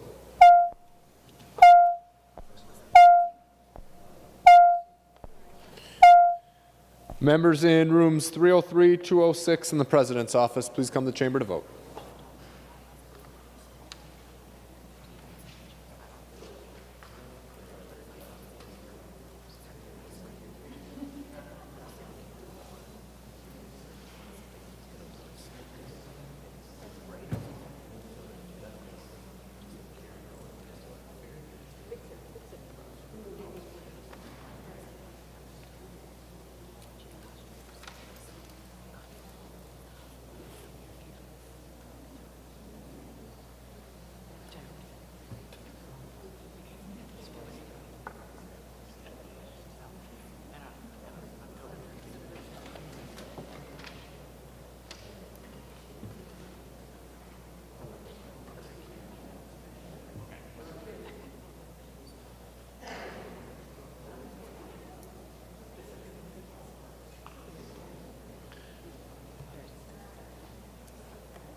I'll call on Senator Pratt to report the votes of the members voting under Rule 40.7. Senator Pratt. Thank you, Mr. President. Senator Coleman votes yes. Coleman votes aye. Senator Pratt. Senator Duckworth votes aye. Duckworth votes aye. Senator Pratt. Senator Goggin votes aye. Goggin votes aye. Senator Pratt. Senator Ingebretson votes aye. Ingebretson votes aye. Senator Pratt. Senator Limmer votes aye. Limmer votes aye. Senator Pratt. Senator Matthews votes aye. Matthews votes aye. Senator Pratt. Senator Newman votes aye. Newman votes aye. Senator Pratt. Senator Osmic votes aye. Osmic votes aye. Senator Pratt. Senator Rarick votes aye. Rarick votes aye. Senator Pratt. Senator Weber votes aye. Weber votes aye. Senator Pratt. Senator Dames votes aye. Dames votes aye. Senator Pratt. Senator Westrom votes aye. Westrom votes aye. Senator Pratt. Senator Jasinski votes aye. Jasinski votes aye. Senator Pratt. Senator Housley votes aye. Housley votes aye. Senator Pratt. Senator Lang votes aye. Lang votes aye. Senator Pratt. Senator Senjum votes aye. Senjum votes aye. Senator Pratt. Senator Abler votes aye. Abler votes aye. Senator Frentz. Thank you, Mr. President. Senator Carlson votes no. Carlson votes no. Senator Frentz. Senator Champion votes no. Champion votes no. Senator Frentz. Senator Eaton votes no. Eaton votes no. Senator Frentz. Senator Fateh votes no. Fateh votes no. Senator Frentz. Senator Herr votes no. Herr votes no. Senator Frentz. Senator Isaacson votes no. Isaacson votes no. Senator Frentz. Senator Latz votes yes. Latz votes aye. Senator Frentz. Senator Newton votes no. Newton votes no. Senator Frentz. Senator Isaacson changes to yes. Isaacson changes to yes. Senator Frentz. Senator Putnam votes no. Putnam votes no. Senator Frentz. Senator Torres Ray votes no. Torres Ray votes no. Senator Bach. Thank you, Mr. President. I report a yes vote for Senator Tomassoni. Tomassoni votes aye. All members having voted who have the desire to vote, the Secretary will close the roll. There being 48 ayes and 17 nays, the motion prevails and the amendment is adopted. Further discussion on House File 2128 as amended. Senator Franzen. Thank you, Mr. President. I have the A33 amendment. Senator Franzen offers the A33 amendment.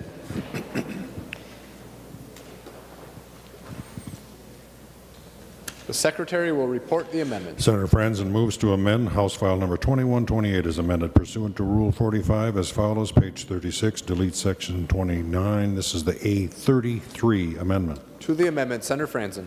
Thank you, Mr. President. As members, we've talked a lot about parity and equity and all the ills of the healthcare system when it comes to cost and accessibility.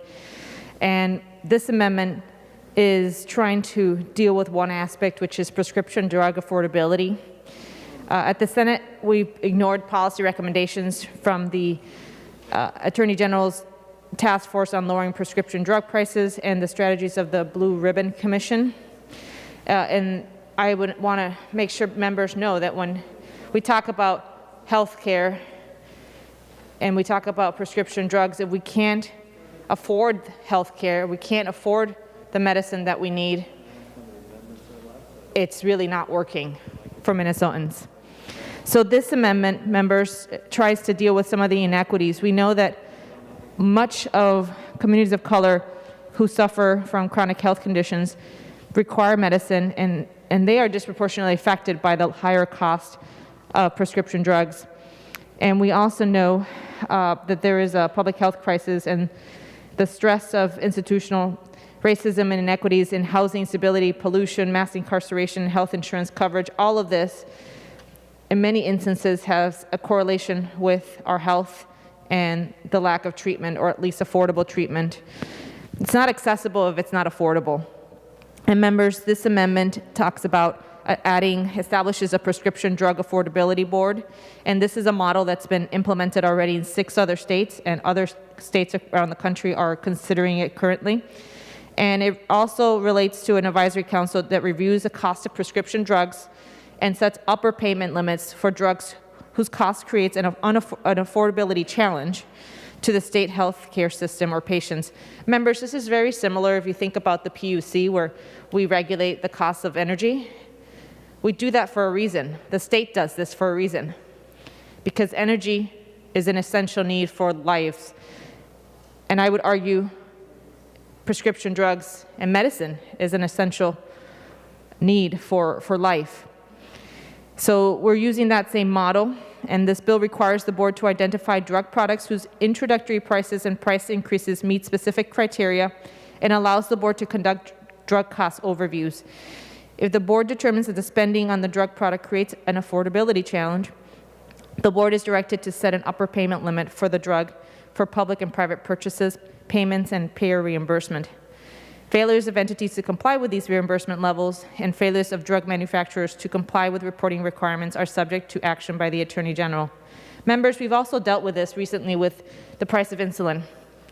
There is no good to have a drug that you can't afford when you rely on it for your life, and so is the case for insulin.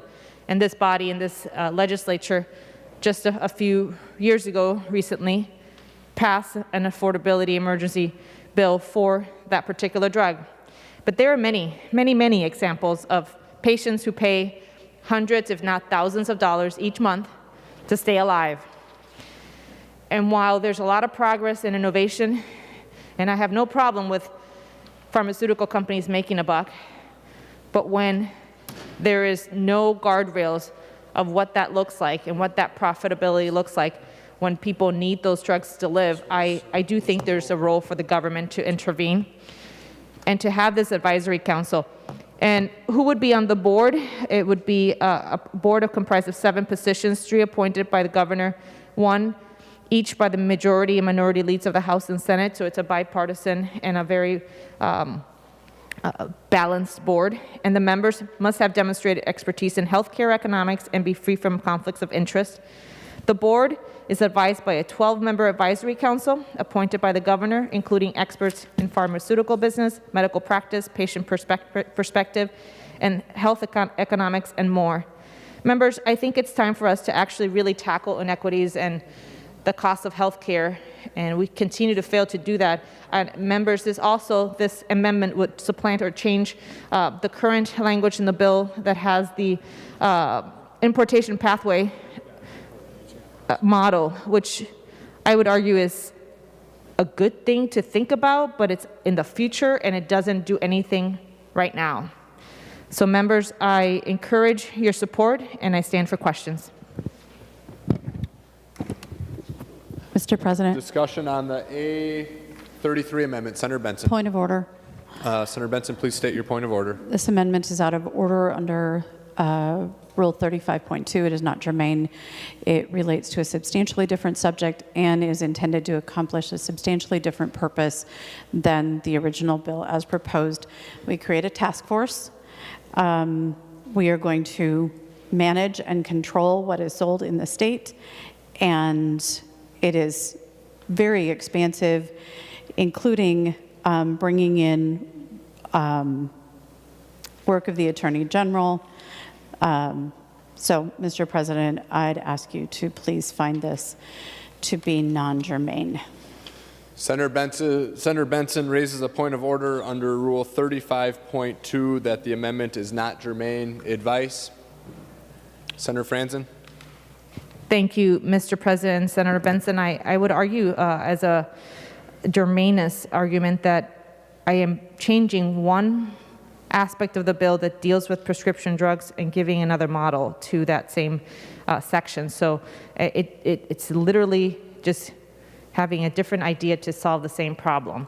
So it is germane to this bill because this current bill talks about the prescription drug manufacturer importation pathway plan application incentives, which is a pretty comprehensive bill in itself that deals with drug manufacturers to import drugs from other countries. It is certainly germane when it deals with the same issue of affordability of drugs, just a different idea, and it literally would replace the current language with a different idea that would accomplish hopefully a better outcome, but certainly the goal of lowering prescription drugs. So members and Mr. President, I argue that this is absolutely germane because it deals with exactly the same issue that I'm trying to replace. Mr. President, further advice, Senator Benson. This establishes a board. It establishes a council. The underlying language that's being deleted simply allows manufacturers to get around a system. This creates an entirely new system. So this is completely different than the language that's being deleted or other provisions in the bill. I rule that the point of order is well taken and the amendment is not germane. Further discussion on... Mr. President, pursuant to Senate Rule 14.4, I appeal the ruling of the President and request a roll call. Senator Franzen is appealing the ruling of the President. The question before the body is, shall the decision of the President be the judgment of the Senate? A green vote is in favor of the judgment of the President, and a red vote is against the judgment of the President. The Secretary will take the roll.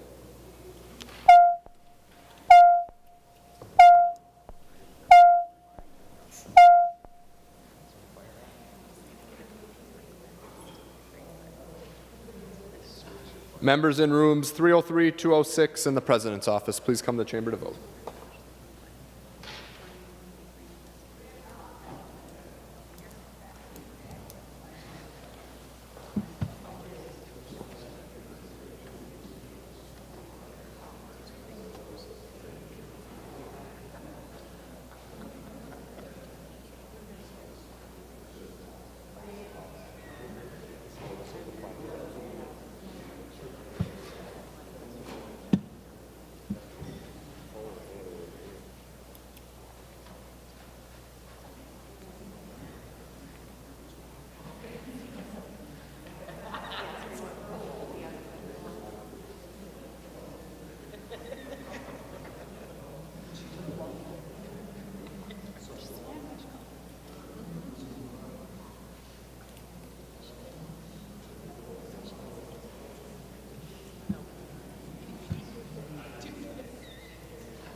I'll call on Senator Pratt to report the votes of the members voting under. I'll call on Senator Jasinski, I guess.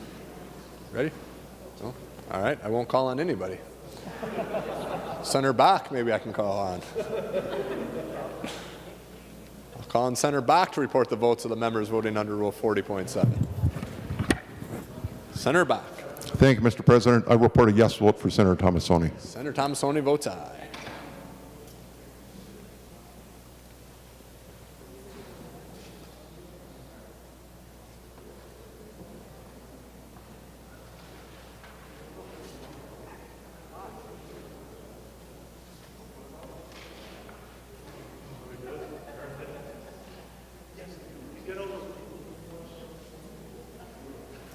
Senator Frentz.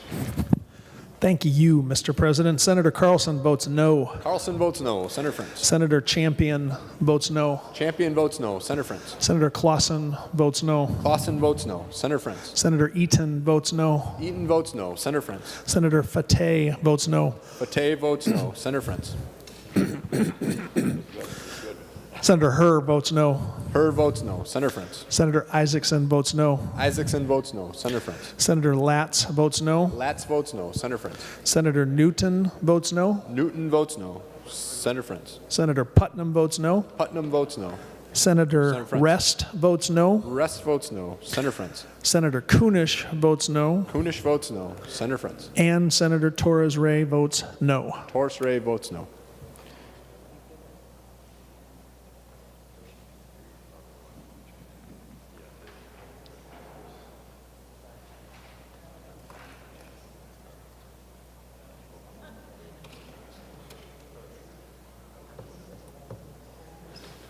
Senator Jasinski.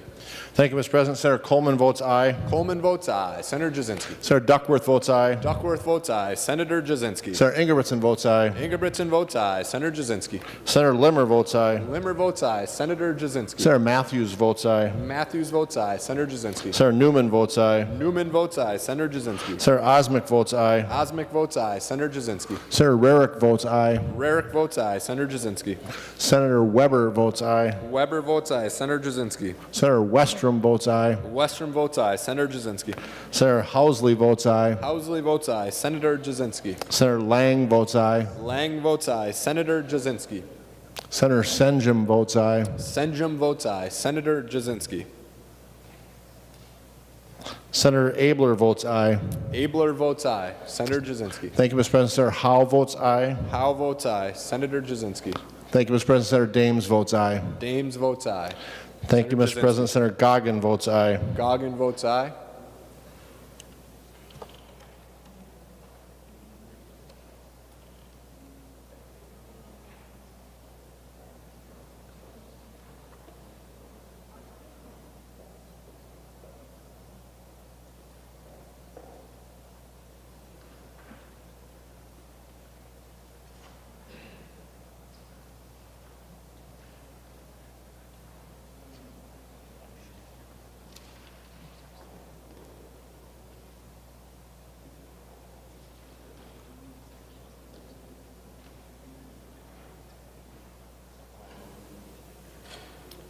All members having voted who have the desire to vote, the Secretary will close the roll. There being 36 ayes and 31 nays, the judgment of the President is sustained.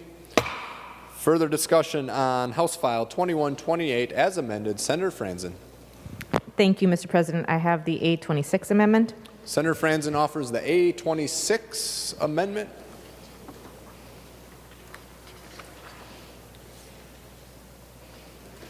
The Secretary will report the amendment. Senator Franzen moves to amend House File Number 2128 as amended pursuant to Rule 45 as follows. Page 126 after line 3 insert. This is the A26 amendment. To the amendment, Senator Franzen. Thank you, Mr. President. This amendment talks about just a simple amendment to restrict mid-year formulary changes by health plans. And members, as we know, we've done some progress in prior authorization and accessibility of folks to get lower prescriptions, even though my amendment didn't pass just now. But we have to do more. And I think this one's a reasonable request to have plans not change the formulary mid-year in your plan year. And I've talked to many of them over the years, and many of them don't do this. And if they do, they tend to change what the prescriptions, some of the drugs that people choose to sign up for that plan. So if I'm a patient, I sign up to be in a health plan for a whole year for a prescription drug plan, thinking that my medication will be covered the entire year. I get a notice that my medication is being swapped for a generic or a different drug, a brand name that is not what I signed up for. I'm out of luck. I will have to pay the price or change my prescription to a different one, have the hassle of working with my primary doctor. And many times, members, that doesn't work. Many times, patients in chronic health conditions need a particular drug, need a particular brand make, and this really is a challenge for those patients in particular. And we made some progress, but we haven't completely gotten there yet. So members, I encourage a green vote. And if the issue of germaneness comes up, this bill currently requires pharmacies to be in state to be eligible to dispense drugs. We have your insurance on this bill. We have the reimportation drug plan. So certainly we have a lot to do with what we expect our health plans to cover and what we are willing to pay as a state. So members, I encourage a green vote, and I stand for questions. Discussion on the A26 amendment. Senator Benson. Mr. President, I move to strike subdivision 4. Senator Benson, you're offering an amendment, An amendment to the amendment. A26, and I'd appreciate a roll call. Okay, so Senator Benson is offering an oral amendment to the amendment. The Secretary will report the oral amendment. Benson moves to amend the Franzen amendment as follows. Strike lines 2.22, 2.23, and 2.24, or strike subdivision 4. Senator Benson, is that correct? Is that your oral amendment? That is my amendment, Mr. President. Okay, and Senator Benson requests a roll call. Roll call will be granted.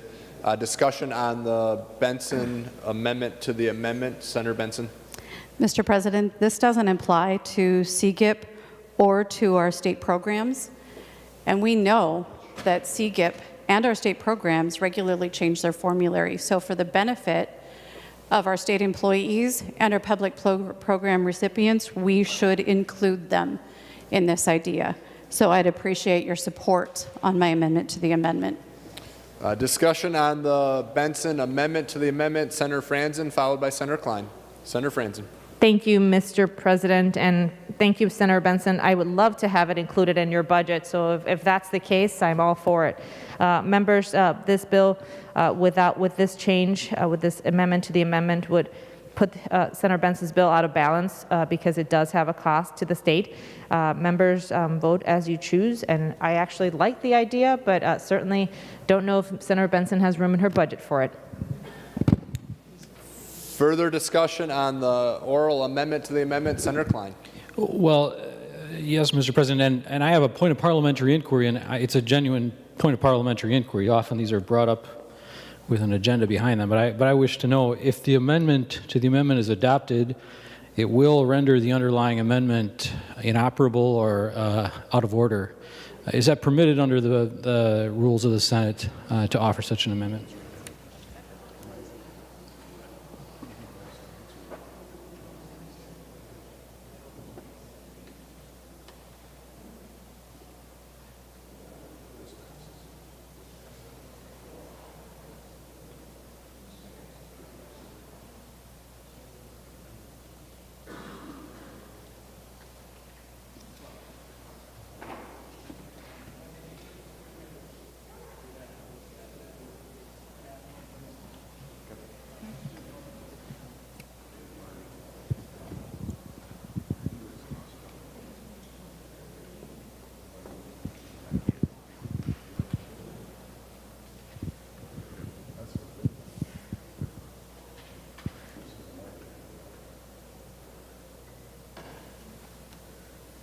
Senator Marty? Yeah, Mr. President, on your trying to answer his question, the Masons does say that when a question's divided, and this is not technically a division, but has the same impact as a division, you're separating out one part of the amendment. If you're taking that part of the amendment out, you can't take that out because you can't divide it out because it would make the rest of the amendment not a proper amendment. And I'd argue that basically what would be happening here is we would be dividing it out, but instead of by a, quote, division, we would be voting it out. So it has the same impact for your decision making. Mr. President,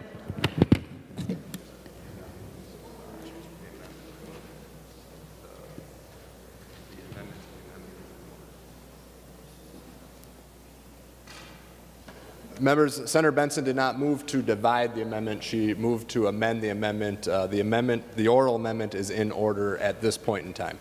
Further discussion?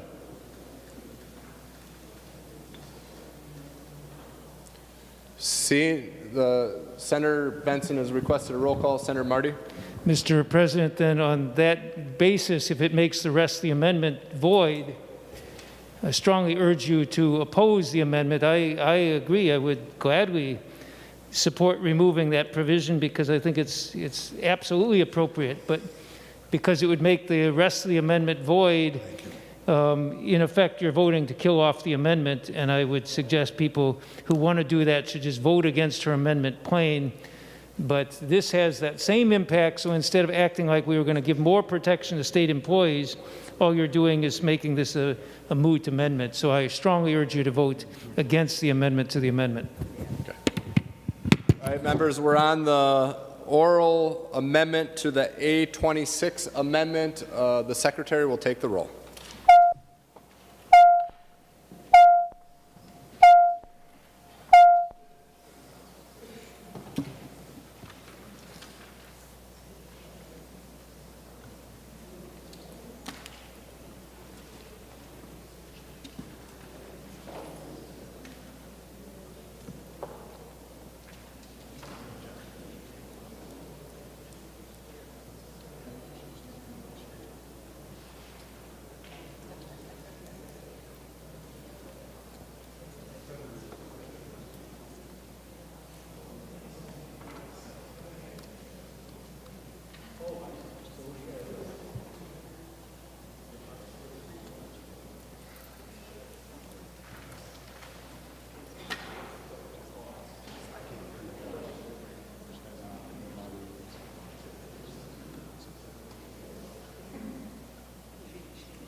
Members in the, let's see, President's office in rooms 303 and 206, please come to the chamber to vote. It's answering.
She could.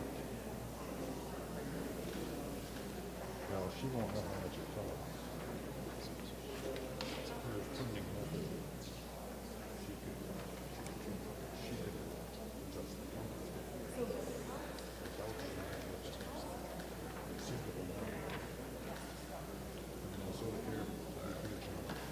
I'll call on Senator Jasinski to report the votes of the members voting under Rule 40.7. Senator Jasinski. Thank you, Mr. President. Senator Abler votes aye. Abler votes aye. Senator Jasinski. Senator Coleman votes aye. Coleman votes aye. Senator Jasinski. Senator Dames votes aye. Dames votes aye. Senator Jasinski. Senator Duckworth votes aye. Duckworth votes aye. Senator Jasinski. Senator Goggin votes aye. Goggin votes aye. Senator Jasinski. Senator Housley votes aye. Housley votes aye. Senator Jasinski. Senator Howe votes aye. Howe votes aye. Senator Jasinski. Senator Ingebrigtsen votes aye. Ingebrigtsen votes aye. Senator Jasinski. Senator Lang votes aye. Lang votes aye. Senator Jasinski. Senator Matthews votes aye. Matthews votes aye. Senator Jasinski. Senator Limmer votes aye. Limmer votes aye. Senator Jasinski. Senator Newman votes aye. Newman votes aye. Senator Jasinski. Senator Rarick votes aye. Rarick votes aye. Senator Jasinski. Senator Senjum votes aye. Senjum votes aye. Senator Jasinski. Senator Weber votes aye. Weber votes aye. Senator Jasinski. Senator Westrom votes aye. Westrom votes aye. Senator Frentz. Thank you, Mr. President. Senator Carlson votes no. Carlson votes no. Senator Frentz. Senator Clausen votes no. Clausen votes no. Senator Frentz. Senator Eaton votes no. Eaton votes no. Senator Frentz. Senator Fateh votes no. Fateh votes no. Senator Frentz. Senator Herr votes no. Herr votes no. Senator Frentz.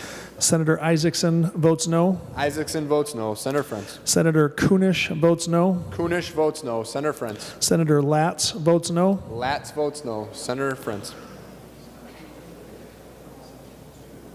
Senator McEwen votes no. McEwen votes no. Senator Frentz. Senator Newton votes no. Newton votes no. Senator Frentz. Senator Champion votes no. Champion votes no. Senator Frentz. Senator Putnam votes no. Putnam votes no. Senator Frentz. Senator Rest votes no. Rest votes no. Senator Frentz. And Senator Torres Ray votes no. Torres Ray votes no. Senator Jasinski. Thank you, Mr. President. Senator Osmic votes aye. Osmic votes aye. All members having voted who have the desire to vote, the Secretary will close the roll. There being 36 ayes and 31 nays, the amendment to the amendment is adopted. All right, members, now we are on the A26 amendment as amended. Senator Benson. Mr. President, the A26 now bears a cost because if CGIP can't manage their formulary the way they choose to, if medical assistants in Minnesota Care can't manage their formulary the way they choose to, it will incur costs to the taxpayers to backfill the losses. And so the A26 is out of order under 7.4. Senator Benson raises a point of order that the amendment is out of order under Rule 7.4. Advice, Senator Mr. Franzen. President. Oh, Senator Marty. Mr. President, I'd like to make 2 points of advice, 1 point of advice and then a question. The point of advice is that the CGIP program, I'm not sure if there would be a cost for this because the CGIP program is the only one, the pharmaceutical coverage for that is one plan for all state employees. They can't be doing this bait and switch kind of problem that Senator Franzen's amendment's trying to get at, so I'm not 100% sure it would. And my question, my inquiry for the chair, for the president is if that would be the case, is it okay if I could offer an oral amendment to insert what was listed here as subdivision 4, since that was never voted on? Well, Senator Marty, right now we're on a point of order, so we have to resolve the point of order first. That's what's in front of us. Advice, Senator Franzen. Mr. President, I guess I'm confused because the amendment that was adopted, the oral amendment that was accepted to the bill, actually violated the rule to render the bill out of balance. So it's kind of what comes first, the chicken or the egg. But the amendment that was added by Senator Benson made the bill out of balance, and it was allowed to go forward. So I think we shouldn't have adopted that amendment to begin with, because it rendered the bill, or my amendment, out of order because of the balance in the budget. So I just wanted to point that out. I'm not sure that we should have done that amendment to begin with. Mr. President, Senator Benson. I believe members are allowed to offer amendments to bills. And regardless of the CGIP comment, we know that our preferred drug list adjusts the formulary quarterly. This language would add cost to our preferred drug list. Under 7.4, it is out of order.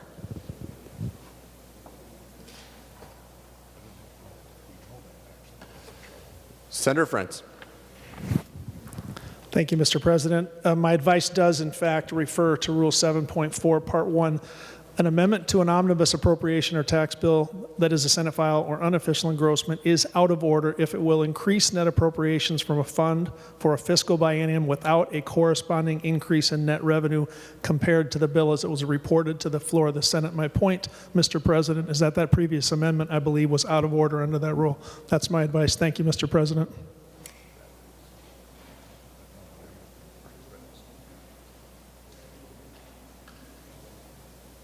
Any other advice? I rule that the point of order is well taken and the amendment is out of order. Further discussion on House File 2128 as amended. Right. The Secretary, Senator Marty. Thank you, Mr. President. Just watching the debate on the last few issues shows what a messed up system we have right now in terms of health care.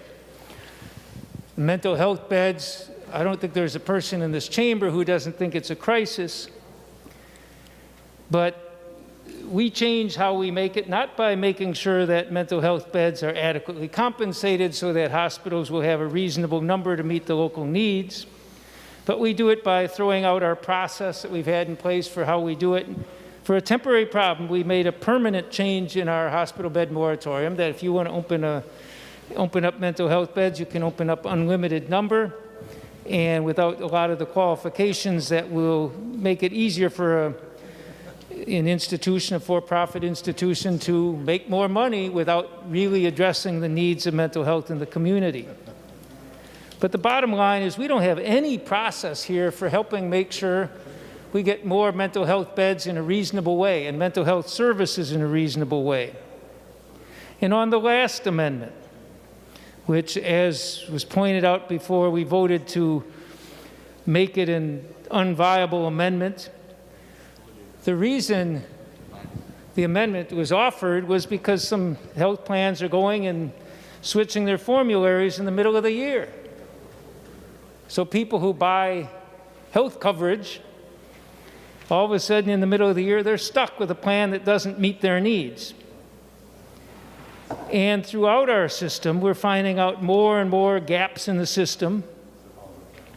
I'm disappointed in the bill that the only thing it does in terms of long-term, in terms of how we fix health care, only thing we're trying to do is virtually nothing other than, well, we're going to reinsure the insurance companies, which causes more problems, like that the Healthcare Access Fund was being drained of money by 2025, which may be the reason we did that theatrical thing, I don't know, where we take the money that's coming back from the federal government out of the general fund and steering it into the Healthcare Access Fund.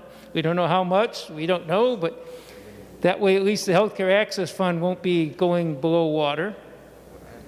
But we have a messed up healthcare system in a lot of ways. I want to make it real clear, we got some of the best medical institutions in this state, some world-renowned ones. We got some of the best medical providers in the state, some best doctors and nurses, best medical technology, best research. We've got a whole lot of things going for it, but we've got perhaps the most dysfunctional healthcare system for getting people access to the healthcare system. And so, Mr. President, I have the A16 amendment, which would, well... Hold on, Senator Marty, let's report the amendment. Go ahead. Senator Marty offers the A16 amendment.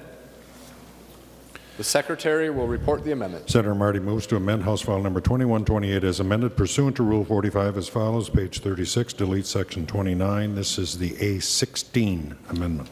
To the amendment, Senator Marty. Thank you, Mr. President and members. And what this would do would be to say something we ought to be doing in our Omnibus Health and Human Services bill, and that is take a look at how the system works and whether we could do it better.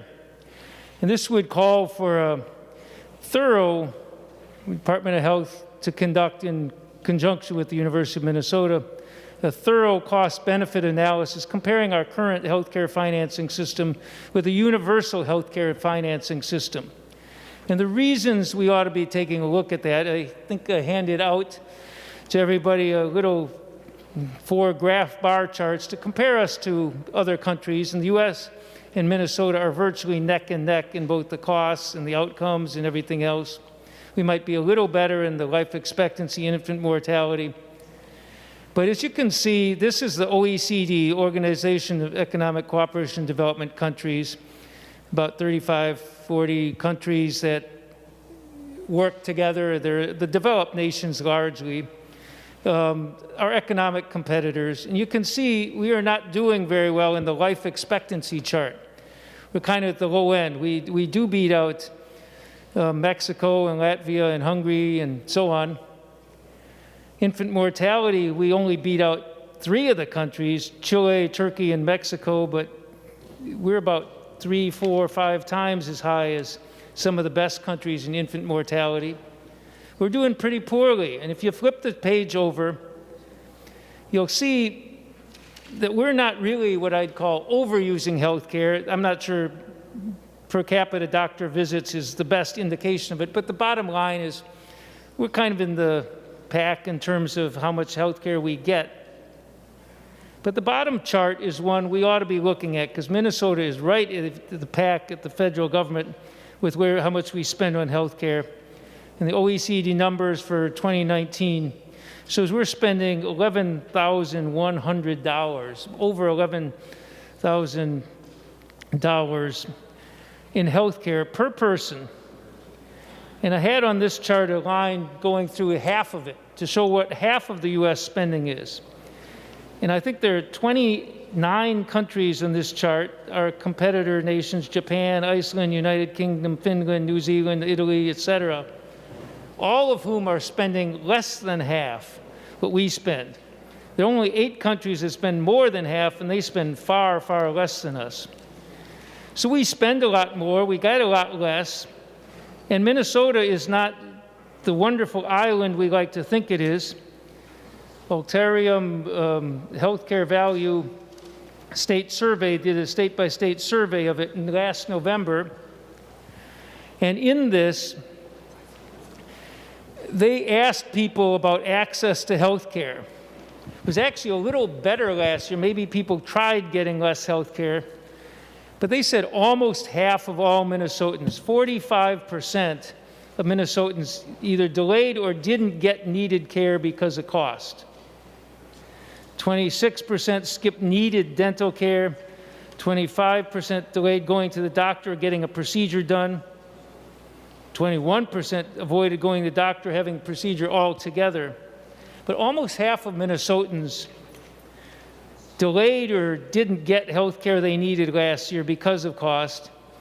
And it's over half if you count those who had health care burdens, because another 27% of the public, most of which overlaps with these other 45%, 27%, over a quarter of people had difficulty paying their existing medical bills, meaning they were contacted by collection agencies, they were unable to pay for basic necessities, they used up all or almost all their savings, they racked up large amounts of credit card debt for medical reasons. They borrowed money or got a loan or another mortgage on their house to pay medical bills. So we have a problematic healthcare system. And the COVID crisis made it worse. It was bad beforehand, it made it worse. In Minnesota, I don't know how many tens of thousands of people lost their jobs because of the pandemic. And a lot of them had work-related health care benefits. So right in the middle of a pandemic, people lost their jobs and then their health care as a result. We also saw a lack of coordination and planning. One governor said there was basically an eBay-style bidding war between states and hospitals for PPE, for ventilators, and so on. We had no planning, no preparation ahead of time. But some things we might be learning from the COVID crisis too. When we want people to get care, when we want people to get vaccinations, We realize we don't want to put barriers in people's health care. When we want everyone vaccinated quickly, we do it in a smart way. Most of the people in this room have had at least one of their shots by now, and none of us had co-pays, none of us had deductibles, none of us had out-of-pocket expenses for getting the shot or for getting tests. Federal government, on a bipartisan basis, bipartisan even, decided we were going to remove patient costs. They removed all patient costs, no co-pays, deductibles, or anything for the testing and shots and so on. And it worked because nobody was stopped from getting a shot because they couldn't afford to. Other barriers perhaps, but at least the cost wasn't one. And so what I'm proposing here in this amendment is to do a cost-benefit analysis of a universal health care plan. Minnesota Health Plan is legislation we've introduced here. And it's a big package. Healthcare is 1/6 of our economy.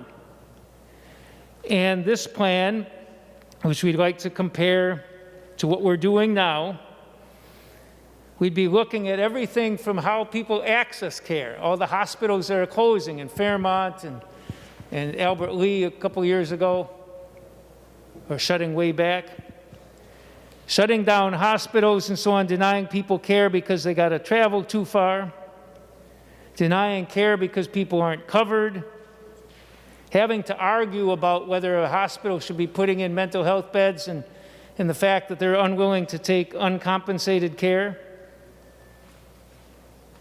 We want a system, I want a system that would address our disparities. It won't eliminate all disparities because a lot of health disparities come from housing and transportation and education. But at least we could have equal access to care. I want to have a system where people can choose the hospital or clinic and medical professionals. No networks. I want to have one where doctors and their patients can make the decisions without somebody else, an insurance company or government or anybody else saying, oh, we got to give you a prior authorization before you can do that. We're not going to examine the patient, but we know better than you, the doctor, what's appropriate. I want a system where everybody's covered and where health care includes everything, including dental, including prescriptions, and everybody gets the care they need. Sort of like we want to do with public education, where everybody gets to go. You don't have to qualify. And so I happen to believe, not everybody's going to agree with this, but I happen to believe that our Minnesota Health Plan would significantly improve the health care of Minnesotans in countless ways. It would deliver care more efficiently. School nurses in every school, because that's the best place to reach kids during the school year. It would reduce stress and all the anguish about how you're going to pay the bills and trying to pick employers having to pick health care plans every year for their employees, and then to explain what's covered and what's not covered and how the co-pays and everything change. Make access much easier because health care decisions about hospitals wouldn't be, as Senator Murphy is trying to make sure, wouldn't be able to be closed because somebody's business decision, but they'd be based on the needs of the community. Allowing this to be done in a logical, simple way would reduce the burnout of physicians and save money for Minnesotans in the process. And I know there's some people here who would say, well, you might cover more people, you might cover all their needs, you might give them the choice of doing it, but that's going to cost a lot more. They don't believe it might be cheaper. But there's plenty of empirical evidence and economic studies that suggest it's actually cheaper to do so. So what I'm asking the Senate to do, even those of you who might not think this was a good idea, or maybe you're sure it's a bad idea, let's do a study and compare them. Let's compare a universal health care system, all the costs, all the benefits, to our current system, all the costs and all the benefits, and figure out what will keep people healthier, which will take burdens off of businesses and nonprofits and families, which one's affordable to everyone. So I'm going to ask members to say, even if you don't support this, take a chance and study it. Figure out what costs more and what costs less. I know former Senator Jensen was convinced this thing would cost a lot more. But let's study it. Let's figure it out. This bill would take some of the money off of the requirement that's in the bill for requiring people on MA and Minnesota Care to buy their drugs at Minnesota pharmacies, which isn't designed to save money. It's designed to cost $1.5 million more.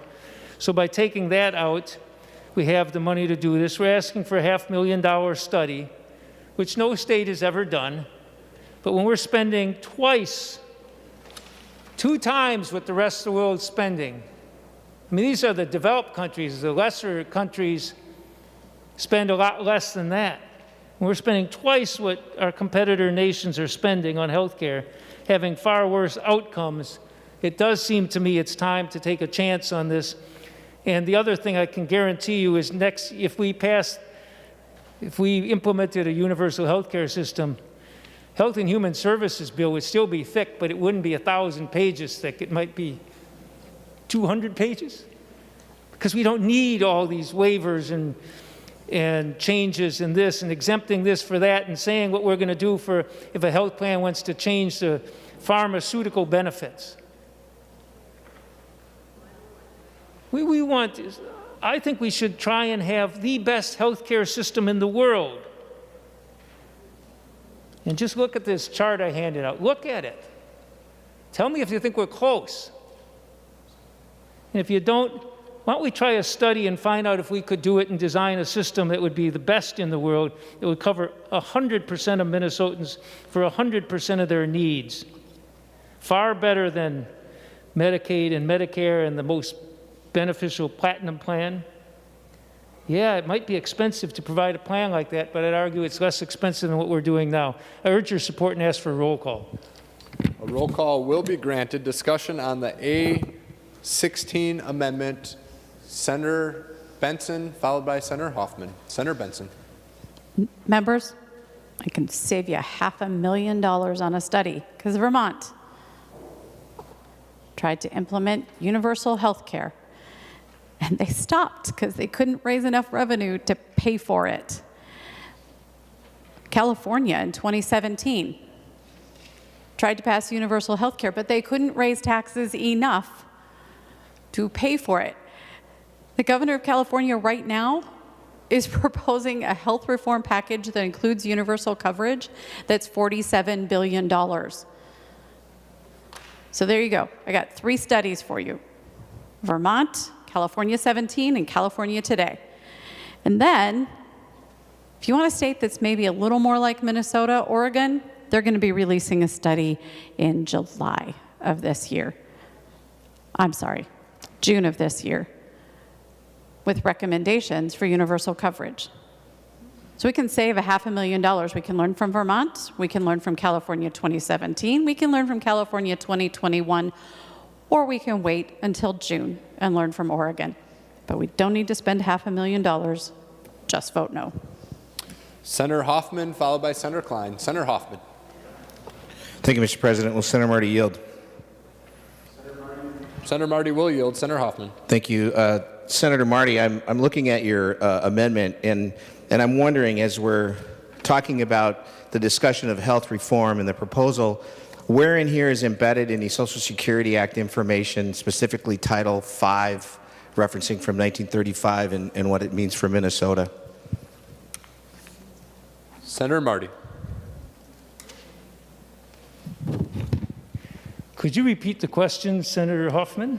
Senator Hoffman. Thank you, Mr. President. And Senator Marty, 1935, the Social Security Act established a maternal child health bureau within the Division of the United States. And of that, Minnesota gets $112 million that is supposed to go through 11 to 15 indicators of health care. I'm looking at your language, and that health care is supposed to specifically starts with the maternal child health, perinatal, prenatal, infant mortality. Those conversations have been going on for years. And I'm looking at your analysis, and I'm trying to figure out, are you utilizing the money from Title V, public health? Where in here are you addressing the Title V public health needs that have been around since 1935? Sure. Senator Marty. Mr. President, this is not the health plan. This is a study of the cost of doing this the right way. It's an easy thing to suggest that we take, and the proposal actually does tap into every federal dollar we can possibly get, because I think we want to maximize that. And I believe if we maximize our federal dollars, we can do it even, we may get, for a lesser cost, we may get a better system.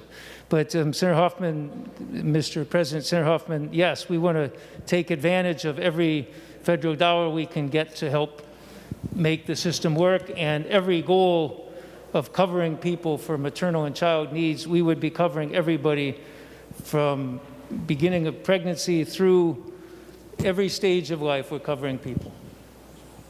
Senator Hoffman. Thank you, Mr. President. It doesn't answer my question, so I'm going to ask another one.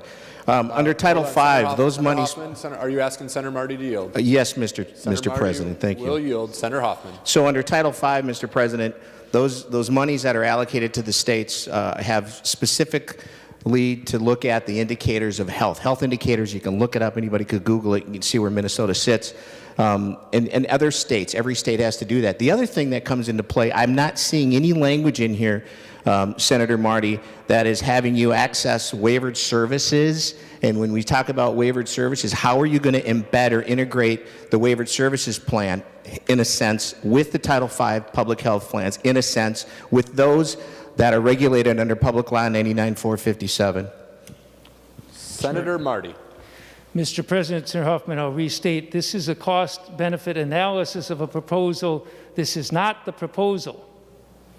And Mr. President, Senator Hoffman, in terms of getting every dollar we can, we want to accomplish that every way we can, and we have to comply with every federal requirement, or we have to get waivers from them, and you understand that as well as anybody.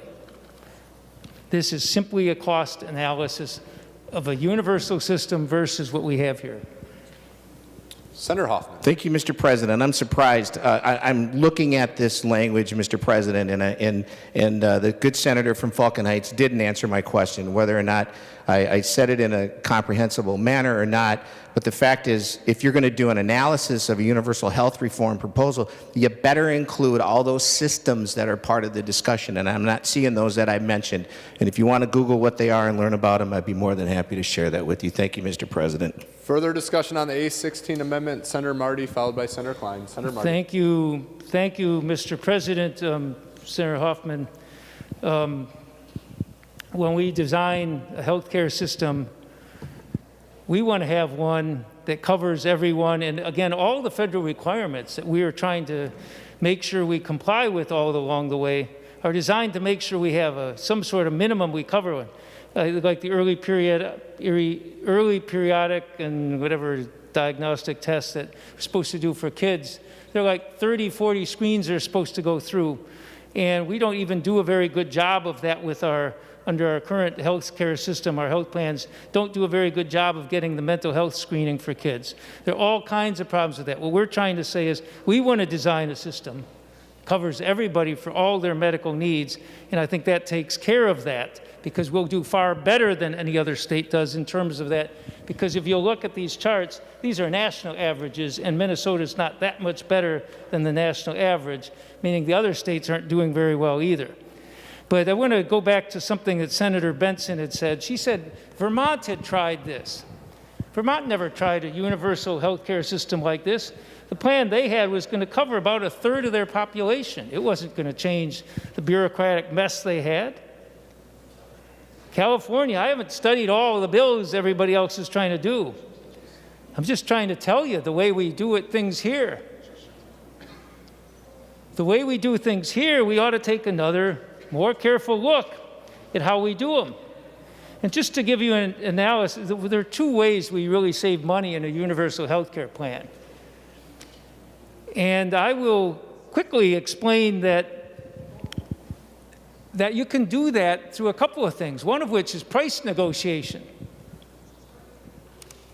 We could have logical prices on things. Some things like mental health hospital beds, we don't pay enough for right now. Others, some kinds of surgical beds, we pay a lot more than we need to. But we have no logical pricing system in this country.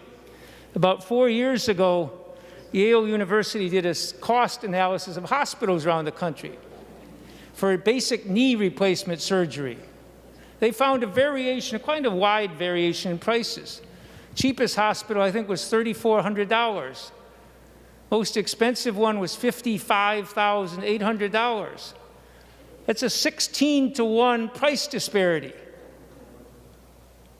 You go out shopping for a car, Ford F-150, find 2 different dealers. If you shop around, you might save 8 or 9%, maybe, if you're lucky.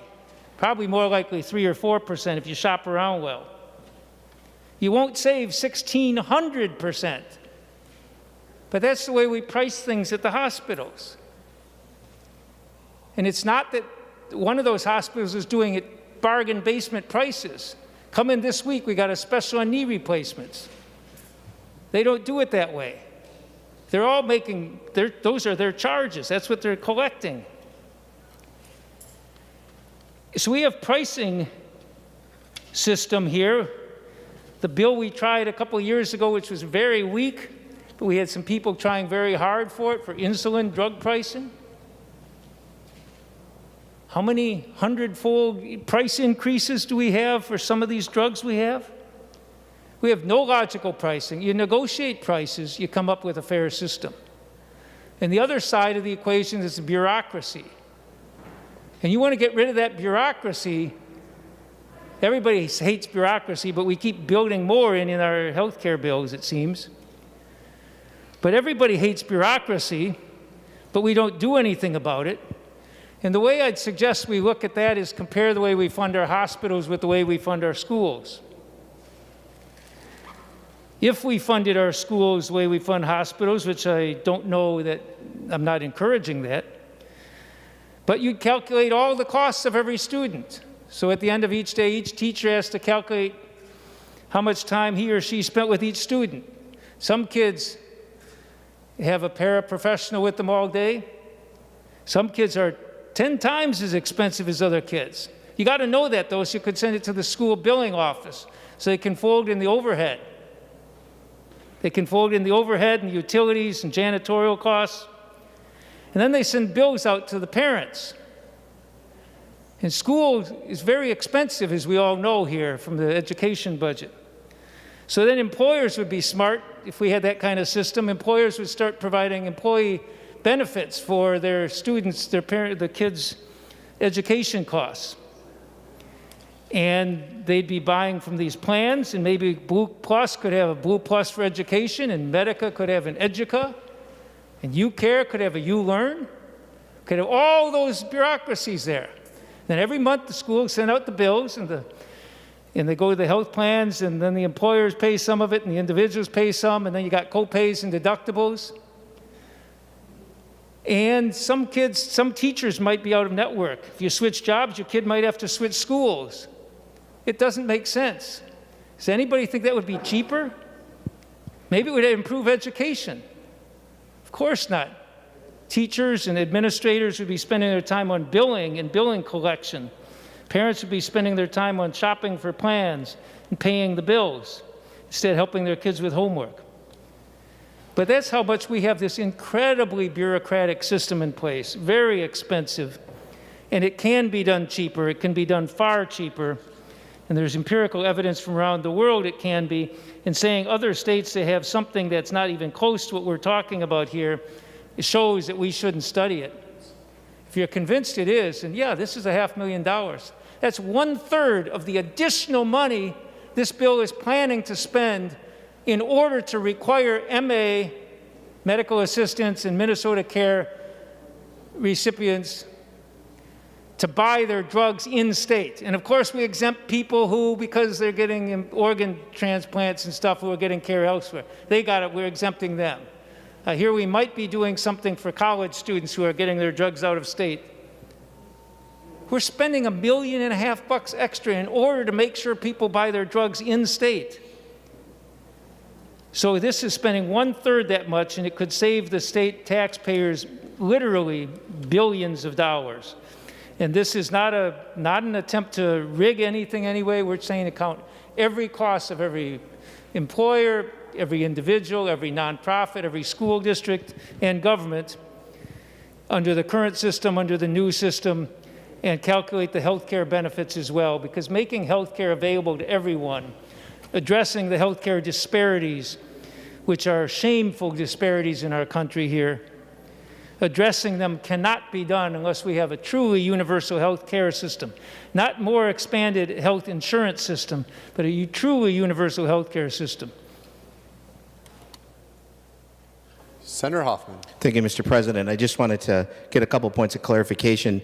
As our good senator from Falcon Heights started to say EPSD, and he couldn't get the last one, what that stands for is Early and Periodic Screening, Diagnostic, and Treatment. And those are all programs that are funded under Title V of the HRSA piece that came from 1935. If you're going to look at a systems and have a systems approach or a systems conversation, let's absolutely include those issues, those programs, those things that are about the system. You're leaving too many people out on the side of the road. If you really want to look at a system, I love this one. There's a Circle of Health. It's unique to Minnesota. It's a single-payer healthcare system. It's the Mille Lacs Band of Ojibwe.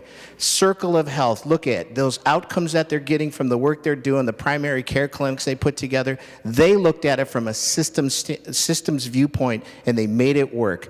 I'm sorry, Senator Marty, but I'm not seeing within your language that you are being inclusive and including the things that I think matter to people in Minnesota.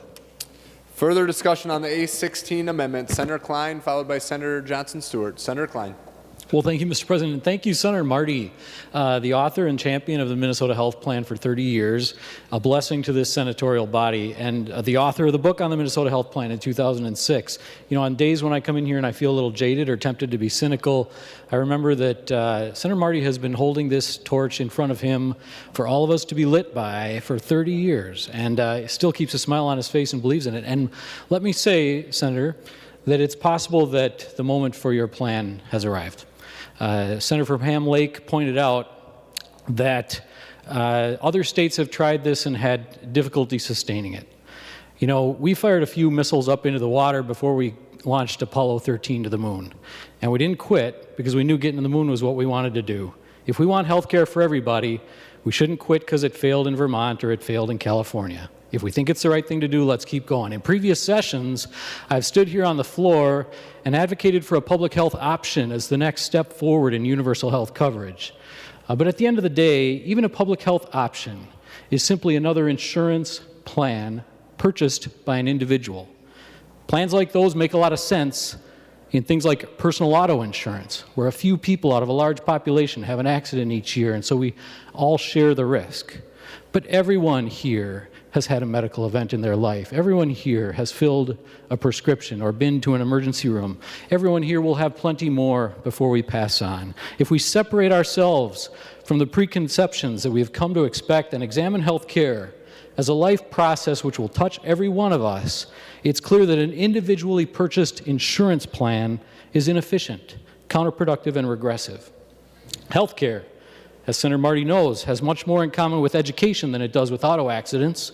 If we all accept that every child born in this state will require an education and that an educated populace benefits and strengthens our state, then we guarantee a public education to all Minnesotans and we invest in it collectively.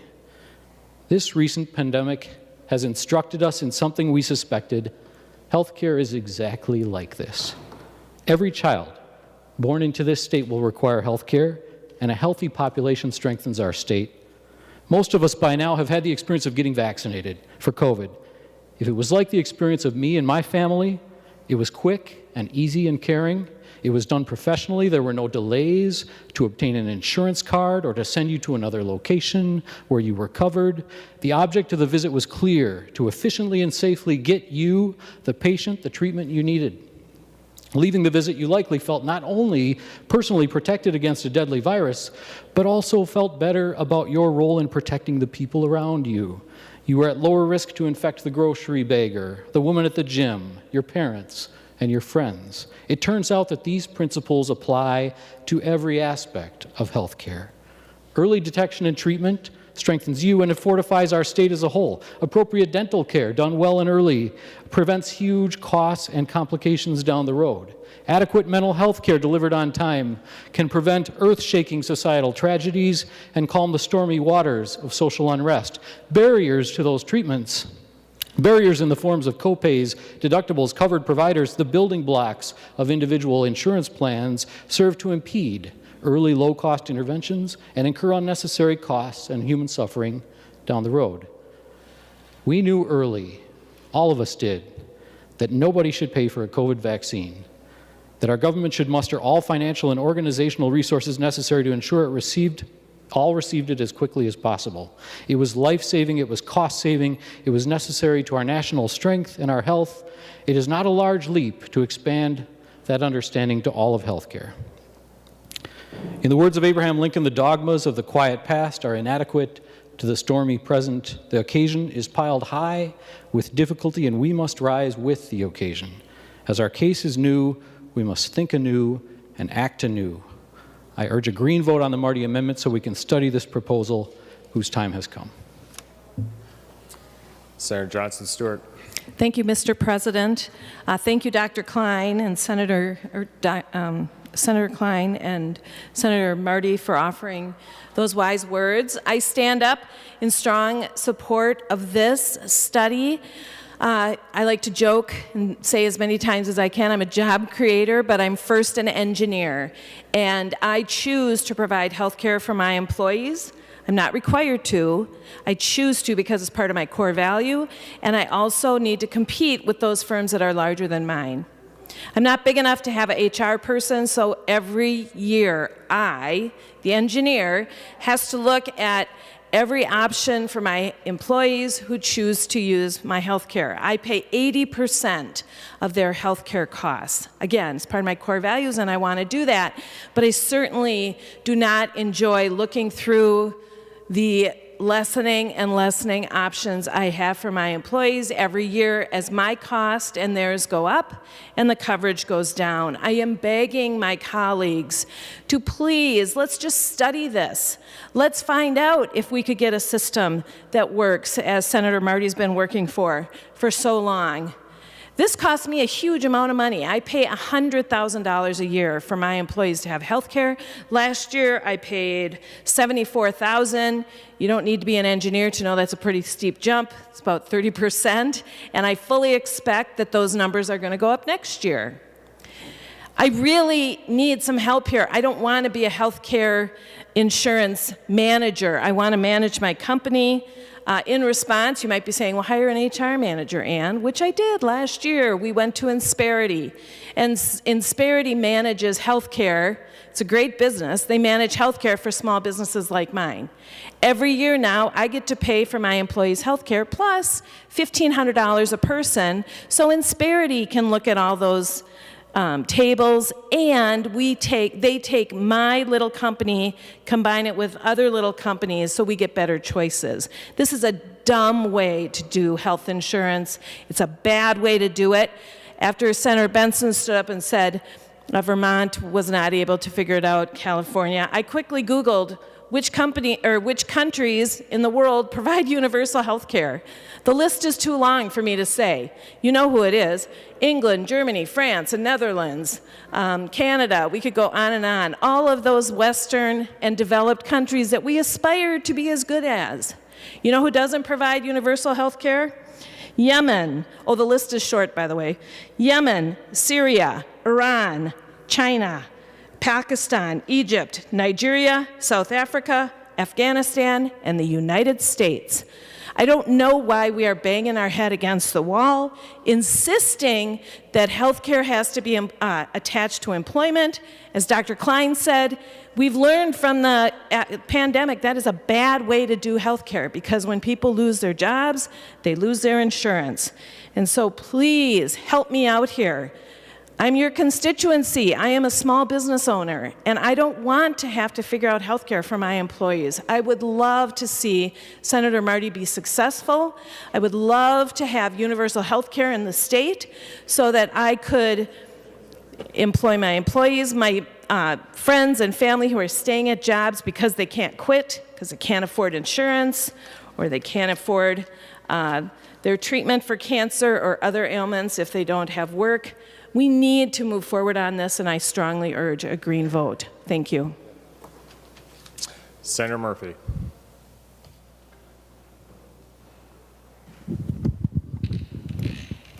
Thank you, Mr. President and members. A number of years ago, I visited the Harbor Lights Salvation Army shelter in downtown Minneapolis. I don't know if you've been there before. I was there in the evening. It was amazing. It wasn't the first shelter I've been to, but there were clearly people there that were mentally ill. I remember an elderly woman in a room with a walker. People were packed in there tighter than you could have imagined.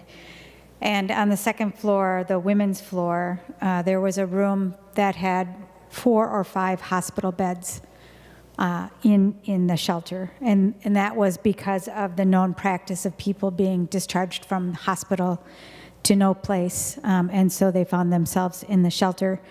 That those hospital beds didn't have any healthcare providers, but they were filled with people, women. I remember one who had her IV capped.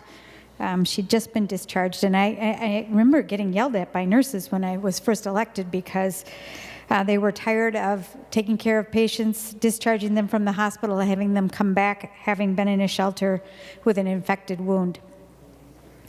So Senator Klein's amendment today on recuperative health and creating a pilot for people to be discharged from shelter to a place, or excuse me, from a hospital to a place where they can get care rather than to shelter. I think that's my favorite amendment from today, and I'm glad for the pilot. And then when I listened to Senator Dziedzic talk about her family member and making the poignant statement that we need to change the system and that we should have parity, that was probably my favorite speech of the day. And she's right.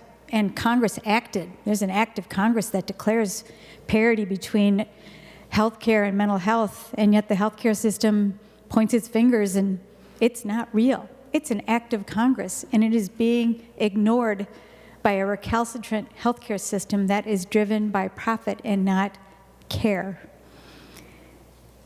The CEO of United Health Group made $17.8 million last year, just in 1 year. $17.8 million.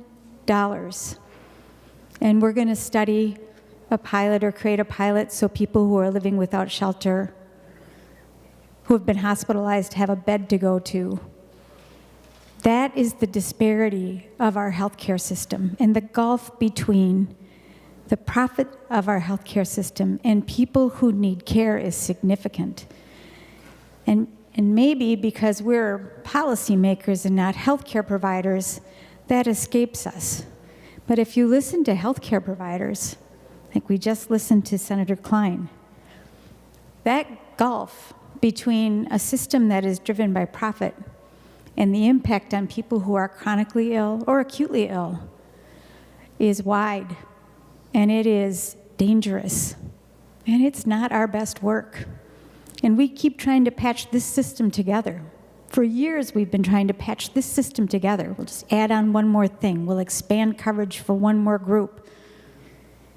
We'll do reinsurance at millions and millions of dollars a year to try and draw down people's 3% of the marketplaces, their premiums. We just keep shoveling money into a system, and it sucks it up. We have racial disparities. We have people who can't get the care that they need. We heard about that today on the floor. This system is broken. It is. And the first thing we should do is admit it. We should. And the second thing we should do is take a turn, take a risk, at least do the study. Minnesota has always been a leader in healthcare. It's always been a leader in healthcare, but we are falling behind. We are, and we're letting our people down. So I obviously support Senator Marty's amendment, but I also support the possibility of what this body could do if we stepped away from our entrenched view. And I remember when I was first elected to the House, the smart people there were saying, well, we can't ever do that single payer thing. That's dangerous. It's dangerous politically. So let's just not even talk about it. And Minnesotans are paying the price for that because we could do better than we are. I hope you'll consider voting yes for Senator Marty's amendment. It's really important because we can do better than we are. Thank you. Further discussion on the A16 amendment? Seeing none, the Secretary will now take the roll.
Call the members from Capitol 303 to come and vote.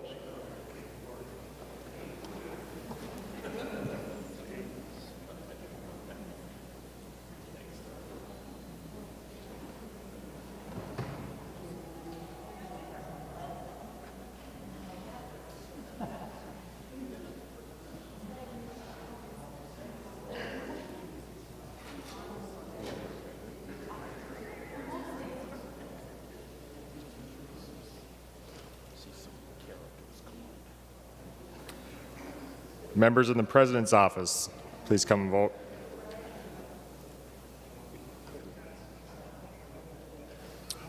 Members in Capitol 206, please come and vote.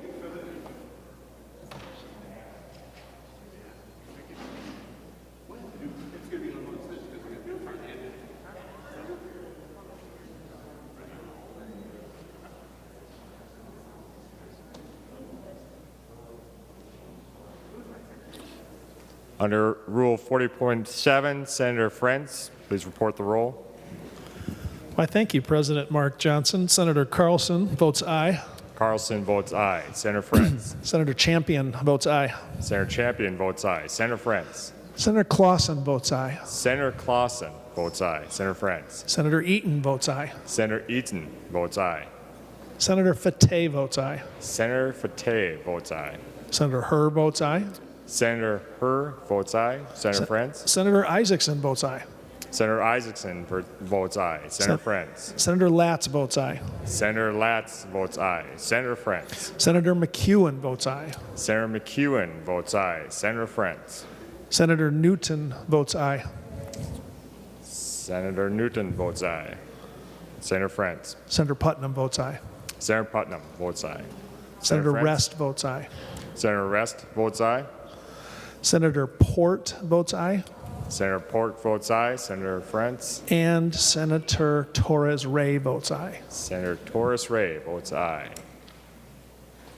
Thank you, Senator Frentz. Senator Tomassoni. Mr. President, Senator Bach votes no. Senator Bach votes no. Senator Jasinski. Thank you, Mr. President. Senator Abler votes no. Senator Abler votes no. Senator Jasinski. Senator Coleman votes no. Senator Coleman votes no. Senator Jasinski. Senator Dames votes no. Senator Dames votes no. Senator Jasinski. Senator Draheim votes no. Senator Draheim votes no. Senator Jasinski. Senator Duckworth votes no. Senator Duckworth votes no. Senator Jasinski. Senator Housley votes no. Housley votes no. Senator Jasinski. Senator Howe votes no. Senator Howe votes no. Senator Jasinski. Senator Lang votes no. Senator Lang votes no. Senator Jasinski. Senator Limmer votes no. Senator Limmer votes no. Senator Jasinski. Senator Nelson votes no. Senator Nelson votes no. Senator Jasinski. Senator Newman votes no. Senator Newman votes no. Senator Senator Jasinski. Senator Osmic votes no. Senator Osmic votes no. Senator Jasinski. Senator Rarick votes no. Senator Rarick votes no. Senator Jasinski. Senator Senjum votes no. Senator Senjum votes no. Senator Jasinski. Senator Weber votes no. Senator Weber votes no. Senator Jasinski. Senator Westrom votes no. Senator Westrom votes no. Senator Jasinski. Senator Matthews votes no. Senator Matthews votes no. Senator Jasinski. Senator Goggin votes no. Senator Goggin votes no. Senator Jasinski. And thank you, Mr. President. Senator Ingebrigtsen votes no. Thank you, Senator Jasinski. Senator Ingebrigtsen votes no.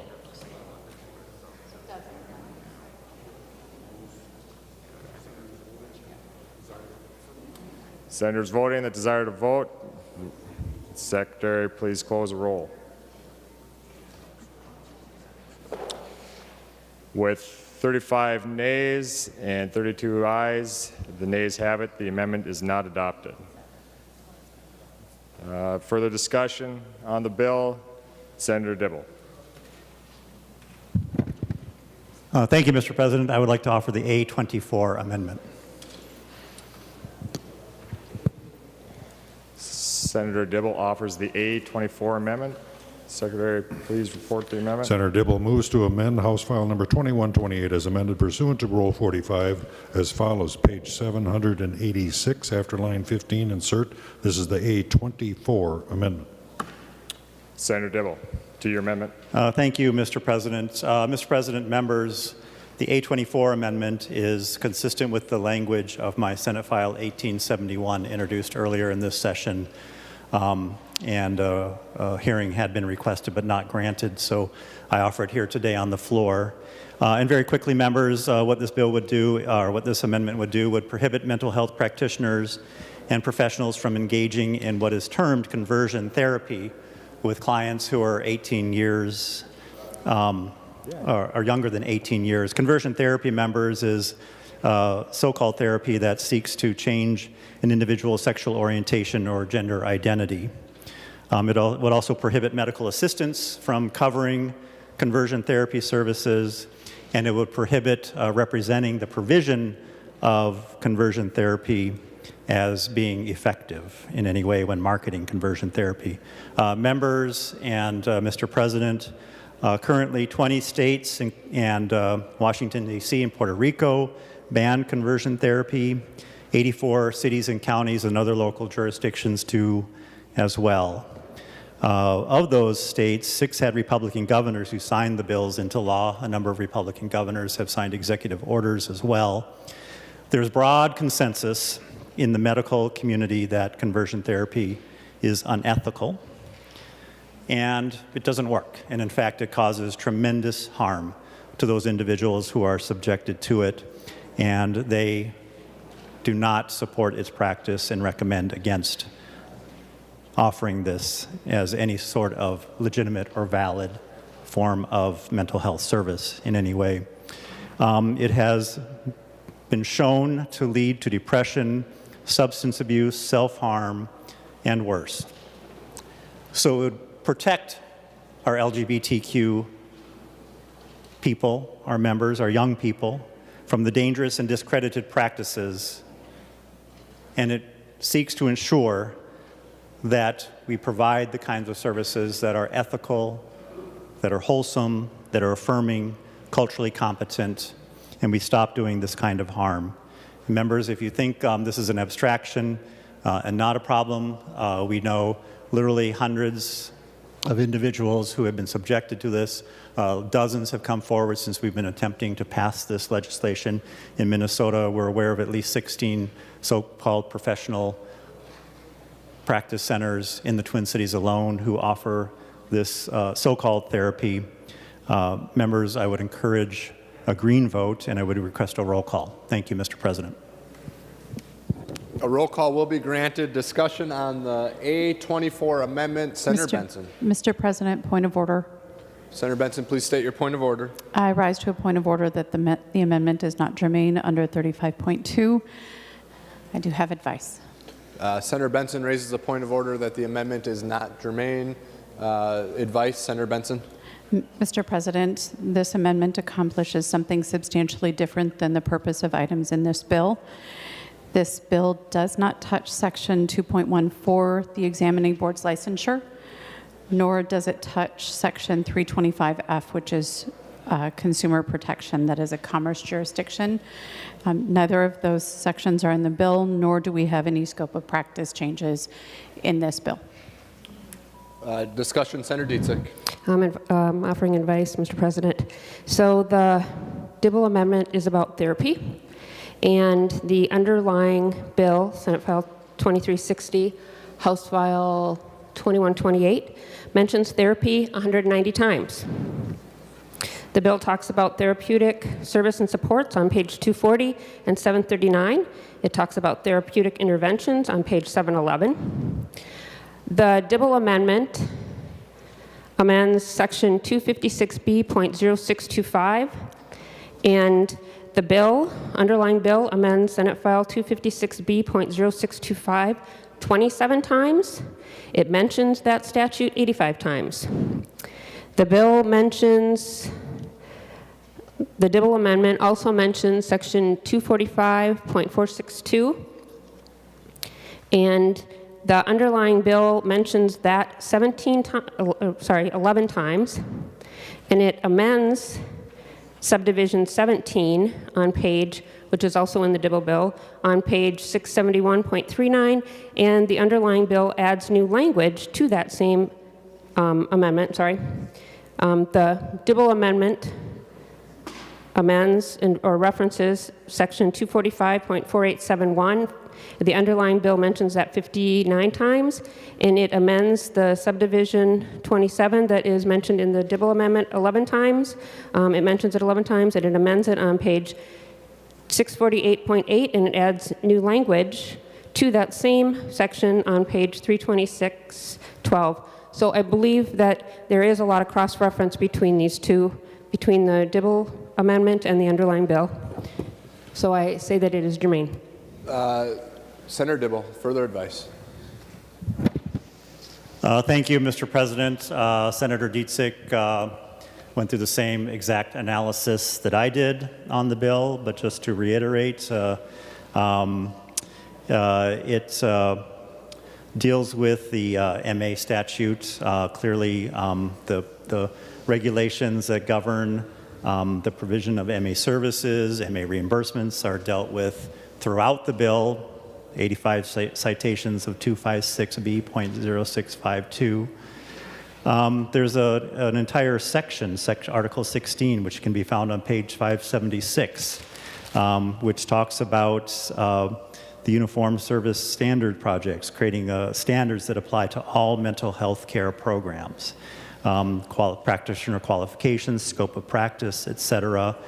This is very, very consistent with what this is the core of what I'm offering, very consistent with what the underlying bill is hoping to achieve. There are absolutely provisions that deal with Chapter 214, which is the chapter that deals with examination and licensing boards. My bill touches on that.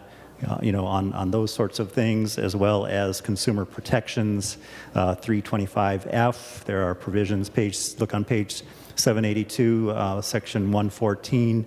And of course, those things that govern providers, mental health providers and practitioners, 245.462 and 245.4871 is dealt with in the bill. So I think it is absolutely entirely consistent with what the underlying bill, the vast sweep of the many subjects, this is entirely consistent and embeds itself very smoothly into what the underlying 900 and some page bill is hoping to achieve. Thank you, Mr. President. Further advice, Senator Benson.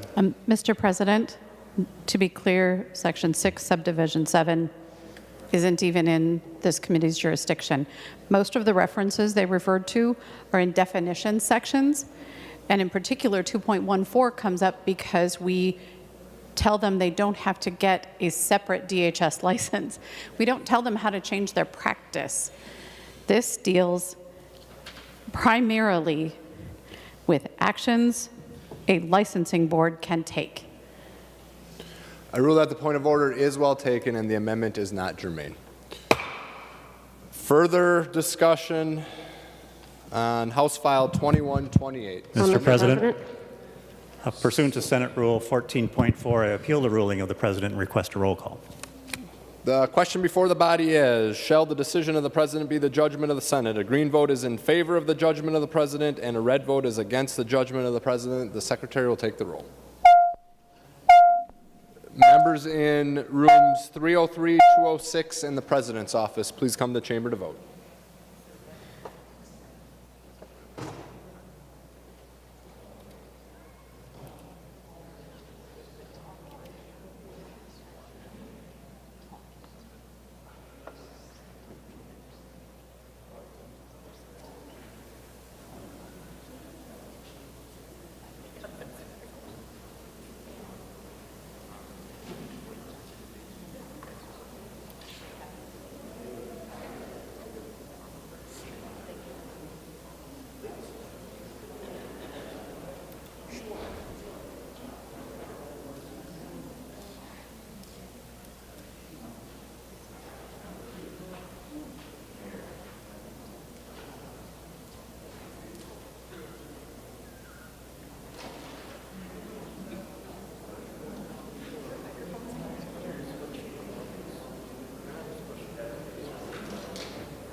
Appeal.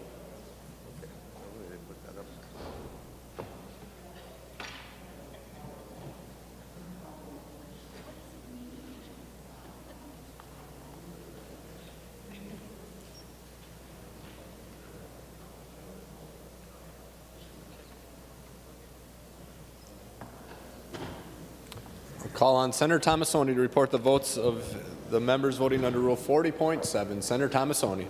Thank you, Mr. President. Senator Bach votes aye. Bach votes aye. Senator Frentz.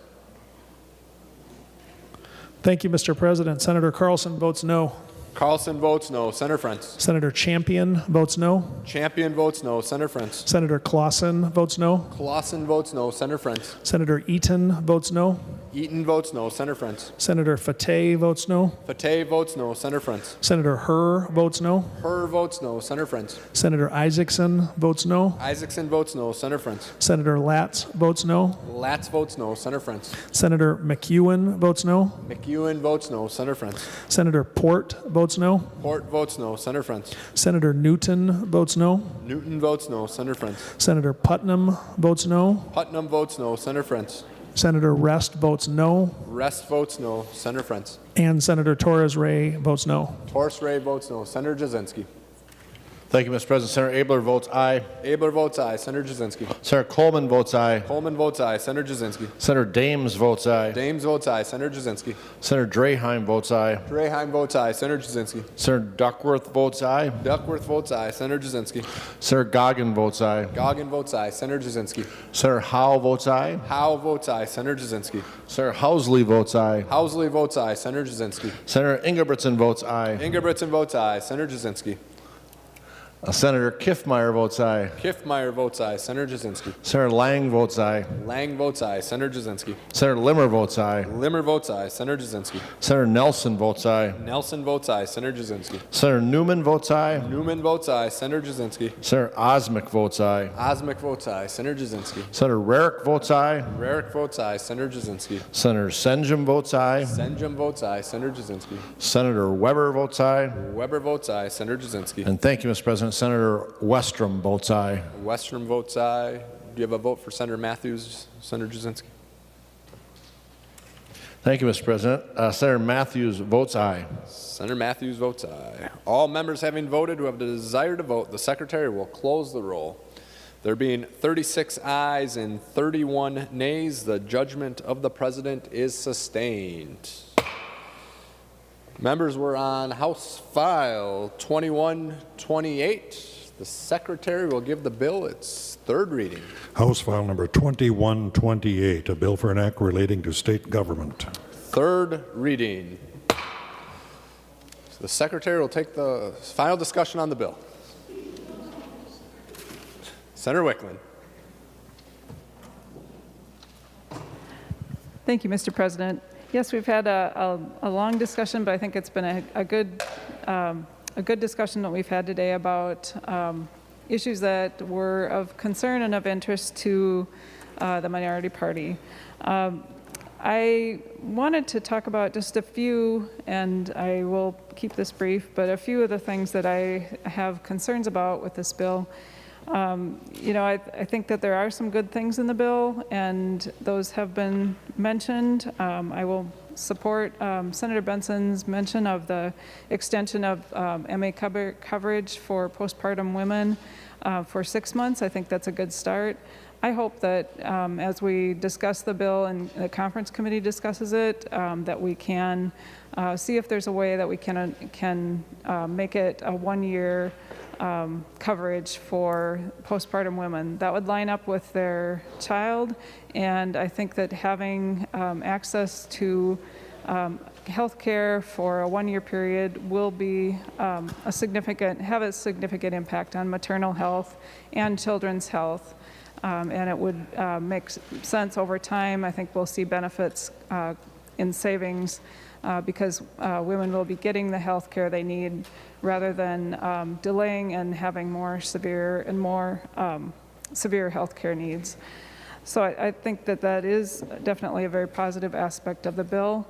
Some of the things I have concerns about, as was mentioned, the way the bill uses the capitation payment delay, I think is a large negative.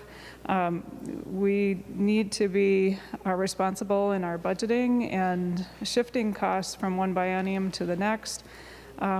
It's not only, I think it's harmful for the budget that we're trying to deal with right now, but it's also harmful into the future and forces future legislatures to deal with a very significant over $100 million cost in a future biennium. The lack of having a discussion about different ways that we could address healthcare coverage, I think it's disappointing. We had the discussion about just including a study so we could get started in understanding what some alternatives are to our current healthcare system. That was not accepted today, and that's disappointing. I think that we should be looking at how can we better structure our healthcare system so that more people have adequate and high-quality healthcare coverage, as opposed to our current system where we are investing many millions in dollars into one small segment of the market, the reinsurance, the individual market. I think we need to have more imagination about how to do better going forward. The study would have been one way to do that. And so I'm disappointed that we weren't able to include that in the final bill.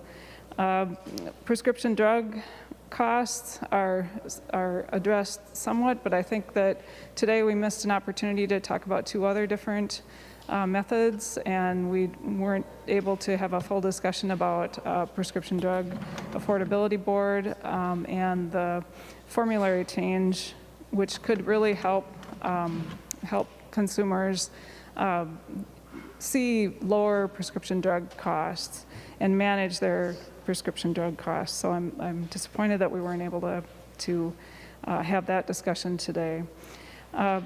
The bill includes a drug reimportation plan, but I really don't see that. We don't have very much information that will have a significant effect. Drug companies can choose to lower their costs now, and so the potential savings, I think, are questionable.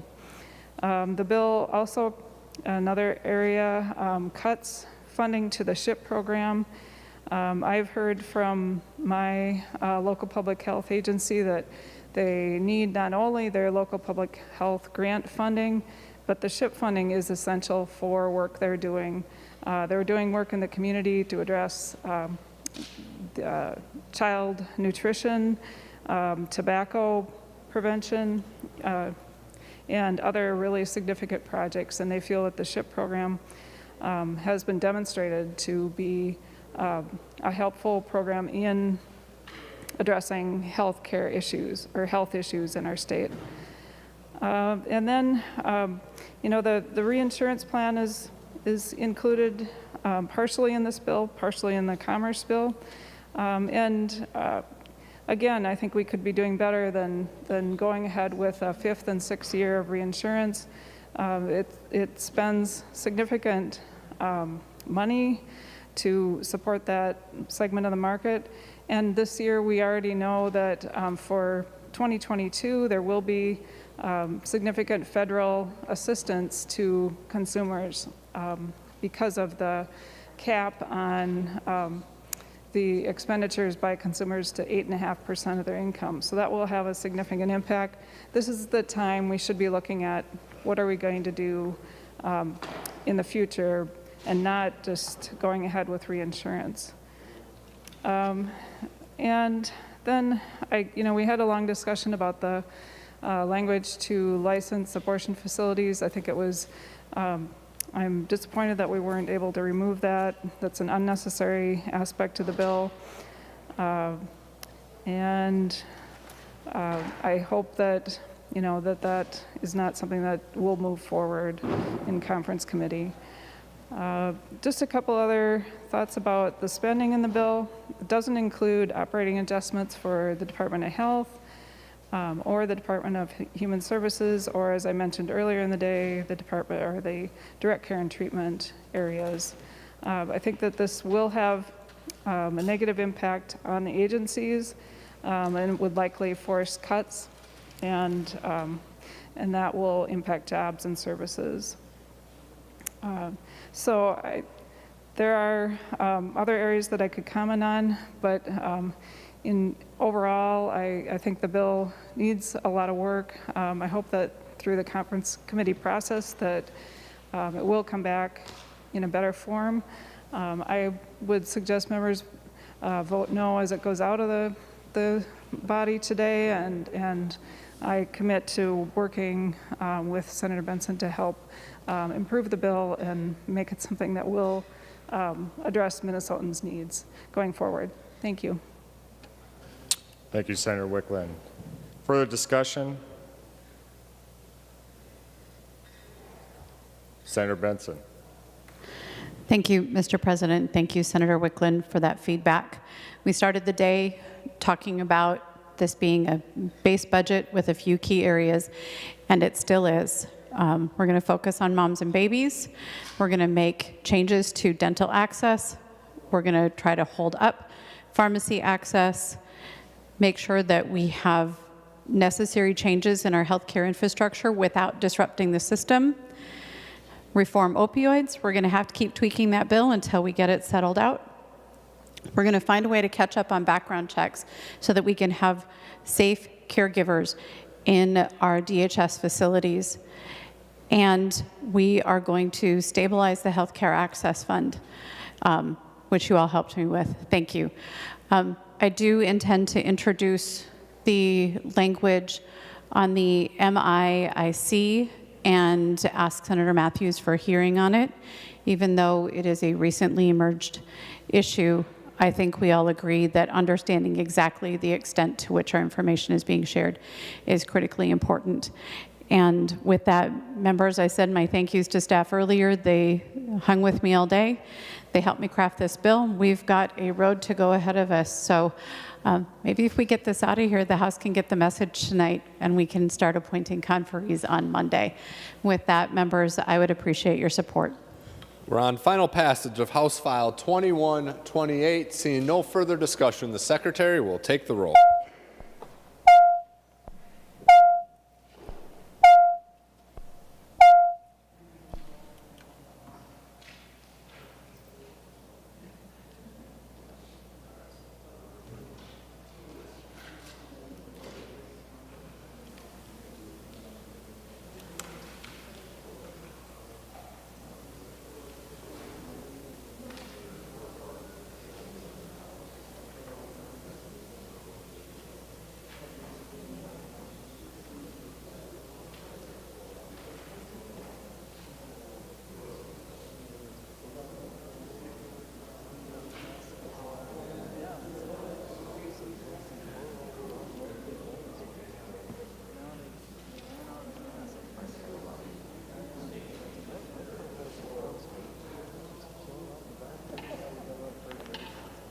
Members in rooms 303, 206 in the President's office, please come to chamber to vote.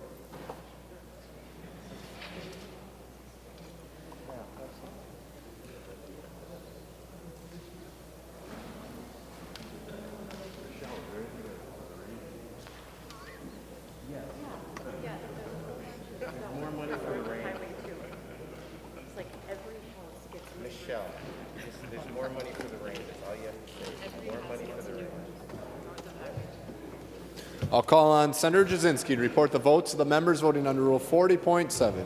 Senator Jasinski. Thank you, Mr. President. Senator Abler votes aye. Abler votes aye. Senator Jasinski. Senator Coleman votes aye. Coleman votes aye. Senator Jasinski. Senator Dames votes aye. Dames votes aye. Senator Jasinski. Senator Draheim votes aye. Draheim votes aye. Senator Jasinski. Senator Duckworth votes aye. Duckworth votes aye. Senator Jasinski. Senator Goggin votes aye. Goggin votes aye. Senator Jasinski. Senator Housley votes aye. Housley votes aye. Senator Jasinski. Senator Howe votes aye. Howe votes aye. Senator Jasinski. Senator Ingebrigtsen votes aye. Ingebrigtsen votes aye. Senator Jasinski. Senator Lang votes aye. Lang votes aye. Senator Jasinski. Senator Limmer votes aye. Limmer votes aye. Senator Jasinski. Senator Matthews votes aye. Matthews votes aye. Senator Jasinski. Senator Newman votes aye. Newman votes aye. Senator Jasinski. Senator Osmic votes aye. Osmic votes aye. Senator Jasinski. Senator Rarick votes aye. Rarick votes aye. Senator Jasinski. Senator Senjum votes aye. Senjum votes aye. Senator Jasinski. Senator Weber votes aye. Weber votes aye. Senator Jasinski. Senator Westrom votes aye. Westrom votes aye. Senator Jasinski. Senator Nelson votes aye. Nelson votes aye. Senator Jasinski. Thank you, Mr. President. Senator Kiffmeyer votes aye. Kiffmeyer votes aye. Senator Thomasoni. Mr. President, Senator Bach votes aye. Bach votes aye. Senator Frentz. Thank you, Mr. President. Senator Carlson votes no.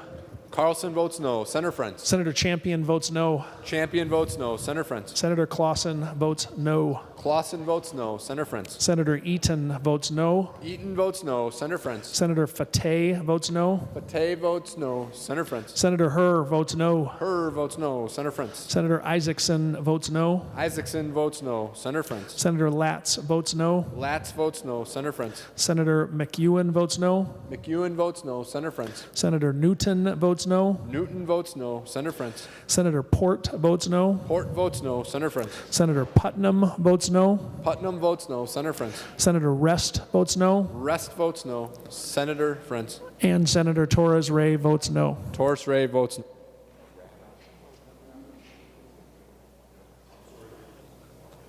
All members having voted who have the desire to vote, the Secretary will close the roll. There being 39 ayes and 28 nays, the bill is passed and its title agreed to. Remaining under motions and resolutions will revert to the third order of business, messages from the House. Senator Gazelka. No. Oh, I'm sorry, the secretary will read the message. Mr. President, I have the honor to announce that the House refuses to concur in the Senate amendments to House File Number 991, a bill for an act relating to financing and operation of state and local government. The House respectfully requests that a conference committee of 5 members be appointed thereon.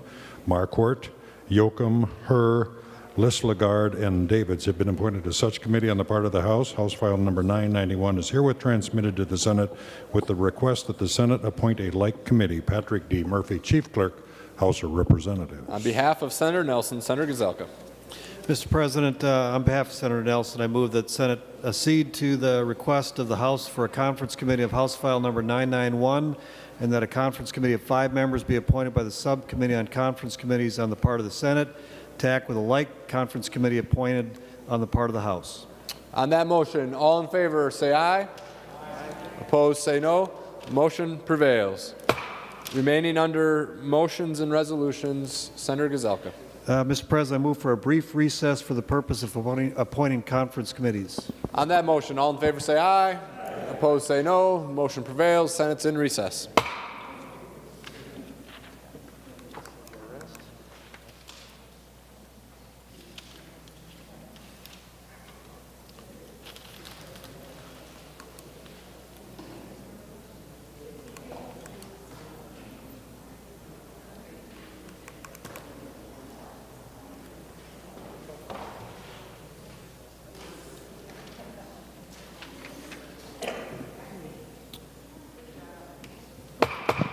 Senate will come to order. Senator Gazelka. Mr. President, is there a privilege report at the desk? There is. The Secretary will read the report. Senator Gazelka from the Subcommittee on Conference Committees recommends that the following senators be, and they hereby are, appointed as a conference committee on House File Number 991.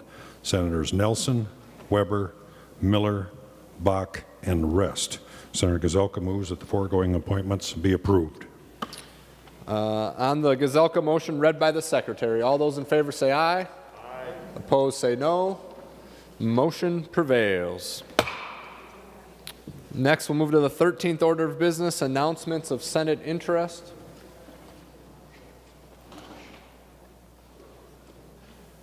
Without objection, the following senators will be excused from today's session. Senator Kent from 3:50 p.m. to Senator Rest from 3:50 p.m. to 4 p.m. and Senator Clausen from 1 p.m. to 4 p.m. Announcements of Senate interest. Senator Gazelka. Mr. President, before we adjourn, just to announce that this is the final budget bill that the Senate is passing. The House has done their work.